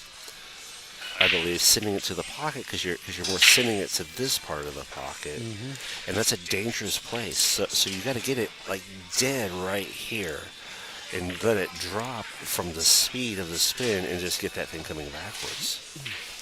He's measuring the power of his draw stroke here. Yeah, and that's the brutality of a diamond table. You can't just smack it right there and think it's going in. Oh no! Oh, is he playing? Look at that draw. Look how in alignment he is with it too. Perfect speed. Yeah, it really I was. can't say anything. That's Yeah, and then so that's here worth a replay. we didn't get to it in time, but that would have been worth replay. You're right, Jason. We'll continue to try to work on those here. It's all right. No, and the cue ball is about exactly where he was lining up. If I was off angle. Yeah. So here he's got to make that pocket look that big to his shot, and come in at that angle across this part of the ball, which might put him about here, coming off the rail to shape this 8 to here. A little bit further left. Let's see what he does with it here. Okay, we'll get that replay coming in here. Let's take a look at it here.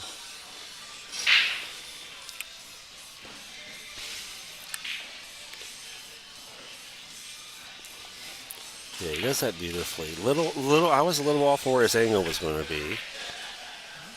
We'll clean that up for him. Now this gets a little trickier here too, Jason. Will he send it down here to get better shape? No, he's going to use the whole table here. It looks like he's shooting high. I think he's going to come punch this over here. Oh, he went way forward, that thing. All right. Uh-oh. Oh, Lord. Oh, does he avoid that? Yeah, he did. Okay. So he avoids that.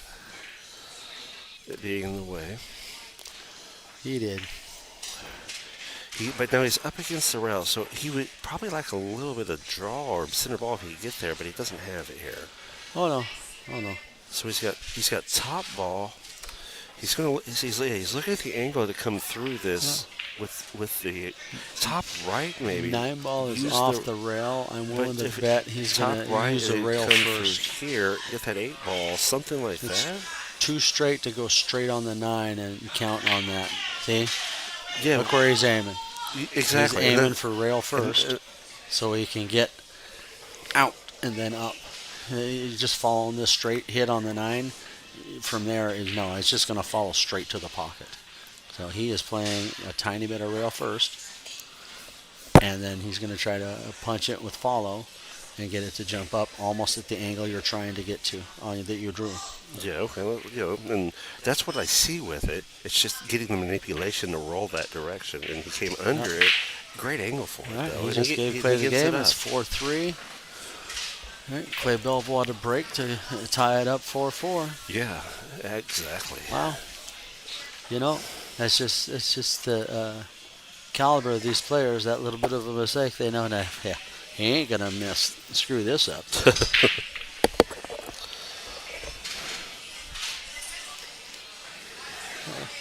Then we have two of our hometown players on table 14, Christy Palmer and John Carnes, playing a B-side 9-ball match.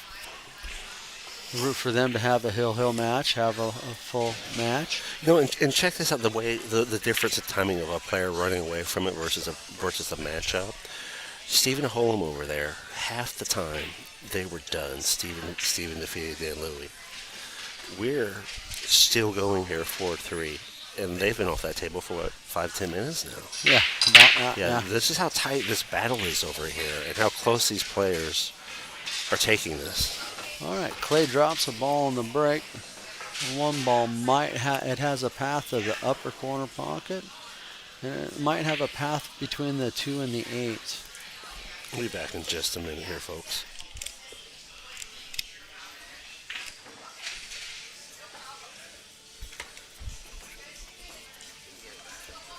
All right. Greg's going to sign off for a second. He's going to run use the restroom.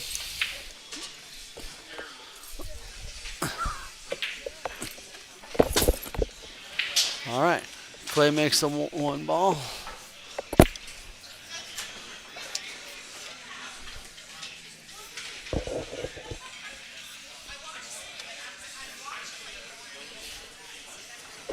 I'm going to sign off here for a second, but I've been thinking that, and Greg and I have talked about it too, that we wouldn't mind doing a little mixed thing with Distinguished Billiards and Chalk Box. Get some north end, south end, or, Paulsbo, north end, get something going. Oh,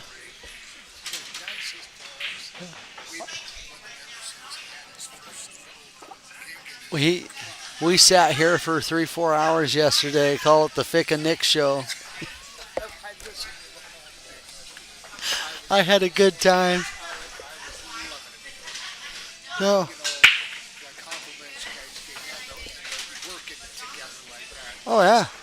Dude. I was so happy. Just the automatic offer. Oh, you guys. Oh, man. What do you need? I'll bring it to you. I was just automatic. I mean, we figured it out. We had to do something to get a stream going. That would have blown up my whole weekend.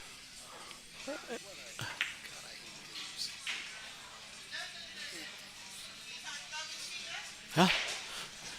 Thieves and liars go hand in hand. I don't like either of them. Yeah. Anyone that's willing to deceive you and lie to your face, they're probably willing to steal what you got, and vice versa. It's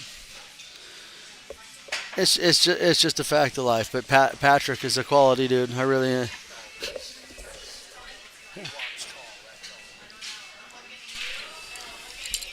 And I hear he likes 1 pocket. So. All right, so I'm back here in the action. Yeah. Greg and I play quite a bit of 1 pocket.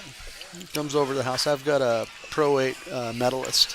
All right, so Brunswick medalist. Mark Goodwin here at the table. Not really nice table. It used to be ball. Keith Johnson's table. Come down here and shape this 5. He rolls into it. Wow, that was a good little shot right there. That was a very nice little shot there. The key is to not hit that ball any harder than you need to, and just maintain the amount of follow through it's going to take to get it around. Yeah, the Fick and the Nick show, that was epic yesterday. Yeah, you guys had a great time. Yeah, I did. I happy really you guys enjoyed had it. a great time. I was talking with Aaron Moss also, Patrick. And Greg and I have talked about it too, that it would be kind of cool to do a little collaboration and have a match, some kind of match between us and you guys. Get something north end, south end going. That would be interesting. Oh, Mark just played his shot a little bit light here. It's going to be difficult shape. After that beautiful four ball back. I wonder if I expect him to come this way with it. Well, a little off angle, I think, coming off that second round here. But, when he cuts this, he's going to get it around pretty nice to here. Okay. That move your line a little bit left on the first diamond. Because he's going downhill. The momentum's going to bring that ball a little bit left to where your line is, I think. Okay. But I drew a pretty good line there, so I'm going to leave it there because it's a nice straight line. But well, it is a pretty good line. I mean, for the mouse draw, that's pretty darn good. Yeah, so we're just going to leave it up and just see where he lands with it. He rattled it. Oh. Okay. But yeah, he came out pretty good with it, though. Unfortunately, he rattled it. But now Clay has to go for this cut and make it. Oh, Clay absolutely has to go for this. There's no real safe shot. So here's what happens, though, Jason. I know you know this, and I know many players out there know this, but those that don't, he's coming so thin to this thing. This object ball here is only getting about 5 or 6% of the speed, which means this cue ball is going to take all the speed that he says. All the energy stays with the cue ball. He's got to use all the table here to get back, just because of the speed itself. There he is. Oh no! Did he do it again? Oh, he did it again. Oh no! Yeah. Clay getting a little frustrated with himself. Yes, he is. Puts Mark on the hill there. That is not an easy shot for any player. Oh no, it's not. When it gets that thin, when you get under even that 12% or whatever it is, it gets rough. What you need, Steven? Not over here. Yeah. It was Stephen Holm? That's Stephen Folan. Or Fulham, okay, yeah. Folan. Yeah, Fulham, yeah. So and Stephen Holm. Fulham is just over here looking for his sunglasses after yesterday's match. So, all right. So Mark Goodwin on the hill now. Clay just having a litany of things just not going right in his way. Now, the rolls have been tough for him off of Mark's misses, too, because Mark has made the mistakes, but he's gotten in mistake positions that just make it tough for Clay to stay in it. And, you don't really say it's Clay's fault there. It's just a tough percentage to get through for any player. It's this much, a 1/16 of an inch of tip difference to being perfect on the 10. Oh, here's an opportunity. It's the thickness of 2 nickels basically stacked together. If that. Yeah. It could be the thickness of a nickel. Yeah. That creates that scratch or perfect shape. Yeah. And of course, the concentration level and the consistency and everything of the execution of your focus is a pinpoint. You're looking at a pinpoint of execution focus, and so if you deviate a nickel's worth of thickness, that could be the difference at this level. Oh, absolutely. All right, so okay, I think Clay's going to bear down here, and I run this rack out. The only real trouble is the 5. The 4 to the 5 getting shaped to there. And I'm a champion for Clay on this thing too. I want Clay to win this rack. Okay, I do want him. I want him to succeed and have success with I'd this. like him to go back to back, come back and win this thing. Down 3, down 2 basically. It takes 3 to win here. Mark Goodwin, not making a lot of mistakes, and when he does, they haven't, but rolled. he left himself in a good spot here for a breakout or shape on the 5. Well, if he's going to draw this, he'd just be over here a little bit. I think he's going to follow this. And maybe he will. Just a little. Oh, yeah, he does. Maybe that 5 goes past. I don't know. Is he going to play safe here?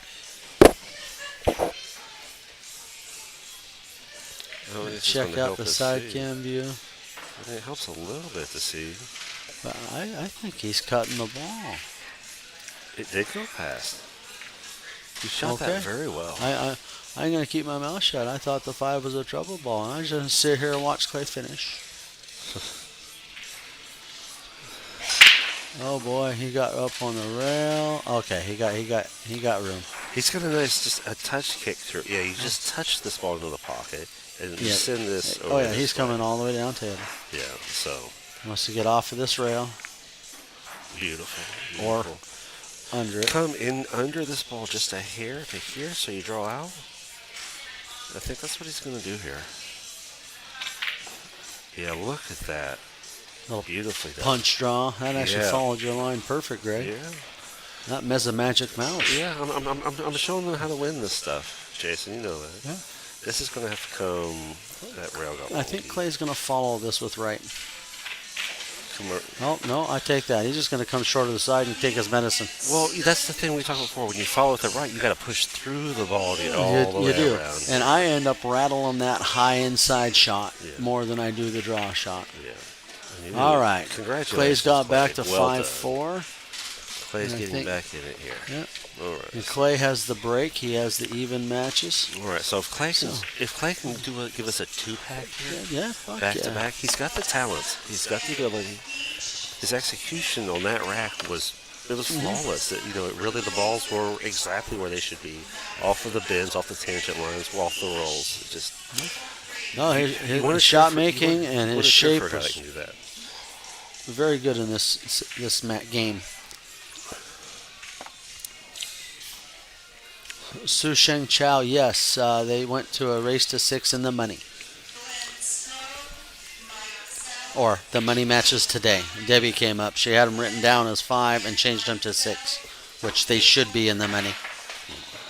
All right. So I still haven't heard if it's a true double elim in the final. I wasn't here to listen to that in the players' meeting. I'm assuming it'll be 2 races to 6 if needed. well, before they did it to where it was just one longer race, so I think that might be the case again. Just a new format, a challenge match sort of series format instead of a double. But we'll see what they've decided.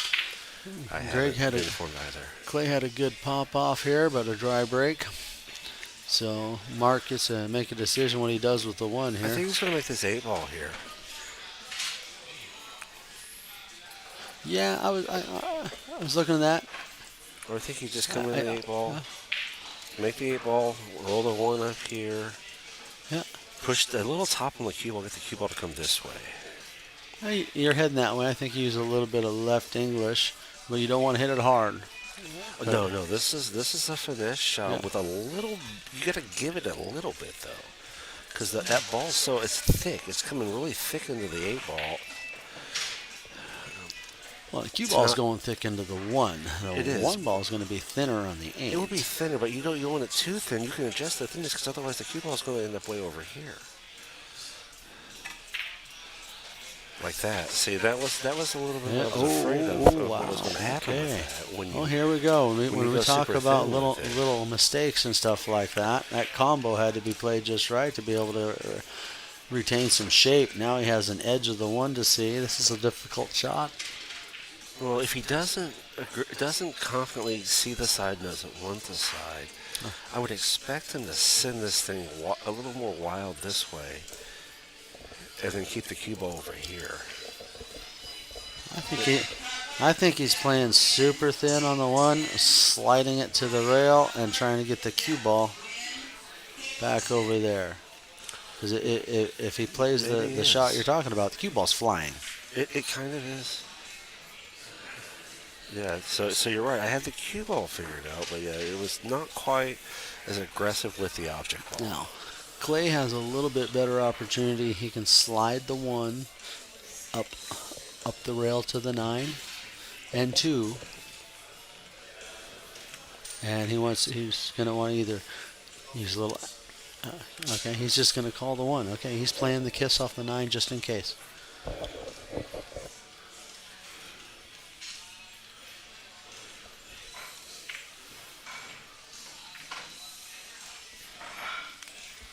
Okay, that was a good shot. Look at that. He used the 7 to kill the cue ball speed and slid the 1 past the side pocket, Yeah, leaving that's the 2-9. that's a really nice. That is. There's no. I don't think there's a kiss on the 1 here. Well, so Clay looking or Mark He's looking looking at for this, frozen rail. because Mark's got this one, but then he's also got this one. And I think Mark just clarified it's frozen. okay. So just to clarify, does that mean that he has to contact a second rail after contacting the 1?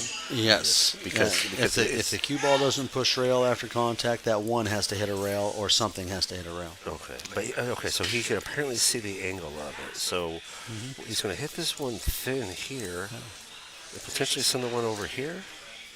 And the cue ball. Possibly, I think that's what he's I looking think at. the cue ball might end up down here-ish. Let's see what he gets out of this thing. The cue ball might end up over Okay, here, though, too. he's giving a little masse here. Yeah. Ooh, He missed it. Okay, that's here's tough. So, all right. all right. So, Here's these opportunities now. All right. So yeah, Clay now back at the table, down only 1 game now. He's coming back. If Clay runs this out, we get to that hill match. Yes, we do, and I'm hoping we get there. But I mean, Clay's looking at this. I think he's just going to send the 1 ball down. I don't know if he's even going to. Well, yeah, he is, and he just comes right off the rail to shape that 2 ball. He's thinking about it. He might be thinking 3 foul. No. Well, the table's too open for that. With a player at this caliber. Okay, I think one thought he's got here is Sorry, go ahead. maybe trying to get the cue. Okay, now he's thinking about coming off the edge of the 1, sliding it, and getting the cue ball over here, making the 1 ball really hard to get to. The other one he was looking at earlier was sending the 1 down here and getting the cue ball to roll right in here. Yeah. And it's something to think about for people watching that don't understand that shooting across this pocket is always dangerous for the player, because when you leave the rail from here to here, anything can happen he to the wanted ball the 1 and it can kick out. closer to the 9 Yeah. on this shot. Not bad. It's still okay. I mean, he still has a bottom rail kick to the 1 and possibly make it. Yeah, we would expect to see Mark come up here, come back down, hit this thing right there with the back edge of the cue ball, right here. I like coming into that 1-2 rails. You want to? Oh, you want to come Yeah, into? I like him coming in here. Well, I've been seeing these players kind of drive into the balls a little better. If this ball was just a little further out, like here, that might be a lot better. But I don't know if that's what he's looking at here. Oh, Miss Jamie's coming to give hugs and goodbyes. Hi, Lovey. How you doing, sissy? Going home, so I'm much better. Okay, all right. Well, then, go home, relax, give the kid a little hug. Tell Damien hello. No, just my dog. Just your dog? Wow. Okay, well, give her puppy belly and butt rubs for me. All right. So working with what Mark Goodman's got going here. Let's see what he produces out of this thing. Well, he is definitely playing the kick shot at it. 1, He 2. did come to 2 rails. You called it, Jason. Yeah. But see, that's what I was afraid of with the 2 rail shot. Mm-hmm. But you get away with more, though, on the 2 rail. Well, it's easier to get a hit if you hit that little flat. 1 ball can slide down, cue ball comes up, hits the 2, and you freeze them to the 9. Yeah. Okay, you make it. Then you hit the 1, make it, and the 2 ball rolls up. You're going to have shape on that. It's a little bit better, and you got more opportunity at making a good hit. And Clay wanted the ball in hand. He didn't get the ball in hand, but he did get a better look opportunity here at the 1 ball. No, he's got an easy make shot. He just So he needs makes shape on the. Does he get around? Well, maybe he may to just the draw 2? back because the 1 ball's tucked in there. There he goes. He does. Okay. Look at that shot. That's a phenomenal shot. Okay, this for a hill shot right there. The shape on that too. Granted, he's on the rail, but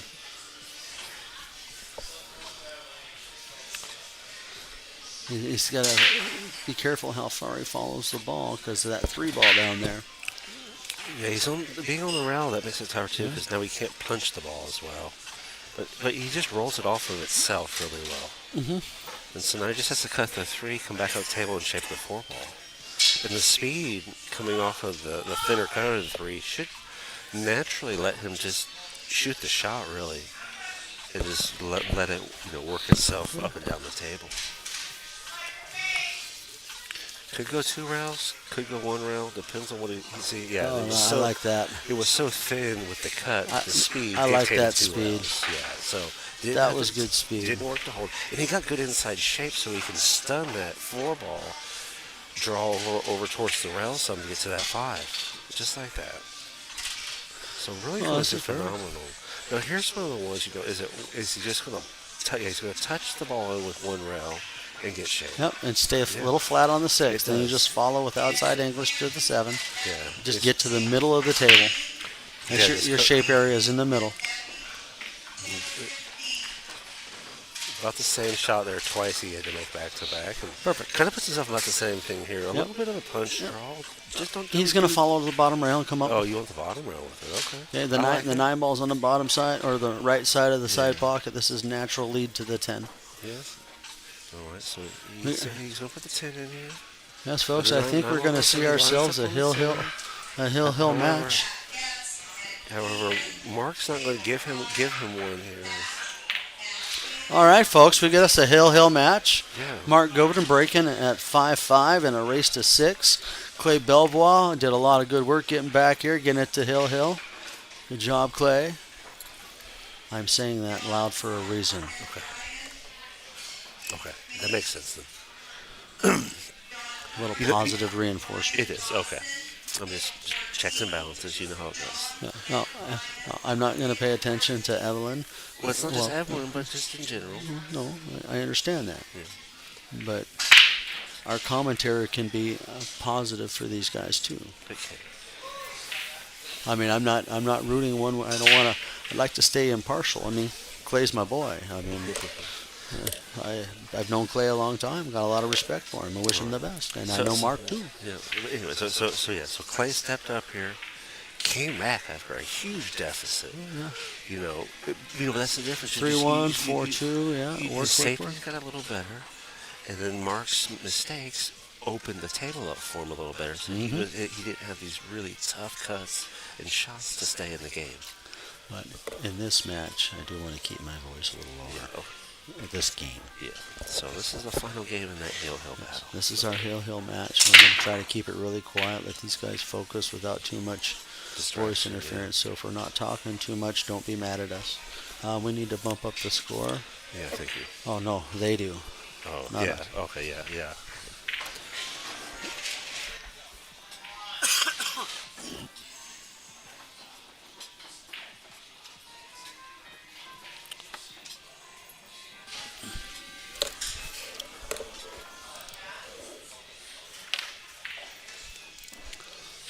All right. Have us a try break. Clay's got a shot at the 1. All the balls seem to be open. If Clay can get shape off this 1 to the 2, this could be really interesting. Whole turnaround.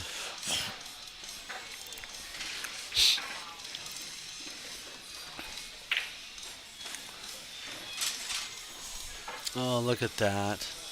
And the shape on the 2 leads to shape to the 3. That was pretty. Yeah, he did that really well. And the 3, if he gets really good shape on the 3 ball, it's going to go right to the 4 for him as well. Exactly. It's basically a runnable rack is what we're looking at here. Yeah. Well, what I really like with this 2 ball is you play coming back halfway between the 4 and the side with your leave. The 5, the 3, the 8, the 4 are all blocker balls if you rattle it.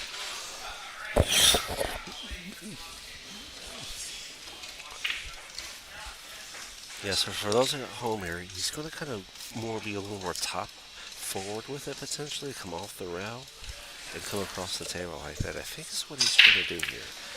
He might end up having to come off this far, because of the speed distance to the pocket. He got underneath it. Really And he nice. got Yeah, perfect. he got his angle a little better than I even drew mine, so congratulations. He's going to go for a He's shooting little right bit at of the tail of him, draw. drawing at the commentary booth here. Mm-hmm. All right, so it's a nice drawback here. Yeah, a few rotations to get up for the 5. Yeah. More rotations than necessary. Yeah, but, he see me kind of moved his hand. He's like, just slow down, ball. that's also telling yourself in a way to, whoa, settle down. Yeah. Now, you're probably going to see him hit this a little fuller here to get this thing to go this way. Oh yeah, he's going to do a little bit of draw punch over to the other rail Yeah. and come out because he wants the angle on that 5 to get past the side pocket, opposite side, so he Yeah, gets to so the our 6. 6 ball next is down here. So once he's going to, I don't know if he's going to come in straight. He'll probably come in straight and just come right down to it here. Yeah, well, he's got a decent angle, but that's about the path. That's about the path. I don't know if he's going to draw that far up to that rail, but He might not. But you want to be past this zone in your mental portion of the stroke. absolutely.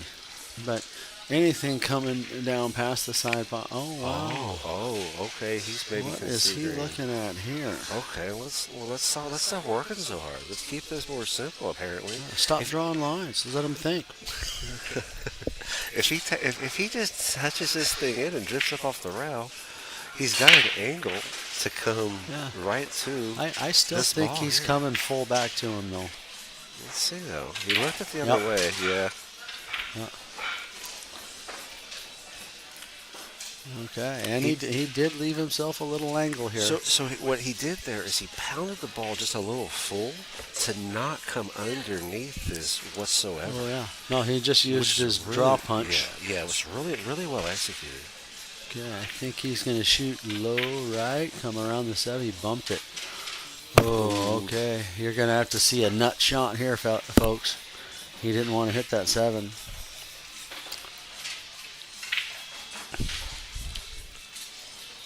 No, you can use the 10 to stay in it. Well, you can, but he's going to bear down a focus. I'm thinking he's going to try to cut the 7 over to the left and use If it goes. inside draw to come 3 rails to the 8. Clay just walked away to go to the bathroom. All right, so All right, so we're going to take a little game break here. Clay's going to collect his thoughts.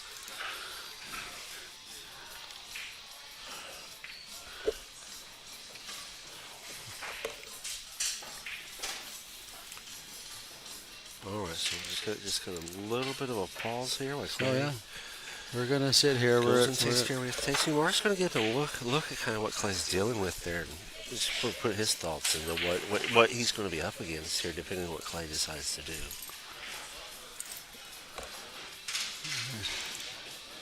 Yeah, so Mark is kind of walking around just a little bit and looking at it. Mark's eyeballing the shot that Clay's got. I mean, he understands exactly what happened. I mean,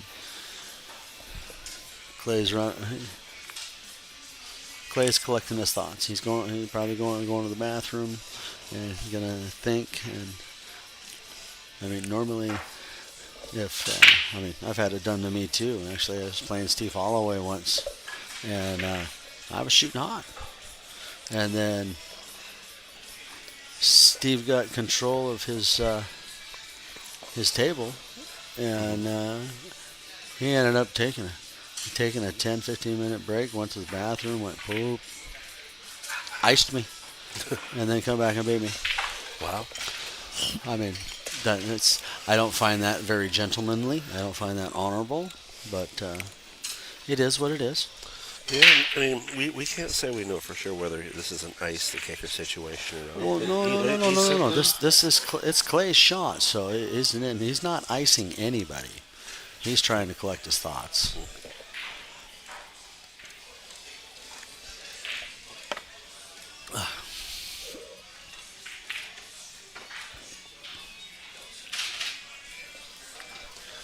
So we got Dan Louie over there watching. We got Dan Stan T Louie, and watching. Stan Tarango, Jeff Jimenez. John Doherty was over here, but I think he had to go play a match. Oh, he was over here Aaron watching his Moss? wife play, and Yeah. John Doherty wasn't playing a match because he's out of the tournament. Oh, okay. Then I saw him with a cue stick, so Right. I thought maybe he was. Clay has come back. He's taking a look now at his shot.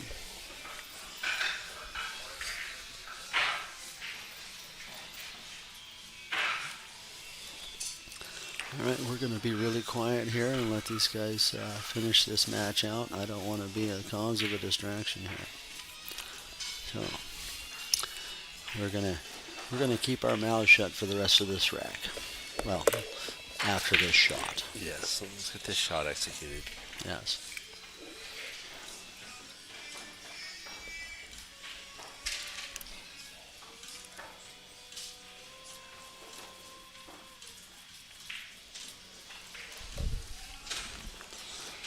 All right, here we go, folks.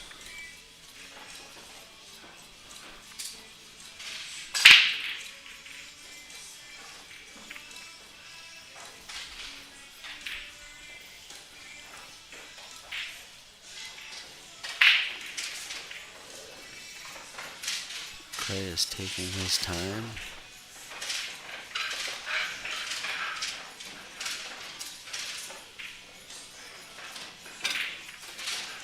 Oh my lord! He drills that thing in that pocket, Jason Vick. Yeah, he did. And he gets shape on this. He table. almost scratched. He rattled out of that.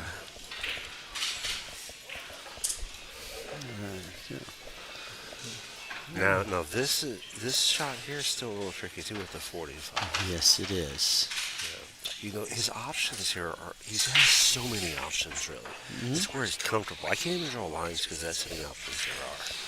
This is true. I could just, yeah, it's all the rails on this corner of the table.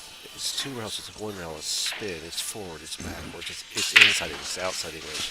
You can read, it's a 45-degree cut, give or take a couple degrees. And he has to send through it to shape. That's the 9.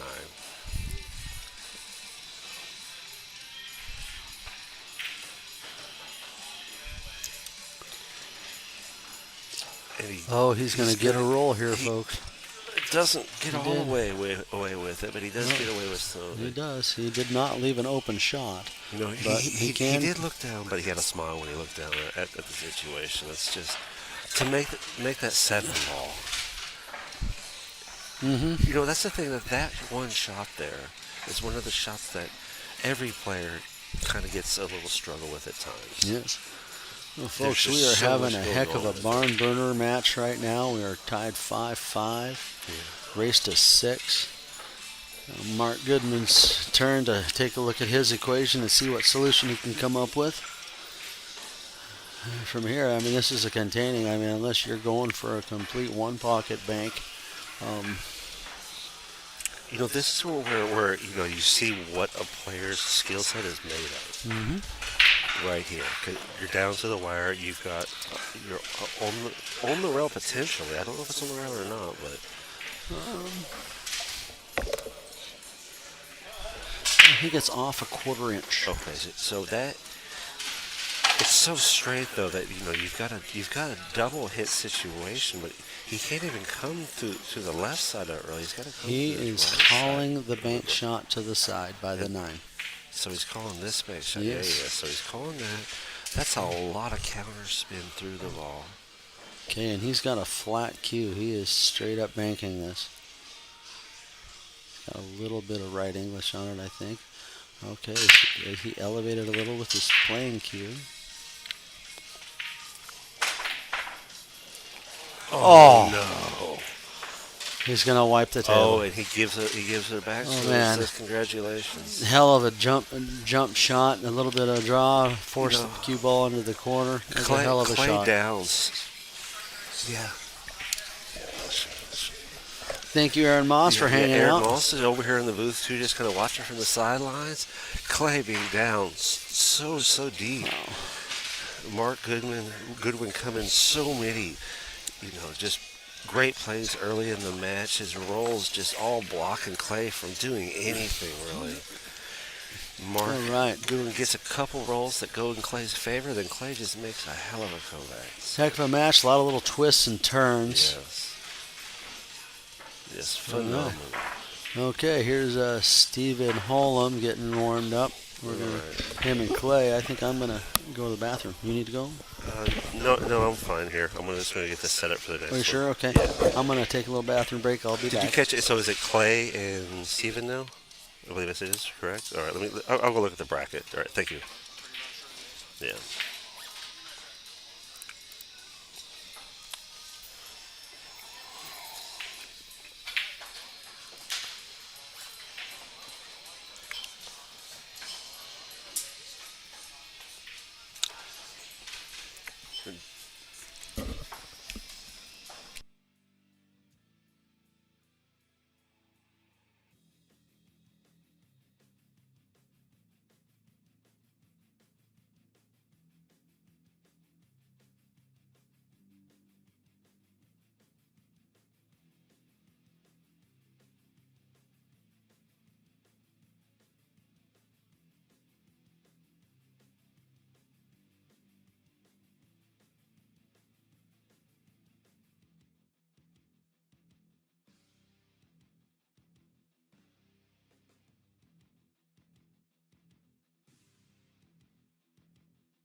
All right, everyone. So you see it now. We've got the next match coming up here. We've got Clay Bellar, who just made a miraculous comeback against Mark Goodwin. Just a nail-biting hill battle at the end there, where Clay just delivered a 7-ball that was just monumental on making that 7-ball.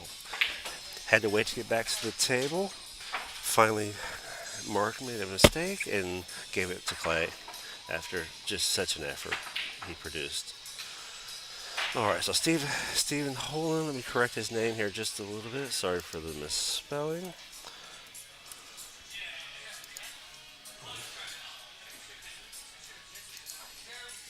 All right, so let's get this. No, it is Holm. I had it correct. Some of the text are kind of small in front of me here. So, okay, so Stephen Holm, Clay Bavor sets a battle here after such an epic battle that Clay just went through. It's time to do it one more time, Jason Fick.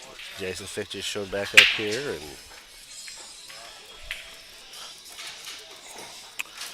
so we'll get through this match. Then we'll have the raffle, and then at 4 o'clock we're going to have the point match come in. So Steven up here just getting his rolls aligned for this table. Yeah, I think I got it fixed now. Chow, unless it's wrong on the thing. Thank you, though.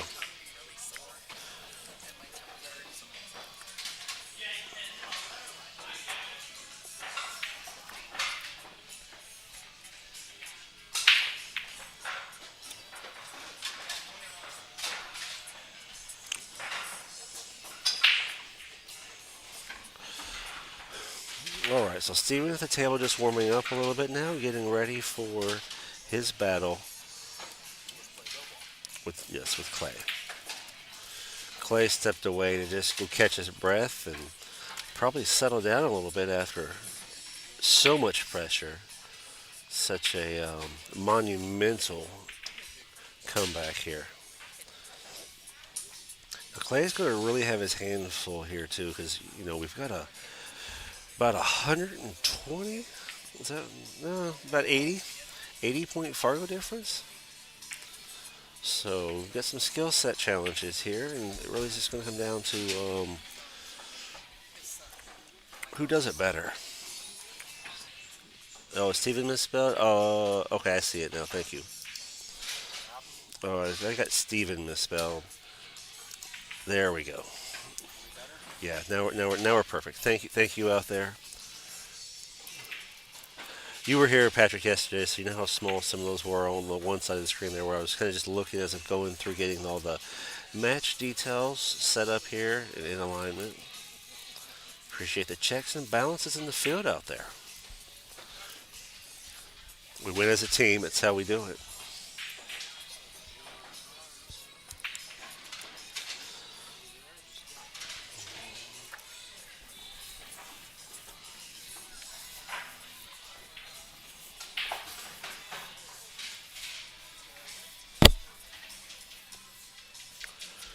Just taking a little bit of a second here. You know what? It's a good opportunity to get these sponsors back up here just for a moment. Yeah, absolutely. Sandro Menzel Photography. He's here today. Just sort of in the shadows. You never know where he's at, but he's always taking a photo of everybody. He's a ninja photography. Roger Petit Raffles today. Hughes Proceeds going all over the place. Scott's Custom Hughes. Scott's being a sponsor here today as well. You can check his stuff out. Golden Fleece Billiards donated money to the pod. Who? Golden Fleece Billiards donated some money to stay in That's here. what I hear. You know what? And these players, as you can see over and over again, what does it take to win? It takes defense. And how do you get a defense? You do stuff like what Todd Shirley does.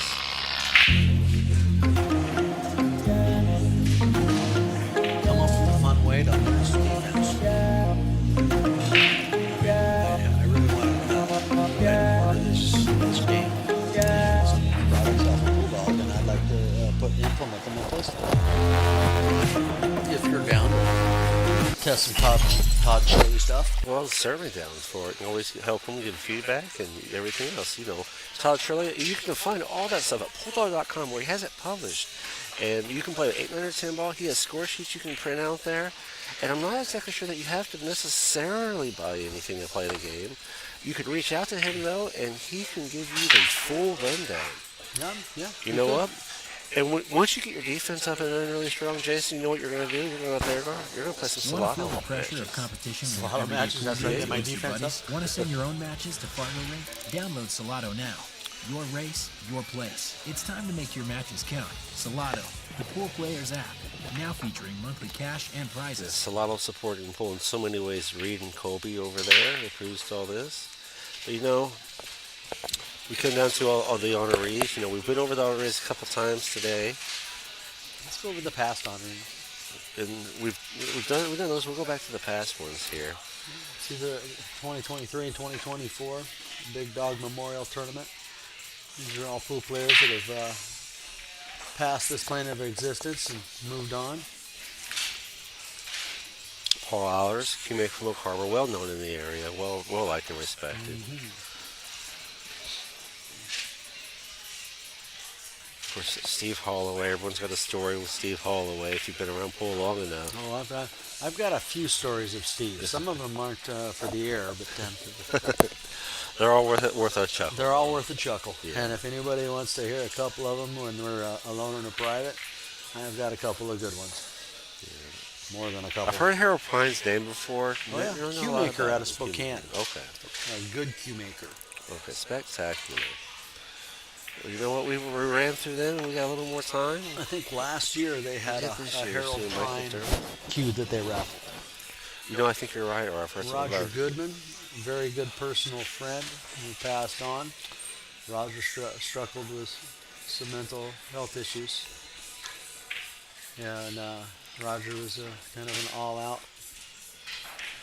all or nothing kind of guy, and you know, those things just kind of caught up to him. Kind of my first little protege. I was Yeah, of course, Dave goes to the Q maker as well. another great cue maker from the Shoreline area in Seattle. Jerry Maharvey, a North End pool player. What a heart of gold that man had. Always laughing, always telling jokes. sad. He took his own life.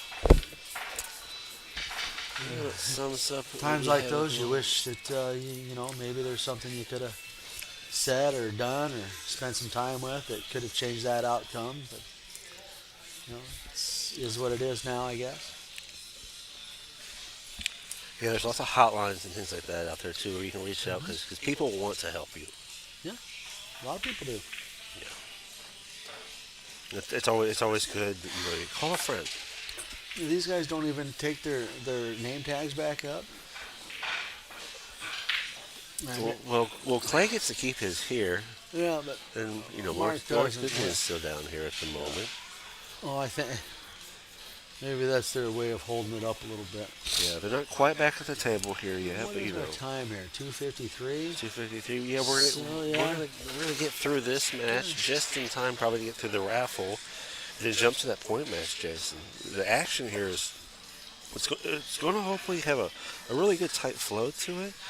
Keep everyone engaged. Get the commentary in alignment.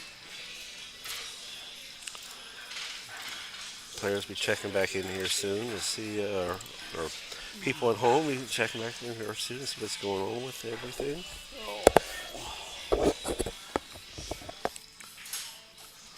Go see what's going on over here in the U525. We've got Bruce v. Kirk, and Brady Todd Hunter. Bruce is up 3-2, 9-ball and race to 4. We got Dylan Bolduc still in with Rodney Barney. They're 2-2. Ramal Orgas and Susan Andre. They're 1-1. Clay Bavars made his way back. Melissa Doitry and Adish Prasad. They're 1-1. Glenn Strode. Everyone knows Glenn Strode from back in the day. He's apparently here. Mike Sills. They're 0-2. Mike's up 2 on Glenn. Brian Cutler and Jeff Nagin. Jeff's up 2-1. Eve Hazlitt and Andy Camping. Eve's up 2 on her. Joseph Joe Romeo and Ari Majura.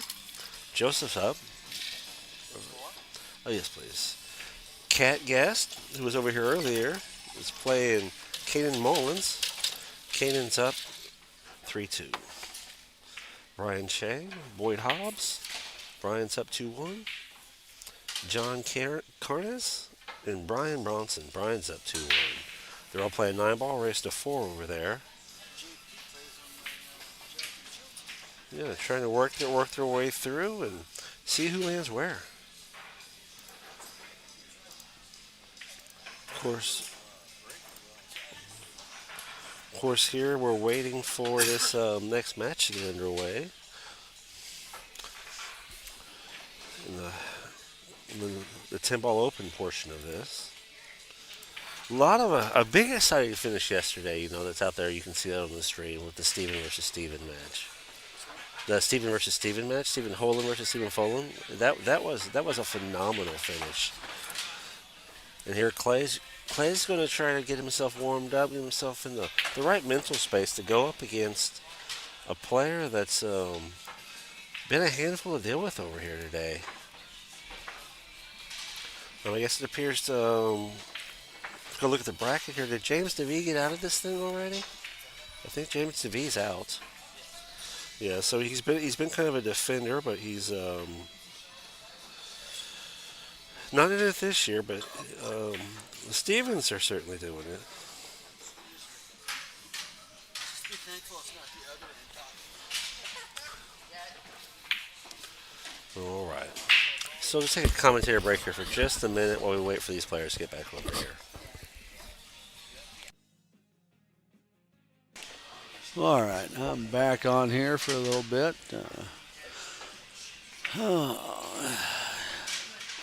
Clay Belvoir warming up for his match with Mr. Stephen Holm.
All right, everyone, we're getting underway here with the lag. Had to get the players back over here, and everyone got all their stuff in alignment. We're going to start moving through this here. Got a good lag come through. Here's Steven has won the lag. After the battle we recently had, I look forward to another entertaining and high-stakes game here in this competition.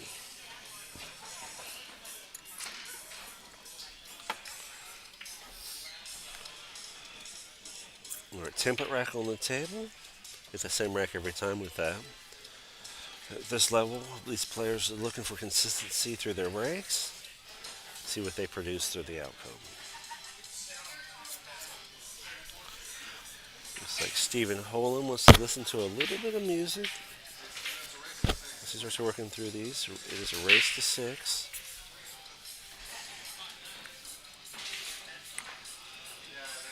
All right, so Stephen to break. All right, Clay's just letting Stephen know too. It was race to 6 because it said 5 earlier.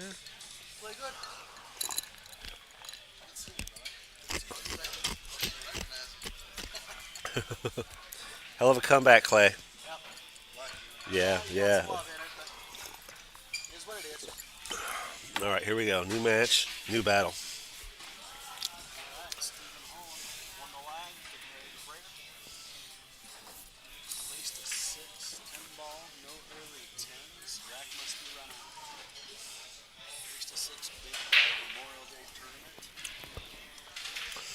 One match away from the point match coming up, and then continue to check out the battles.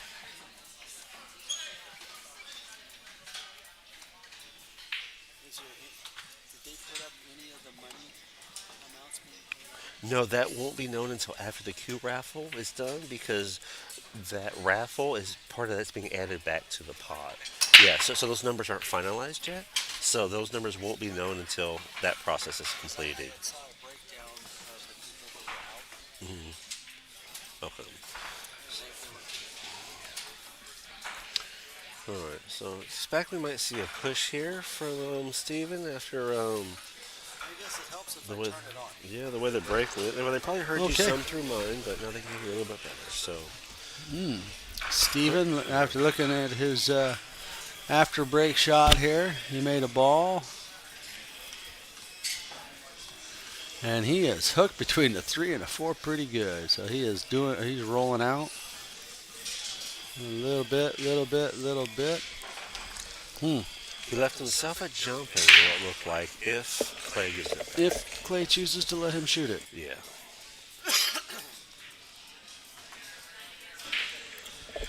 Because Clay may choose to play the jump shot safe too. Play the one down just short of the side a little bit, and get it to go down around the 8, 6, 10 area, and get the cue ball to come back by the 3-4. I think he has a thin at this. He does. He is. He's playing the cue ball behind the 10-6. So he had enough angle to try and deliver. And he did. I think he did deliver a shot there. He did. He did. So yeah, he's got a jump shot here. He's got to go into jump or a one rail kick, but I think he's more apt to take the jump here.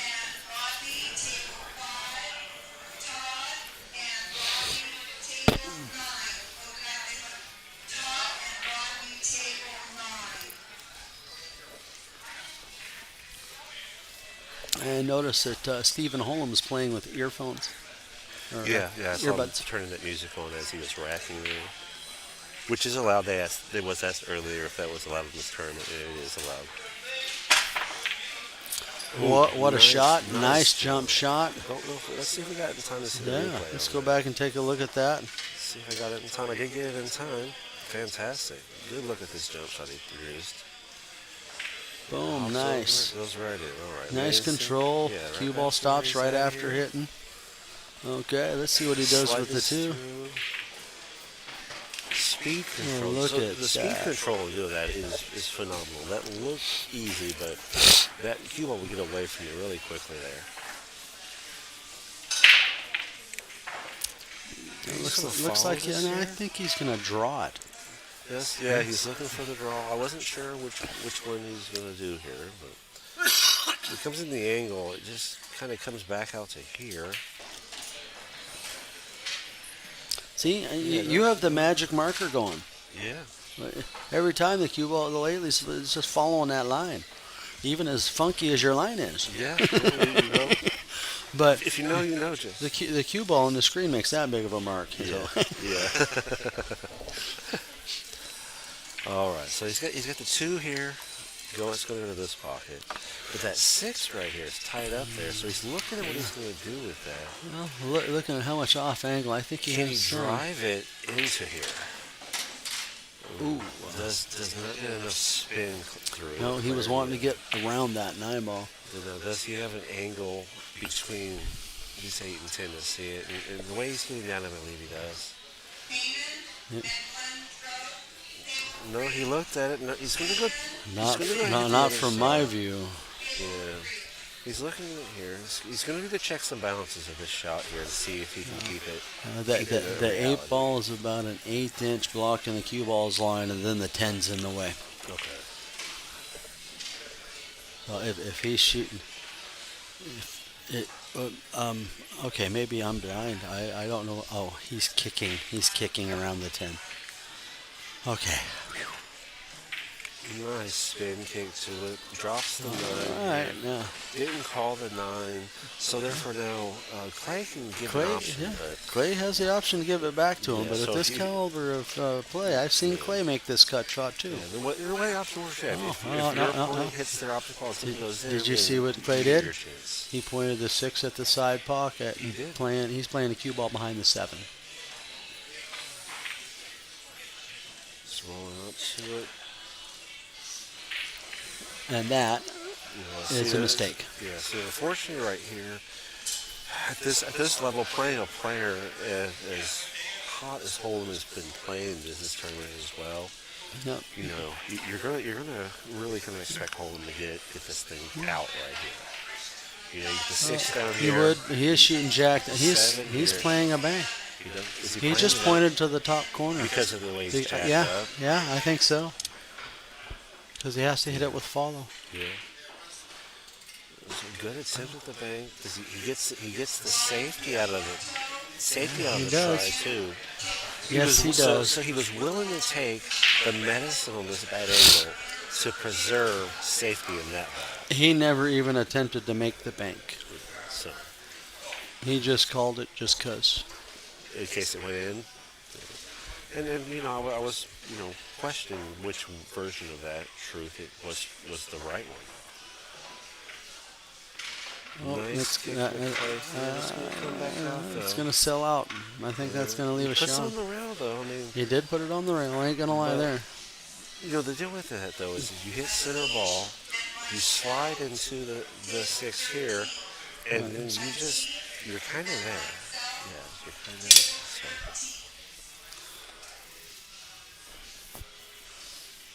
Clay's going to back out of the Yes, earshot and line of shot.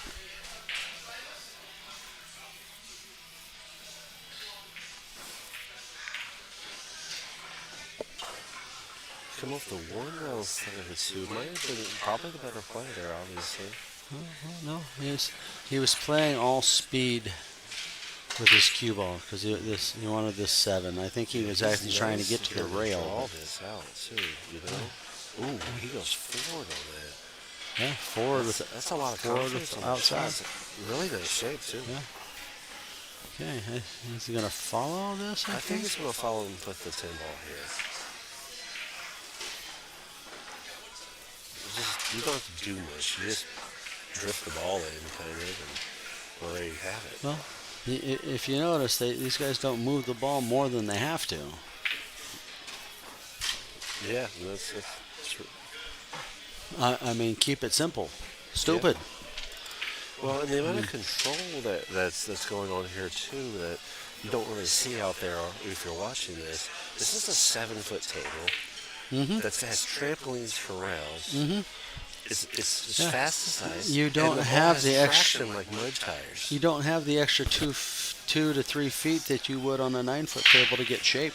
Yeah, no, you don't. I mean, So having the ability to adjust everything you do down into this small little rink is a skill set that you have to master to be an elite player.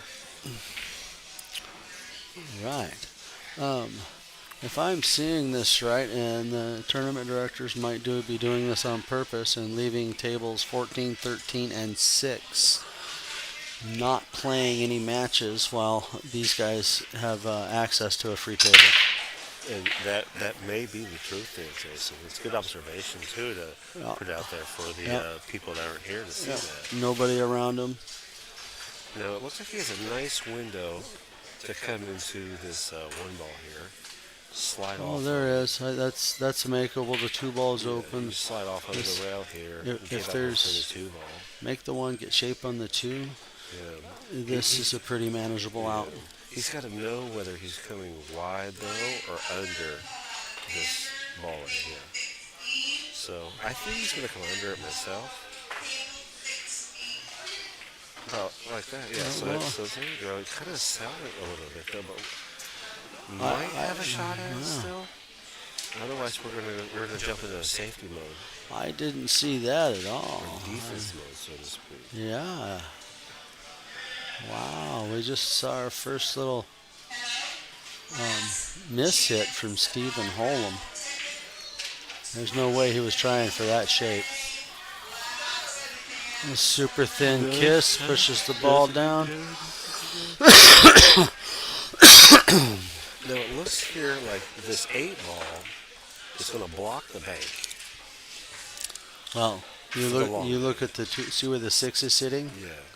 You can play that 2 fairly thick on the cut, and it should go off the 6. Well, he also he could do the bank where he comes into here. Yeah, and then that's what he's looking at. He gets right in there with it. But now he's going to be careful coming into this hit to watch out for his shape coming through the 3. Well, that's the thing. He can, because he's going to play this off the rail off the 6, he can hit it thicker. So he can get into that gap a lot easier. And so it's a matter of which version of that he's using. Is the 7 the correction ball? Because otherwise he might end up somewhere over here, which isn't bad necessarily. But he's got a better angle for the 4 coming off the 3 if he's on the 7 side version of it, I feel like. Oh, and he just clean, absolutely cuts it in. Yeah. But now the 10's out of the way for him to shape the 4.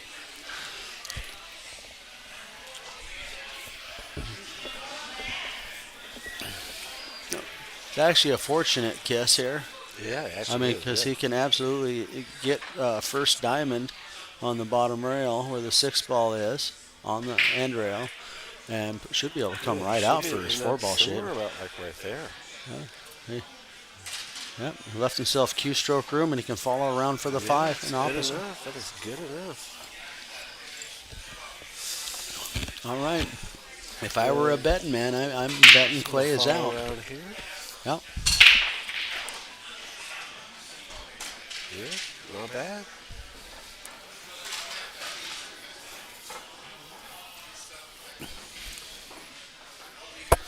It's a little tougher here. Is he going to punch this out here? Well, it might be looking that way. You could follow around the 9, but I don't want to get close to that 9 ball, really. I think that's what he's trying to figure out now. well, he's jacked over the 7 a little bit.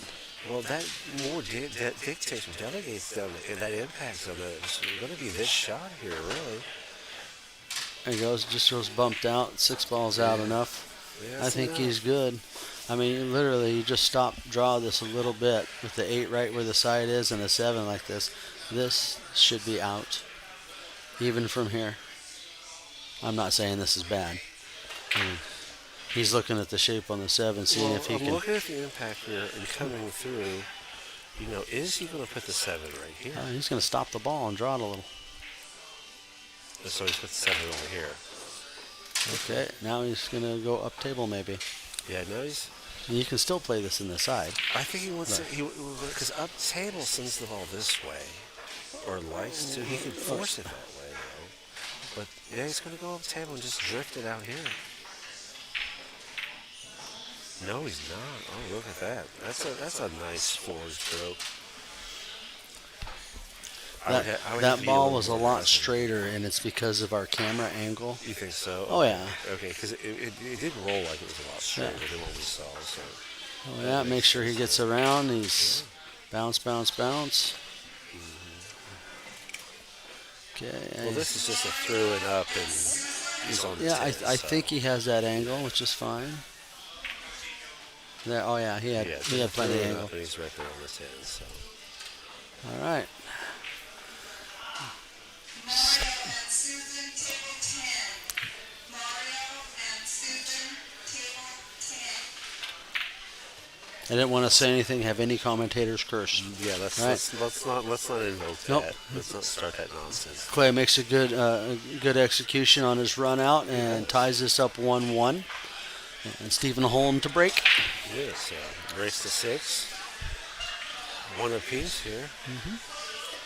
And the winner of this is actually going to sit and wait for the loser of Stan and Lewis.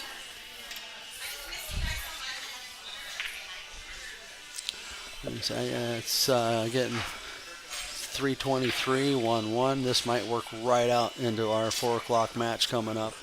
And I'm pretty sure they've worked that out. Everyone wants to watch. And we're basically down to one table for these matches. It's looking like the 4 o'clock match. We might stop before or after. One of the two is going to have to happen for the stream, and then restart part 2. So, either one's going to be fine. But we got a 12-hour window, but I like to keep it around. Now we started at 10. Yeah, I've been paying attention to that for the time.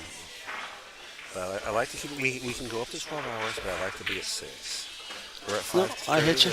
So we'll wherever decide we whether we go. do it before or after the match. It depends on how fast we're going to be bouncing between things. Okay. So, but we have a plan, so everyone knows. Just part 2 will be coming right around those times.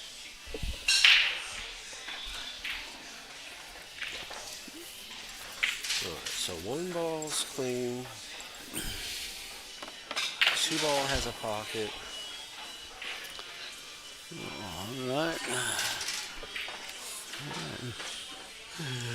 2. I think Clay will probably roll up and play the 3-10 here. I think the 8 stays clear. That's what he's lining up. That's what he's looking at. Yes, does the 8 clear the 10 ball if it spots? Yeah, which is good foresight into running this rack out, because he's going to need every bit of momentum he can get if he's going to take Stephen Holm down here. Yes. Both of these are top-notch players. But you look at Stephen Holm's numbers over Clay. Yeah, I mean, that's 90 points. 90 some odd points.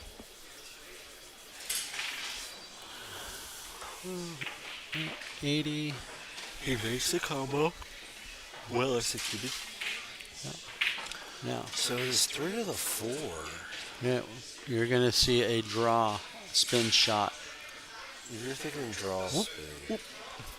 Yep, he's going to come up here and draw diamond and a half to 2 diamonds and then spin back. So you're thinking this draw shot Oh, yeah. here. Yeah. The 7's in the way of that. So, oh, he played off of the 7 and punches it? Oh, my Lord. He knows that that's not what he wanted to do, but he hit perfect shaped anyways. Yeah, he did. Oh, he knows it. No, now he has to collect his thoughts. This is a position in a game where you get away with something. A lot of times you're just like, I didn't deserve that, and then you mess up. Yeah. This is where you have to bear down. He's gonna go back more with that, I think. So I think he'll be back here. I don't with it know. I more. see you don't see. I had him up there before. No, he went forward. I didn't think earlier he was doing Yeah, a lot of back. I wouldn't have. I don't know if I'd done that. He needed the English to get a better angle on this 5. Well, he can shoot the pocket to that side and come in fearlessly running spin.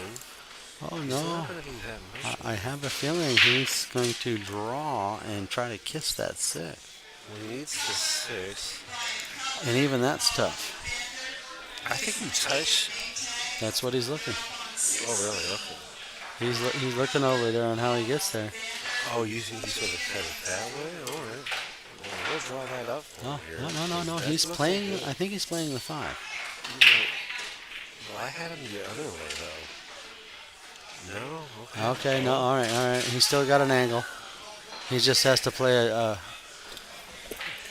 But the angle of the ball and the speed of that ball going to that pocket was so critical. I think that's where he had to make that adjustment. Yeah, he had to make sure he went past and got back to his angle again. Some of those things you don't know. It's a feel thing at the table. It is just how you approach it. Now, I automatically look at this table right here, and granted, there is a shot at the 8 in the corner where the 7 most likely will get played.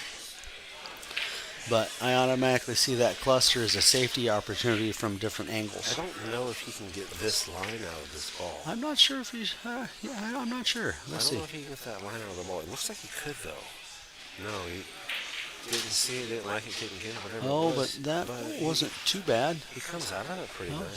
he actually left this a little. Almost straight down the rail. I think the cue ball's a little closer to the rail, the long rail, than the 7, so he has a little bit of angle.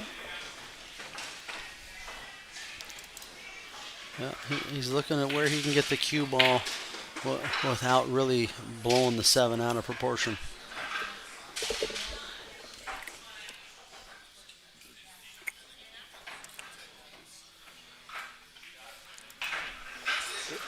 I wonder will he get aggressive with this and just Yeah. give it a power draw?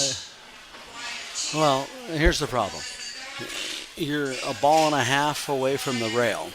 You have to jack up to get power draw on this, and you lose a lot of accuracy. And he is jacking up, but it's And Yep, there's well, there's he the call, was what playing the happened. 2-way. But he got saved. Yeah, That, he did. that's him all right He there. may have been intending to do that more than making a shot. That very well could be I true. think so. Because had he made the shot, he still had this 8 ball right there with contact. So, but he probably wouldn't have been in this position if he had made the shot either. So, Probably. I agree with that. he'd probably be more downhill of the ball. I smell right there. Here comes a jump shot from Stephen Holm. I want to watch this. Ooh. Wow. Oh.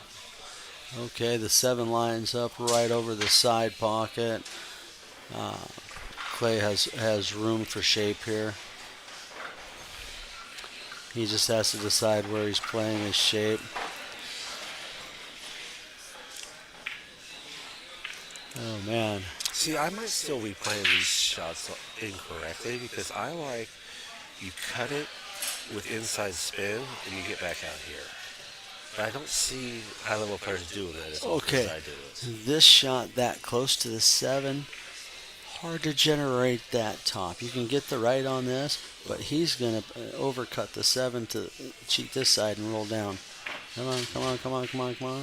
I think he got that. He might. I think he might have pinched, but then If I've not, seen the table where it's open. He's looking. If not, he's got the bank. He's got the bank because he doesn't have. It looks clean for the bank. But I think that might be what he's looking at. Starting to say. Well, I guarantee you these guys are going to want to take that jump shot. But I think he's going to spin this ball. Yeah.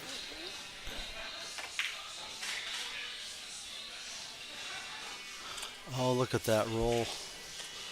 He rolled right into tough shape for Steven.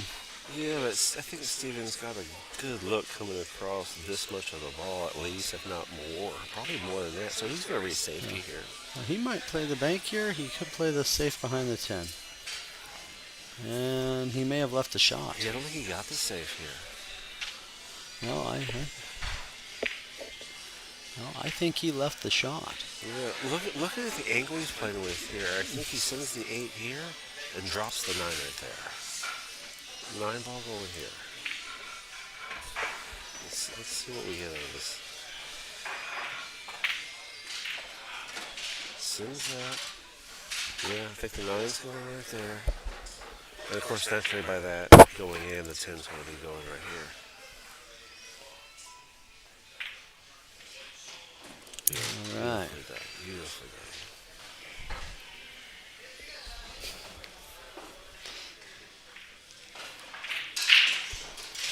No commentator screws. Checks and balances, Jason. Checks and You're balances. getting in on it now. You know, I appreciate that. I'm trying to send no negative karma to anybody. All right, so Clay's got up 2 here, actually. 314. This is from Jack Kiske. All right, let me get a little closer to my mouth and see if that gets that cleans it up a little bit. Jackson, there's a little bit of echo from time to time. All right, Jack, how is that? You getting a little bit better? Yeah, let's see if it gets a I little bit just better. saw your message, bud. Yeah, it's unfortunate we're using equipment that we typically wouldn't be using, but True. but we're keeping this thing going. So yeah, if anything's not as the quality it typically had been at or would be at, it's a short-term problem. It that is. we will resolve. Oh, hey, ding, ding, ding. Okay, let's see what Jack said. Seems better. Fantastic. Made some adjustments. Thank you, Jack. Yes, thank you. All right, Clay's broken. I've got a ball in. Has a look at the 1. Now, he's just going to decide what he's going to play here. He's going to play a cut to the side pocket, looks like.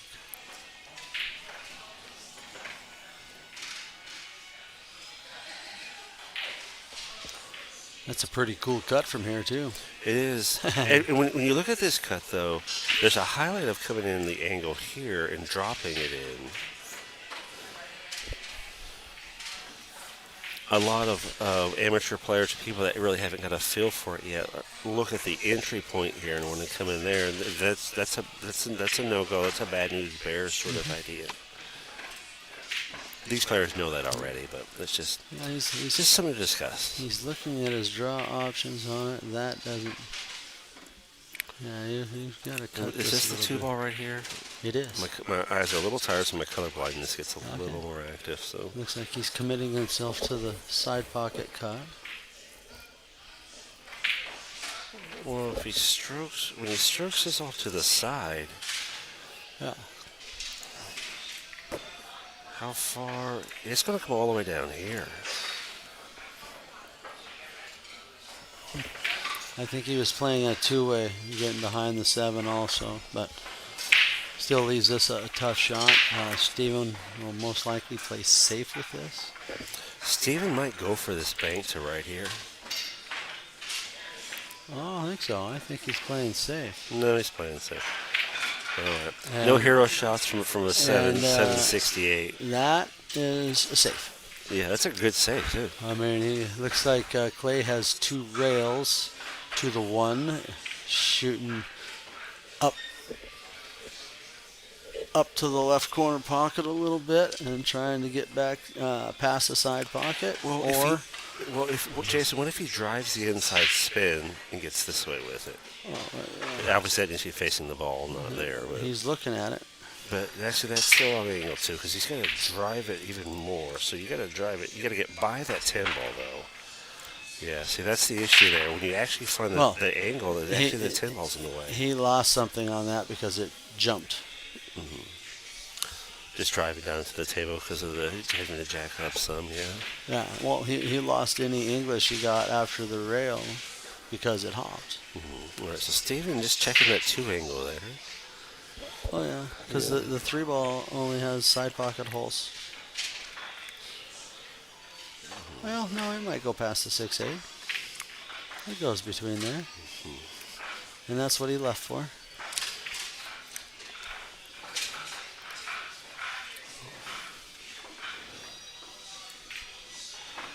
Yeah, Steven looking to run this rack out here. Yeah, it's With a 2, 4. tell you what, it looks pretty runnable. It does. It looks very runnable. I'm going to speculate the 4's going in that pocket. How many rails is it going? He's going to come this way, out of there for the 6-ball, I believe. Don't know how far he's going to go with it, though. No, he went the other way. All right. Probably my lines aren't good enough for Steve. Yeah, I think he hit that a little harder than he anticipated. No, he's fine with it, though.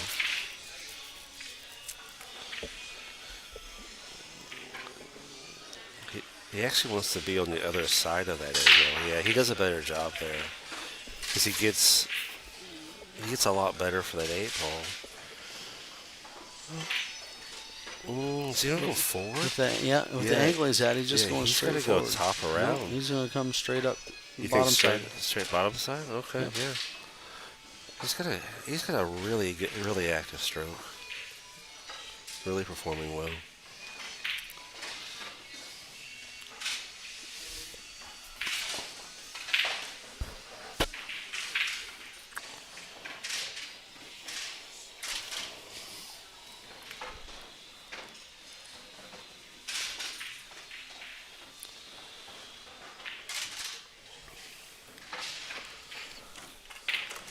All right. Really? Stephen Holm goes up, ties it up 2-2. Yeah, so 2-2. It's a race to 6 originally. They tie it up at 2-2. It becomes a race to 4, basically. Yep. If you want to change how we're saying it here.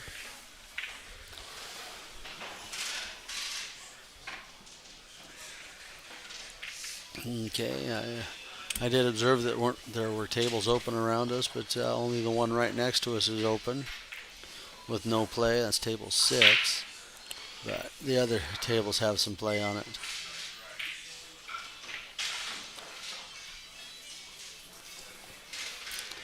I am impressed with the 64-person tournament moving this good. Yeah, it's had a really good flow to it. Last year had a really good flow as well. So looks like Patrick's coming in, Chalkbox Productions, rooting for Clay here.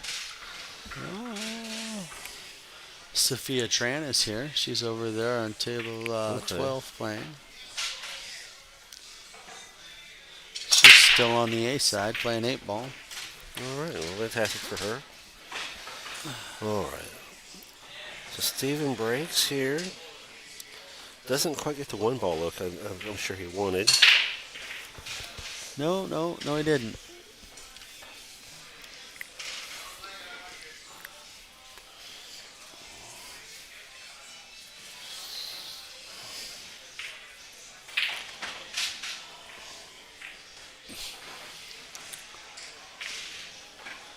Really nice kick here, though. Kick and stick. Yeah, I think he left an opening though. I think you did. Yeah, I think you're right now. I thought he was going to get that cue ball right here, you know, but it didn't quite get there. It looked like it was rolling that direction. No, Clay's probably just going to give back our normal safety, but he could make this 4-ball. Oh, well, it is, but where does the 1-ball go? It probably, where does the 1-ball go? Because playing that, the cue ball is going to not fly out of there. But the 1-ball is. I think the 1-ball actually runs into the 3-ball. Yeah, I think Clay is. Yeah. He's Or pointing if it over by doesn't- the side pocket, Yeah, so he might if it- call the one in the side just in case. Yeah, if it doesn't run into the 3-ball, it probably definitely runs into the 5-ball. So probably not a smart decision in this rack.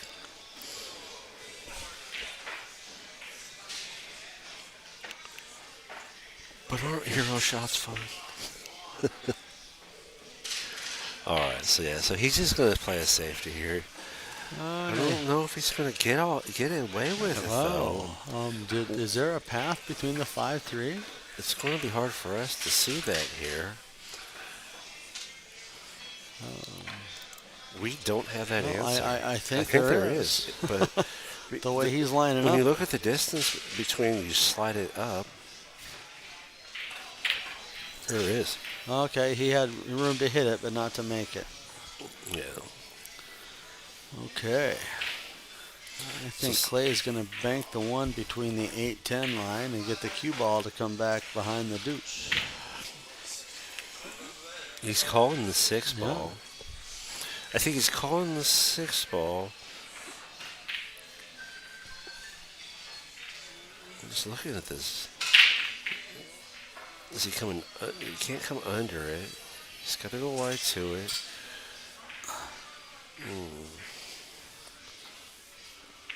Wow. So now here's an unfortunate situation for Clay because Steven's probably going to get the work done here. He knows what he has to do to win this match, and it's take every opportunity and put a point beside your name. If he's going to win this thing all out, he's going to have to do that at high level until he's there.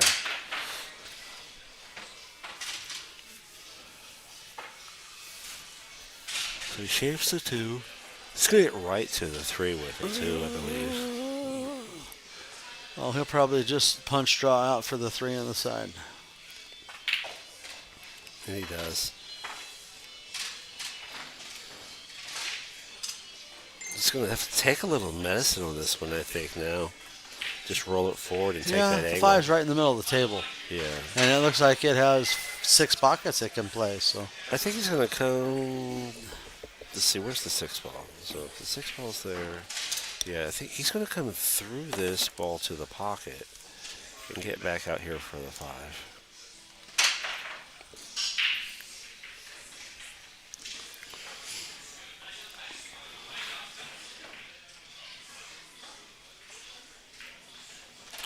Ooh, he goes up and down the table. He does. Wow.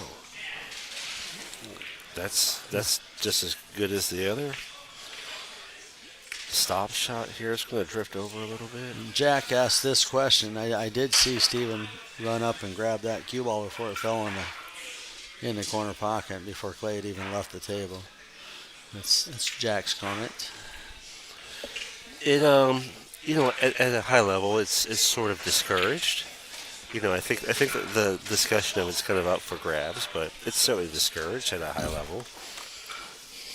I mean, not something I would do, but also Clay knew it was scratching.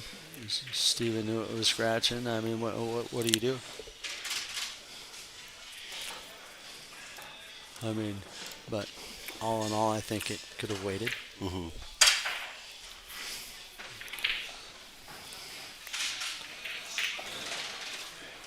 Trying to see how close I can get to what he sees because it's different than what most players see.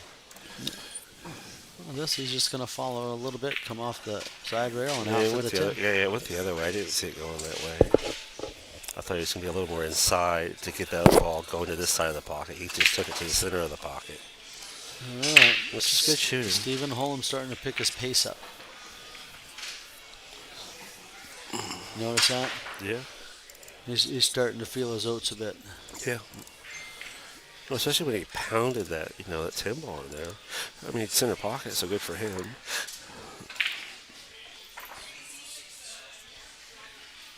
Well, Jack, I agree with you. I agree. You shouldn't approach the table until your opponent's away from the table. I agree as well. Yeah, I completely agree with you. Like I said, frowned upon, discouraged, borderline. It's not like, what it is. But yeah, we should be staying at our position until they have left the table. Whereas also, I feel that the players shouldn't be touching the balls really either when they're done. Like, you won't see me touch the ball very often. When I'm done, I'll even ask you if you fouled, because that's where you disrupt balls by making just little mistakes.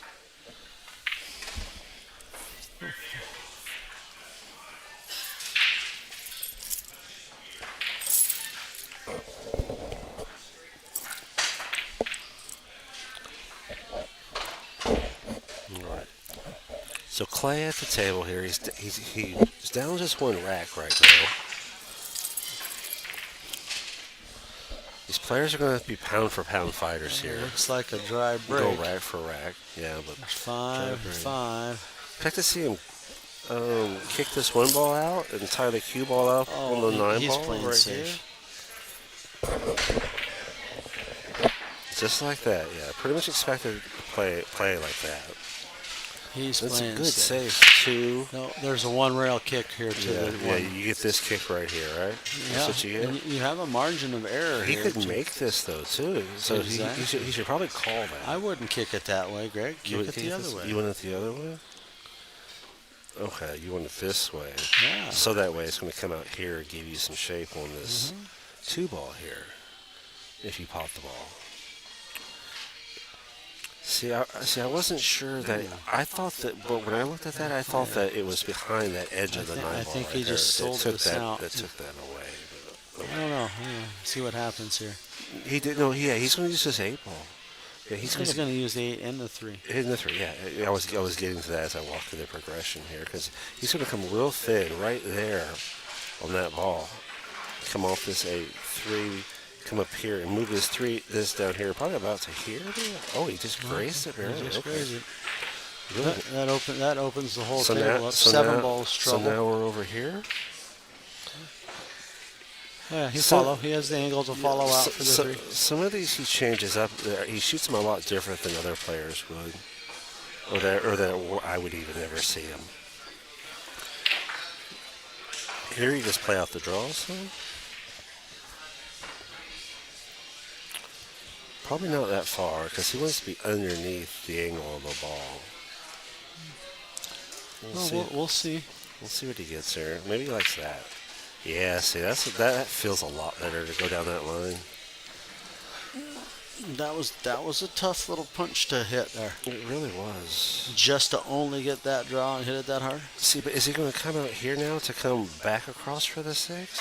No, he's just going to use a little inside hold English and come up for the 5. He might play natural to not run into the 10 like this. Yeah, that's what I thought he was going to do there because, well, now though he's maybe got to go around, not into the pocket. We don't want to do that. He could spin to the rail over here though as well. He has to be on the rail though. Let's see what he does here.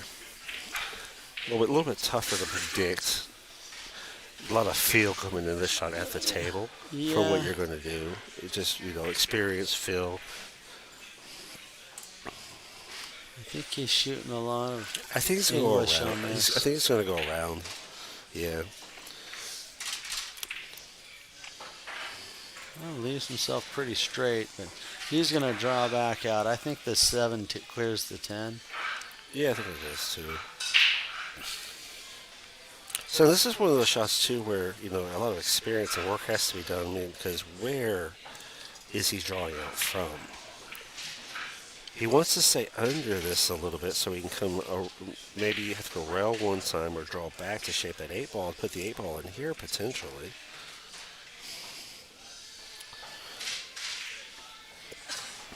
Oh. So anyways, let's see what he gets out of this thing. See if it's that line or if he's going to be different than that. Pretty close, not too bad. It's pretty close. So yeah, so now though he can power draw like that, which is probably what he's going to do. Yeah, I think he's just going to power draw because otherwise it's this angle. No, he power draws that Foul way. draws back Okay. into the 9, leaves himself a Yeah. thin cut on the 8, which I'm Yeah. sure he's going to handle with a little That's spin. That's a lot of just going after it. Pretty aggressive right there. This is kind of what happens here. Shifted the body a little bit, but it wasn't enough to create a situation he can't get himself out of.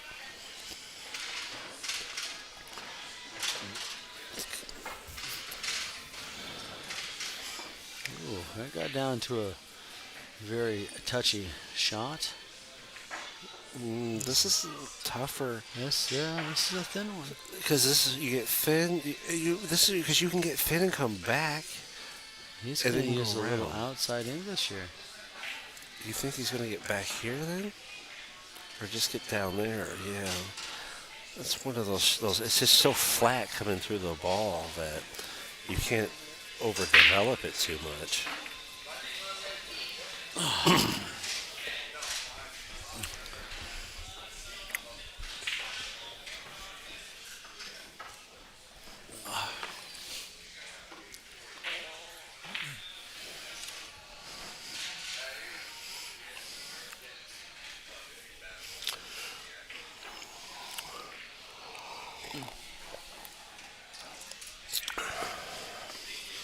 Took a little bit of a drink break.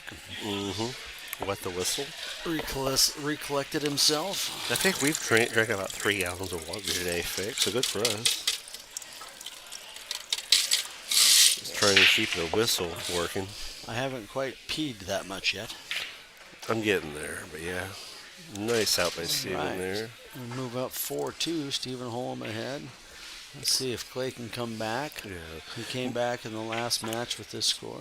Yeah, but you've had a closer Fargo situation there with a player playing at the top of their Fargo ability, kind of. And they played very well. Mark Goodwin played extremely well. The mistakes helped in the beginning. They hurt him in the end. Clay stepped up, went from the low end of his Fargo to the high end of his Fargo, come back and showed you what a comeback win looks like. And he did a great job at it. Here, though, he's not. I don't think he's going to get that opportunity the same way. Here, he's got to keep up and punish every little thing, control the table to hold Steven away from the victory. And it's a little bit of a tougher place to be in. But not to say that Clay is not capable of producing that outcome. It's 83 points difference. Yeah.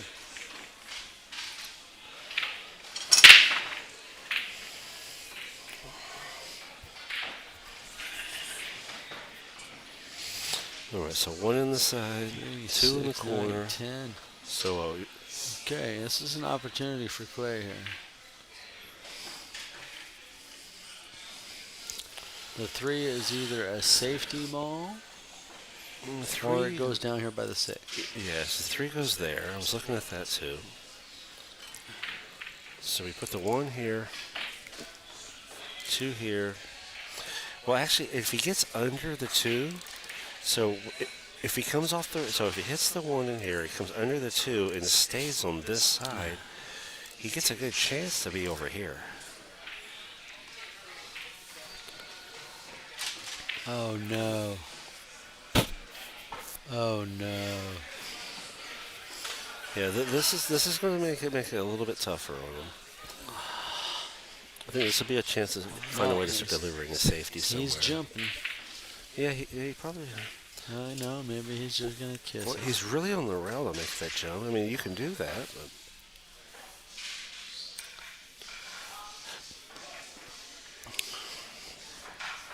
if that jump if he's on the rail and that jump hops early, actually the edge of that cue ball is going to hit that rail and disrupt that jump too, to some degree, I would think.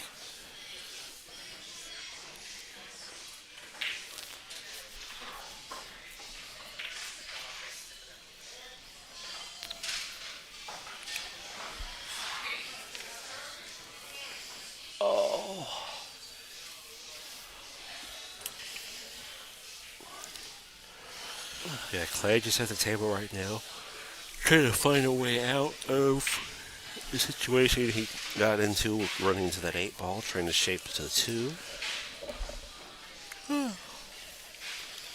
Starting the Yannis. Yeah.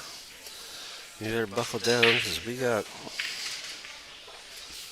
about 6 more hours or so of this. Stuff happens. Oh, yeah. Oh, yeah. Stuff happens.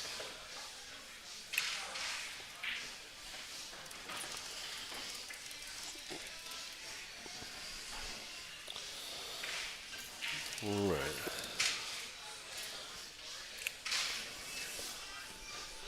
Jack suggests cross the face of the 2, run it toward the 4, and get the cue ball to go back and forth down here.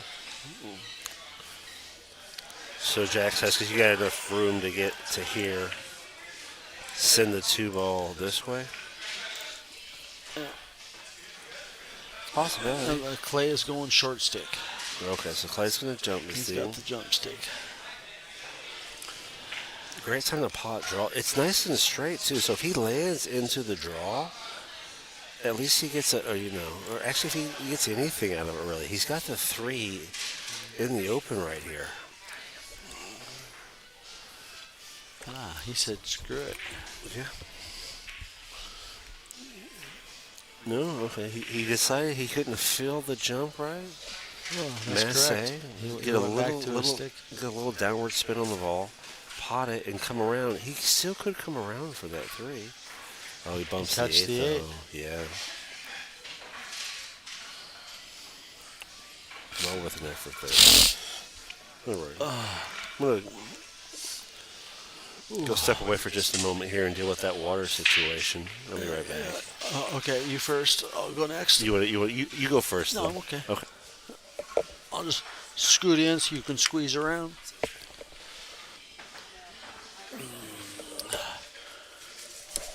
Greg and goes recycle some of the water we've drank. Stephen Holm here on the 2 with a run out here that puts him on the hill. Looks like he got the shape he needed, but now he has to follow across to the side toward the side pocket and come back to the 4.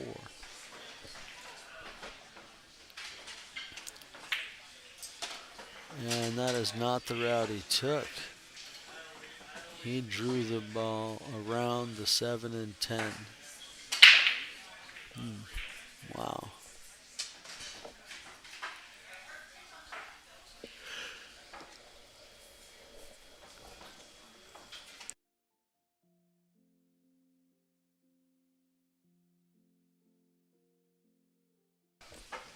All right.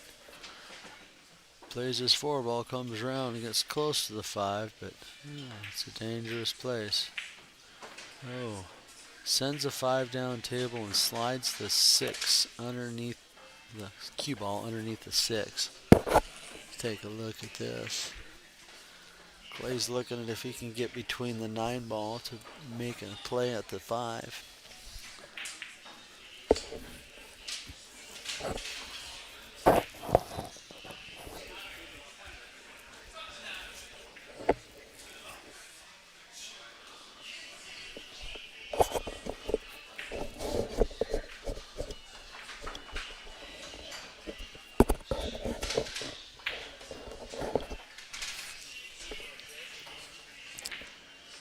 Clay Beltbois is really trying to put in the work here. He's made a couple of mistakes that have cost him, had a couple of bad rolls. Clay has played through some bad rolls in quite a few matches that I've noticed. Okay, he is looking to get past the 6, get past the 9. And dang near make a hell of a shot, and he comes up with a decent lead, forcing Stephen Holm to try to make another safe shot or make some kind of wild bank shot.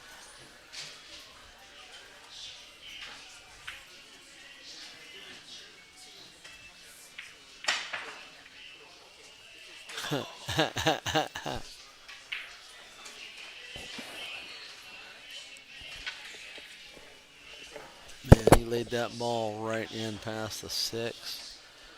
Looked like the cue ball was going to leak out, but it was never a leak out. So, I think you got to go past the 8 ball with a lot of spin.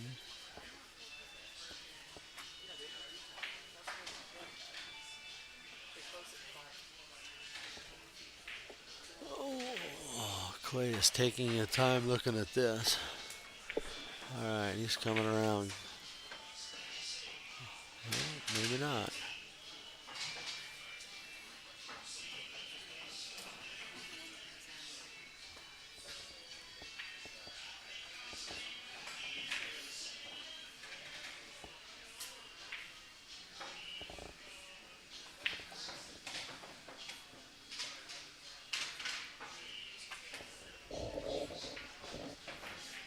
Nope.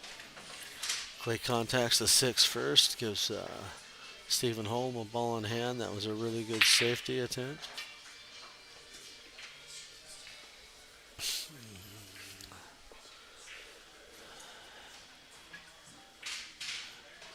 Well, and all Clay can do is sit and hope he gets another shot at this rack. If Stephen gets out here, it's a 5-2 deficit, a 3-rack deficit with Stephen Holm sitting on the hill. That's going to be a tough one to get back from. So it looks like Stephen's left himself a little bit of follow shape here. Maybe he's a little too straight. All right, so to get some more information here coming to everyone out there, Awesome. after this match, Okay. they're going to come down. They're going to do the raffle live. I could probably put it on the camera there, facing by the table, and then we'll just have to relay the information back and forth. So it's not going to be quite as fluid as we'd like it to be because all the equipment I had to do that, we don't have anymore. I know. But they still would like to do that. So we're going to try to do the raffle live on the air. We're just going to work with the situation the best we can. And then after that, we'll end the stream. We'll have a little break for 5 or 10 minutes. We'll end the stream, get the new stream going, and then we'll start the point match. Okay. Alright. And there's a couple other messages here that they have here as well. Is that there's $1,805 raised in the raffle, 500 added to the open, 400 added to the 525U, and Nice. 905 will be sent to the Siteman Cancer Center. Cool. So that's what we have going on there with that. That's very, very, very, very cool. That's a good raffle. Well done. Yeah, in the open payouts here, it looks like first place is getting 2,200. Second place is getting 1,400. Oh, okay. Third place is getting 870. Fourth, 6. Fifth, 440. Sixth, 440. Seventh, 275, and eighth, 275. That's what I'm seeing there from those. There's our top 8 finishes. We gotta see Stephen what. Holm leaves a perfect little stop shot on the 9 ball. I have a feeling he follows forward to the 10 in the lower left corner. The, Please, thank yeah, you. yeah, the open tournament winner take all payout is $520. Okay. Or 620 total. Actually, I guess maybe there's some other stuff. 640. Yeah. So total collected 640. First 50% is 320. Second is 192. Third is Okay, that's the 128. winner take all. This is the Yeah, 1, the 2, side and pot. 3 side pot, Yeah. and this is the side pot for top finisher under 625. Yeah, that's 620. I didn't buy into that. Total Calcutta is 4740 minus some 3% processing fees. Total funds payouts 4610. First place gets 1640. Second place gets 922. It looks like.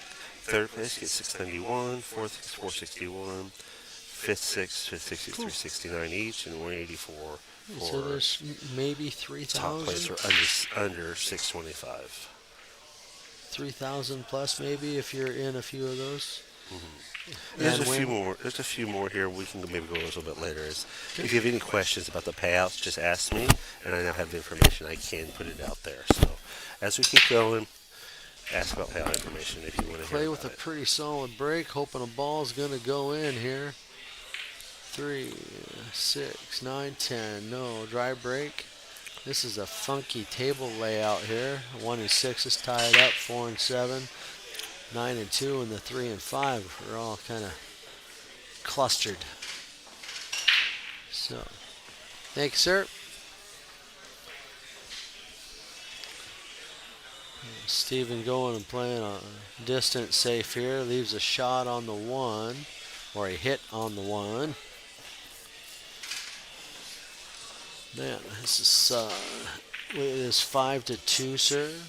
5-2. All right, thank you. Stephen Holm got that last game. Okay, so Stephen Holm now on the hill against Clay. This is a messed up rack. Holm has just played a little bit better safe and got out of Clay's safes.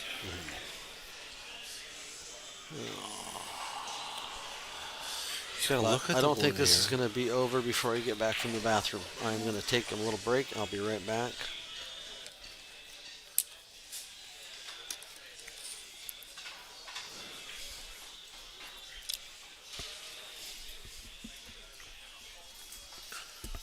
So yeah, Clay, look at what he's got in front of him here. I don't know if he has enough room to contact the 1 here and bring it around behind here and then bring the cue ball back this direction. So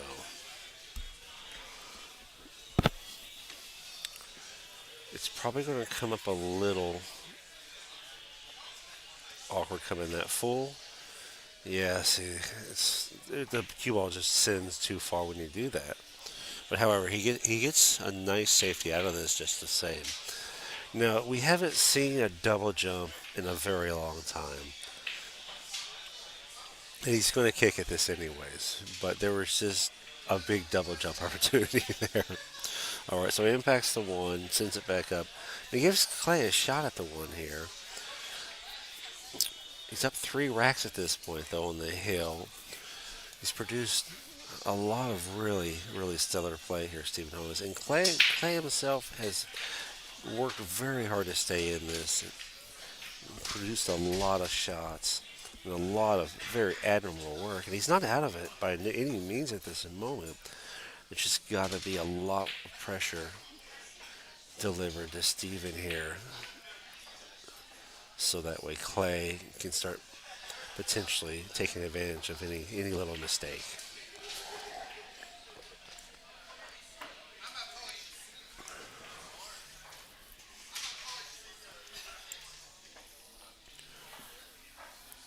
So Steven now at the table, kicks to the one.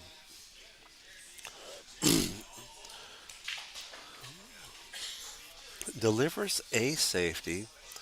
I don't think it's quite hidden enough. He's got maybe this much of the one ball that he can kind of certainly hit.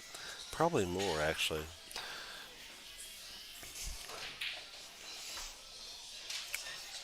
Interested to see what Clay thinks about here, about where to put the cube.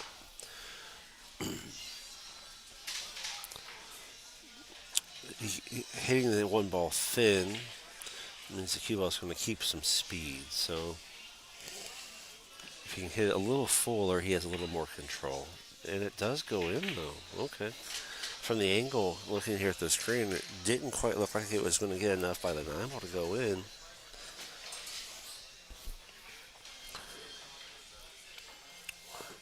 So at this point, there's a kick bang, but I think he's just going to safety this. Unless, again, maybe he has enough to make this 5 ball in here.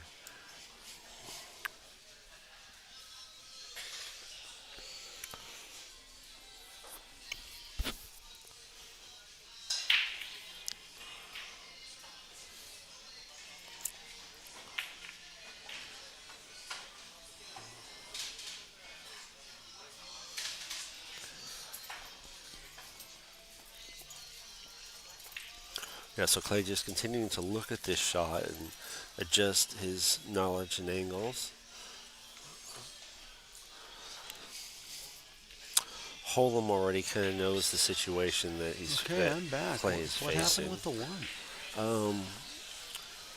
It was actually makeable. He actually made that one ball. I didn't think there was enough room. Where'd he make it? He made it in this pocket here. He cut that thing He in cut that in there. Yeah, I was shocked it went in. there? Okay, I'm gonna have to go. So now I wonder if he's going with the 5 ball here. And he did not. He went for the safety. He did. He left a jump shot to the side. Yeah, he also left a big shot though to a kick here, and also we have both angles for operation there. Steven's going right to his jump stick.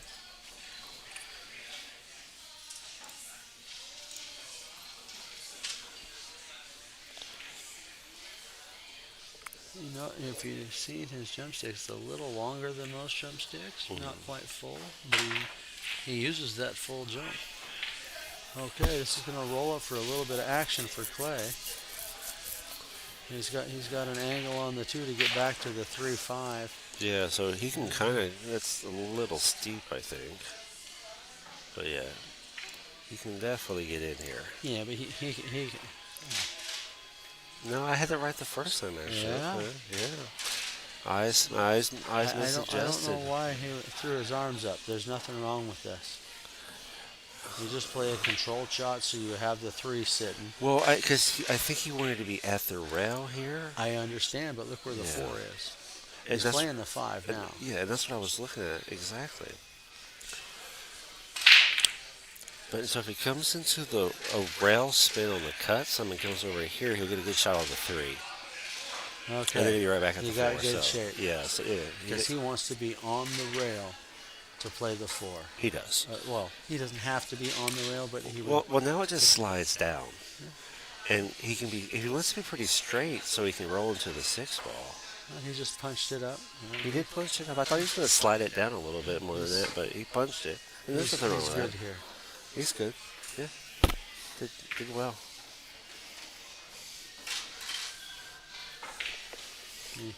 Now he can just stop shot it.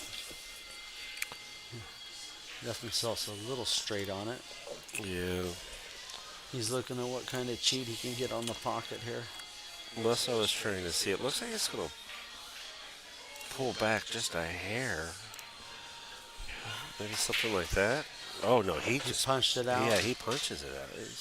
Okay. He's playing. Now, He's he has an angle off the 7, so he's probably going to follow and play the 8 in the upper right corner. Oh yeah, I think 8's going there. And then he can have a good chance to come off. Where it depends on where he lands with this 8. Where he gets in this 8 is going to tell us where the 9's going to go. Well, probably the side pocket, but now seeing the off angle on the 8, he's probably just going to Right here, drift it maybe? and play the 9 in the corner. Yeah, probably right down here by the chalk. Yep. He's played the layout here really well. Now he's just going to drift it forward a little bit, probably get somewhere around there. Let's see what happens. Got out to the side of it a little bit, but he's fine. Yeah, roll a little bit further, but this is just controllable. Yeah. I mean, he can place the cue ball on the middle of the rail on the right side of the side pocket. Yeah. Drops it in on the back corner, but it's in there. All right, here we are. 5-3. Stephen Holm breaking for the match. Yeah, Holm's breaking. Yeah. Well, here. breaking on the hill, on his hill game. He's Yeah, trying to up secure hill this 3. match here. No. There he goes. Oh, bless you, sir. Bless you. Damn. Again, he's using that 9 ball and the 1 as a lineup on the rack. Smart.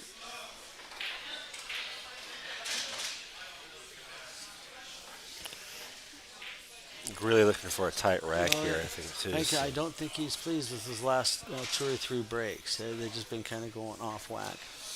So he's trying to make sure and secure a very good tight rack and get the best he can out of it. My wife, who's at home watching, said you just made her yawn, Jason. Did what? You just made her yawn. Are you just yawning? I made your wife yawn? Or one of us did. Maybe I yawned. I don't know. Oh, did they got video or something? I think we both yawned.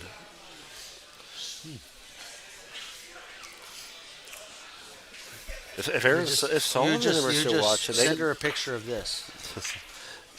I don't know what that is, but Pulling my finger? oh, that's ridiculous. If we get Aaron Solomon back in here, if they're still out there, we can start betting on yawns. Yeah. Well, earlier, Aaron said he's doing yard work, and I says, yeah, right. You're sitting in your backyard drinking beer, feeding your squirrel nuts.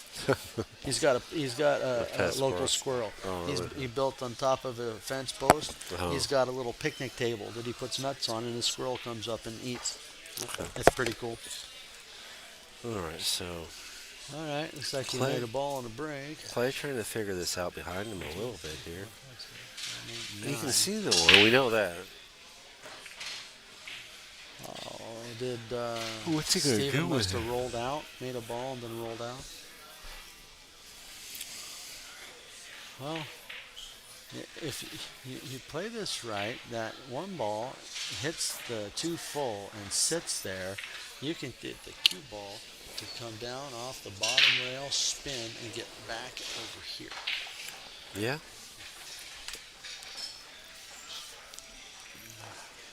And he might be thinking playing it lighter and just playing behind the 6. I think I'd want some distance. Well, you're saying like it's a cue ball to get back here. Yeah. Yeah, well, it's not a bad plan. It's more controlled.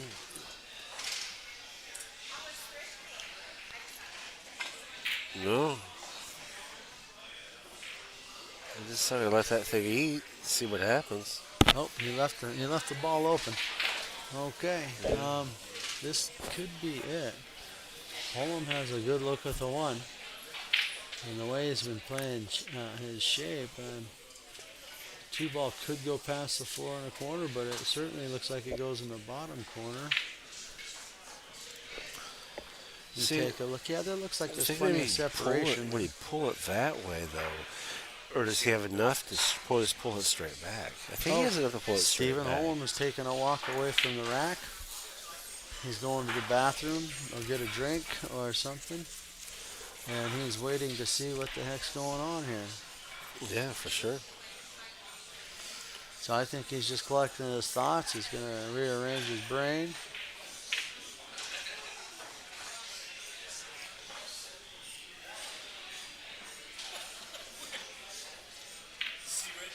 It's a break tip. Jump break tip, actually. And so is that one. Those are Greg's cues. This is a shooting cue. This is a different, but this jump tip. Yeah, it's break cue. It sends the cue ball pretty good. Yeah, I got someone over here looking at the What's the cues name of it. brand on your tips? Scott Ratio. It's one of his tips. Yeah. Scott ratio. Yeah, both of those. Yeah. Yeah, because I'm using this. I use a Scott Ratio cue, and then I've got Scott Ratio jump Oh, cues. that didn't and come then with the using legit. Scott Ratio brake tips as well. So Yeah, no, I I'm put really that happy on with for hitting him. stuff out of Spokane. So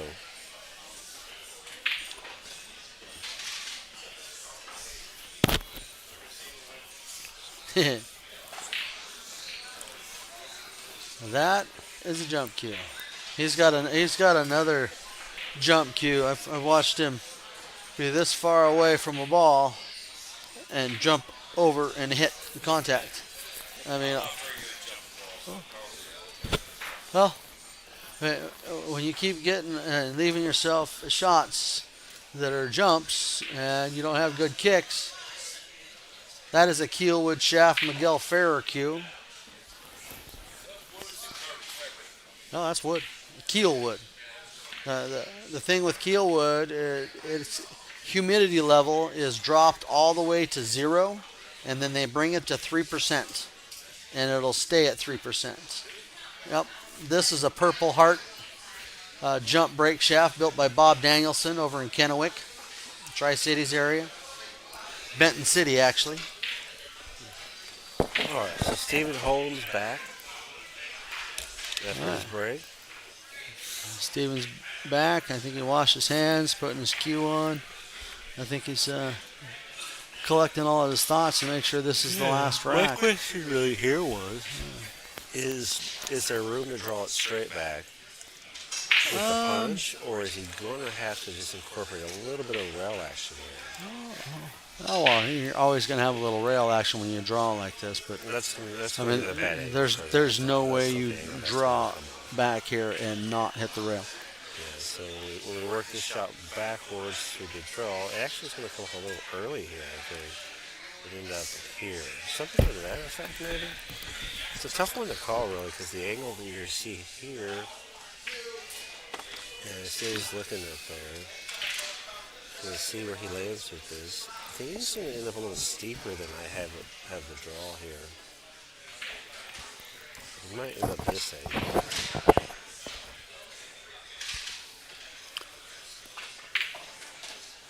Yeah, see, with the second Yep, angle. yep. because That 2 ball clears the floor plenty. He's already studied He it. had to power that just a little bit more because the angle is sitting at. Race to 6. Pretty thick here. Yeah.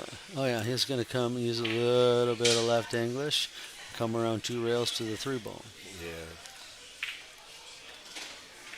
Yeah, look at that. Nicely done. Rolls down. It's a little better for him, too. All right, I think he's going to, he might just straight draw this up toward the 7-10 area for a 4 ball. Look at And the he angle, could too, be yeah, able to just, so up he over could here. pull that back. He could, though. I mean, Well, there's enough room to go both ways with this, really. It kind of comes into how he decides to address the shot, I think. Mm-hmm.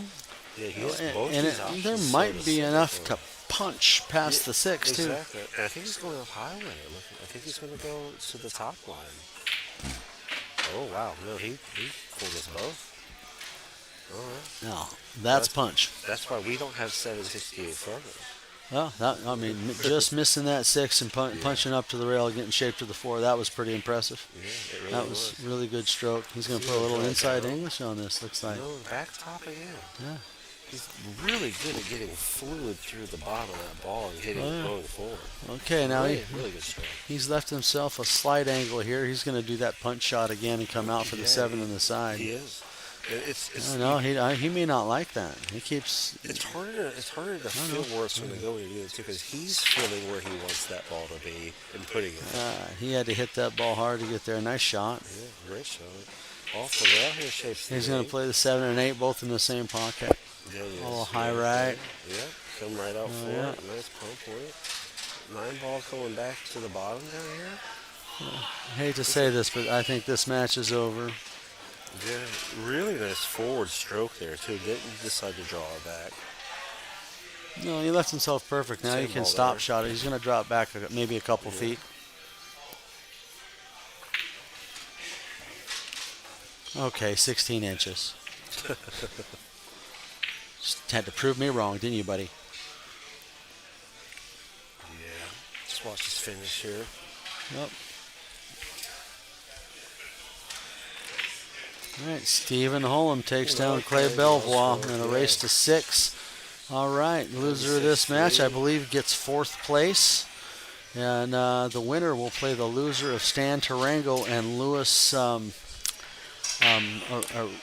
can't remember his last name. Yeah, we'll get it up there. We'll get closer with the match here. Yeah, and Clay just look at a couple shots here. Yeah. after the Of match. course, he wants to look at a couple of shots. And We have a trying to figure out where you're Q going with raffle this. coming up here in a minute. We do. Yeah. Okay. We're going to So- do a Q raffle. We have 2 Roger Pettit Q raffles, and a lot of the money is going to added to both the tournament pots, and there's money going to a charity also. So Susan Dead throw on a really good event here, and So here, let me get this over here off the screen, and let's get right here to. okay, I don't know if that's going to be the best view for this or not. Let's see what they're doing here. Okay, it might be. They're bringing the cues up. All right, Let me, Susan Deb are bringing the cues. Let me back up. All right. What camera number is that one, Jason? Which one? This camera that's closest. That's over 1. by the ladder. Is that camera 1? Yeah.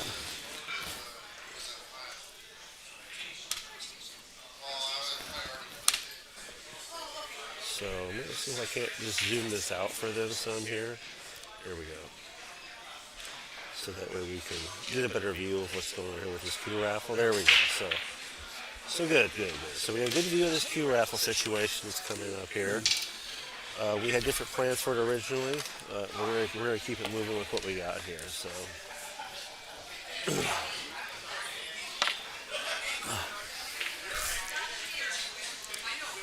All right, we're going to hear a lot of loud, boisterous people are going to come over here toward the commentator's booth and the stream table. We've got 2 Roger Pettit cues sitting out here. He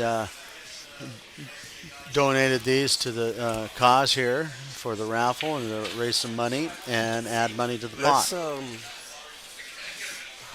I don't know if we can get a little bit over there, and then you can see if you can work with the situation. Maybe they can come talk on your mic over there, Jason. Talk on my mot. Yeah, so here, let's take your headset off. I'll pass it around here to you.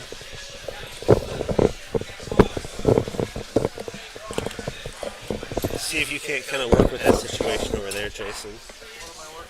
Whatever they're doing over there, you're just closer to them, so that way you can communicate what's going on over there. We can't quite see you, but we can see Debbie and Sue. Todd Shirley, Sue over there with the Raffle drive side safe. of it. Good to meet you. And we're going to download your stuff from Pool Dog. I want to check that out. So with the Q raffle going on over there, Debbie's working through each of them. Oh, yeah. Roger Petit. No. Maybe Find me. I'm Petit easy. and Jason Tony Fick. over there You'll beside see my Eddie. picture like this, bald, shiny. Marikuma Dojo. Are you jiu-jitsu Up a or? little bit more here. All right, I was so a the wrestler review and then coming got in. into. I really got into the ground Let's do fighting. Raffle. Okay. Let me know. So I'm going to stand out here. What's that? Yeah, I'm gonna be heading out and watching the final. I might watch a little of the match. I'm just skedaddle in the middle, so I won't see you. Great. Thank you so much. You're very welcome. I made it far in. I'm not sure if each queue has its own raffle. It looks like it. There are 2 buckets of raffle tickets. So Sitting back here in the back, I can't Susan quite hear Deb everything that's going on up front separating there. these Jason's cues over out. there working with them. I am Getting as not close as sure he can with the what audio these features woods that are. we currently have. I would like to know. It'd be cool to have a bio.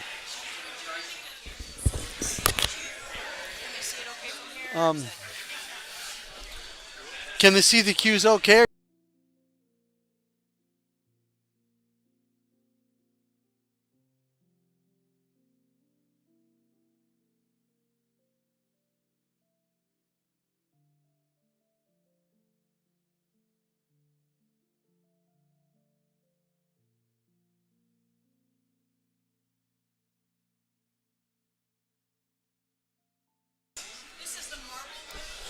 Okay, we have a marble wood All right, so cue. And with the white rings just forward of the handle.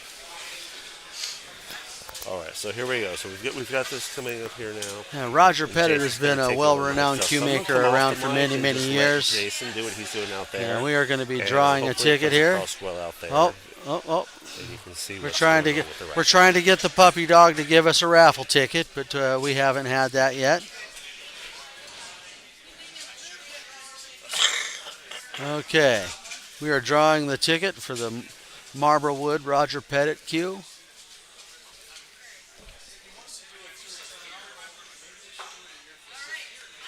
We have ticket number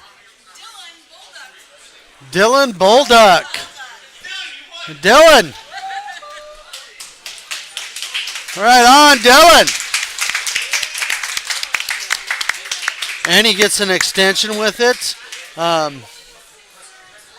Maybe later we can have Dylan bring that up and flash it with a close-up. But good job, Dylan Bolduck. Well done.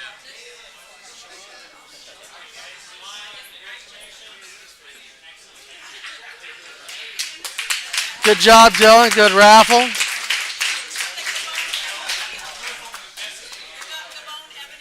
Okay, we have a bone and ebony cue. I really like the trim rings with the joint and butt collar on this cue. Really pretty. I love the handle wood. Looks really, really pretty. All right, now who's the winner of this? Joyce Robinson. Good job, Joyce. Good job, good job. Joyce won herself a new Roger Pettit cue. Well done, Miss Robinson. Oh yeah, gotta go hug the ticket drawer. Oh, right on. Joyce is so happy. Look at that smile on her face. Well done, Joyce. Good job. We have a lot of good monies going out. I think we've got 500 added to the open event and 400 added to the 525 and under, and I think another $700 just went to a charity of choice. So really good raffle. Thank you, folks. We will return to a stream of our hot seat match. And then right after that, we'll have the loser of that match playing Stephen Holm. All right. I am going to come back around to wherever we were. All right, so I didn't quite hear everything Jason said. I believe he's kind of telling you guys what's going on. Yeah, so we're going to end this stream, and then stands here. Then we're going to warm up a little bit, and then we will be back. So, Robert Petit Hughes through the raffle had a really great outcome there. Yeah, And really cool. Some really happy players. Thank you, Jason Fick, for going out there and giving them some rundown. Really what's cool. going Some on, really what they're pretty looking at. cues. Maybe I can get a close up of those cues at some point tonight, this evening, and you guys can get a little bit better look at them. And I'd like to actually see the bio on the second cue. I think she said ebony and bone. Yeah, so Sandro Manzel. Sandro's actually out there right now. Yep, there's Sandro Manzel Scott talking to Stan Custom Hughes as Tarango. well. We're just getting to the Golden Fleece Billiards donated, but then we're coming back to look right here to see. Right here. This is the Robert Petit Roger raffle, Pettit. and that is what you guys just saw from the sponsors. All right. There's Sandro with his signature and Santi. All right. So we're going to be stopping this screen and get ready to start the next one. All right. We'll talk to you See guys in a bit. soon.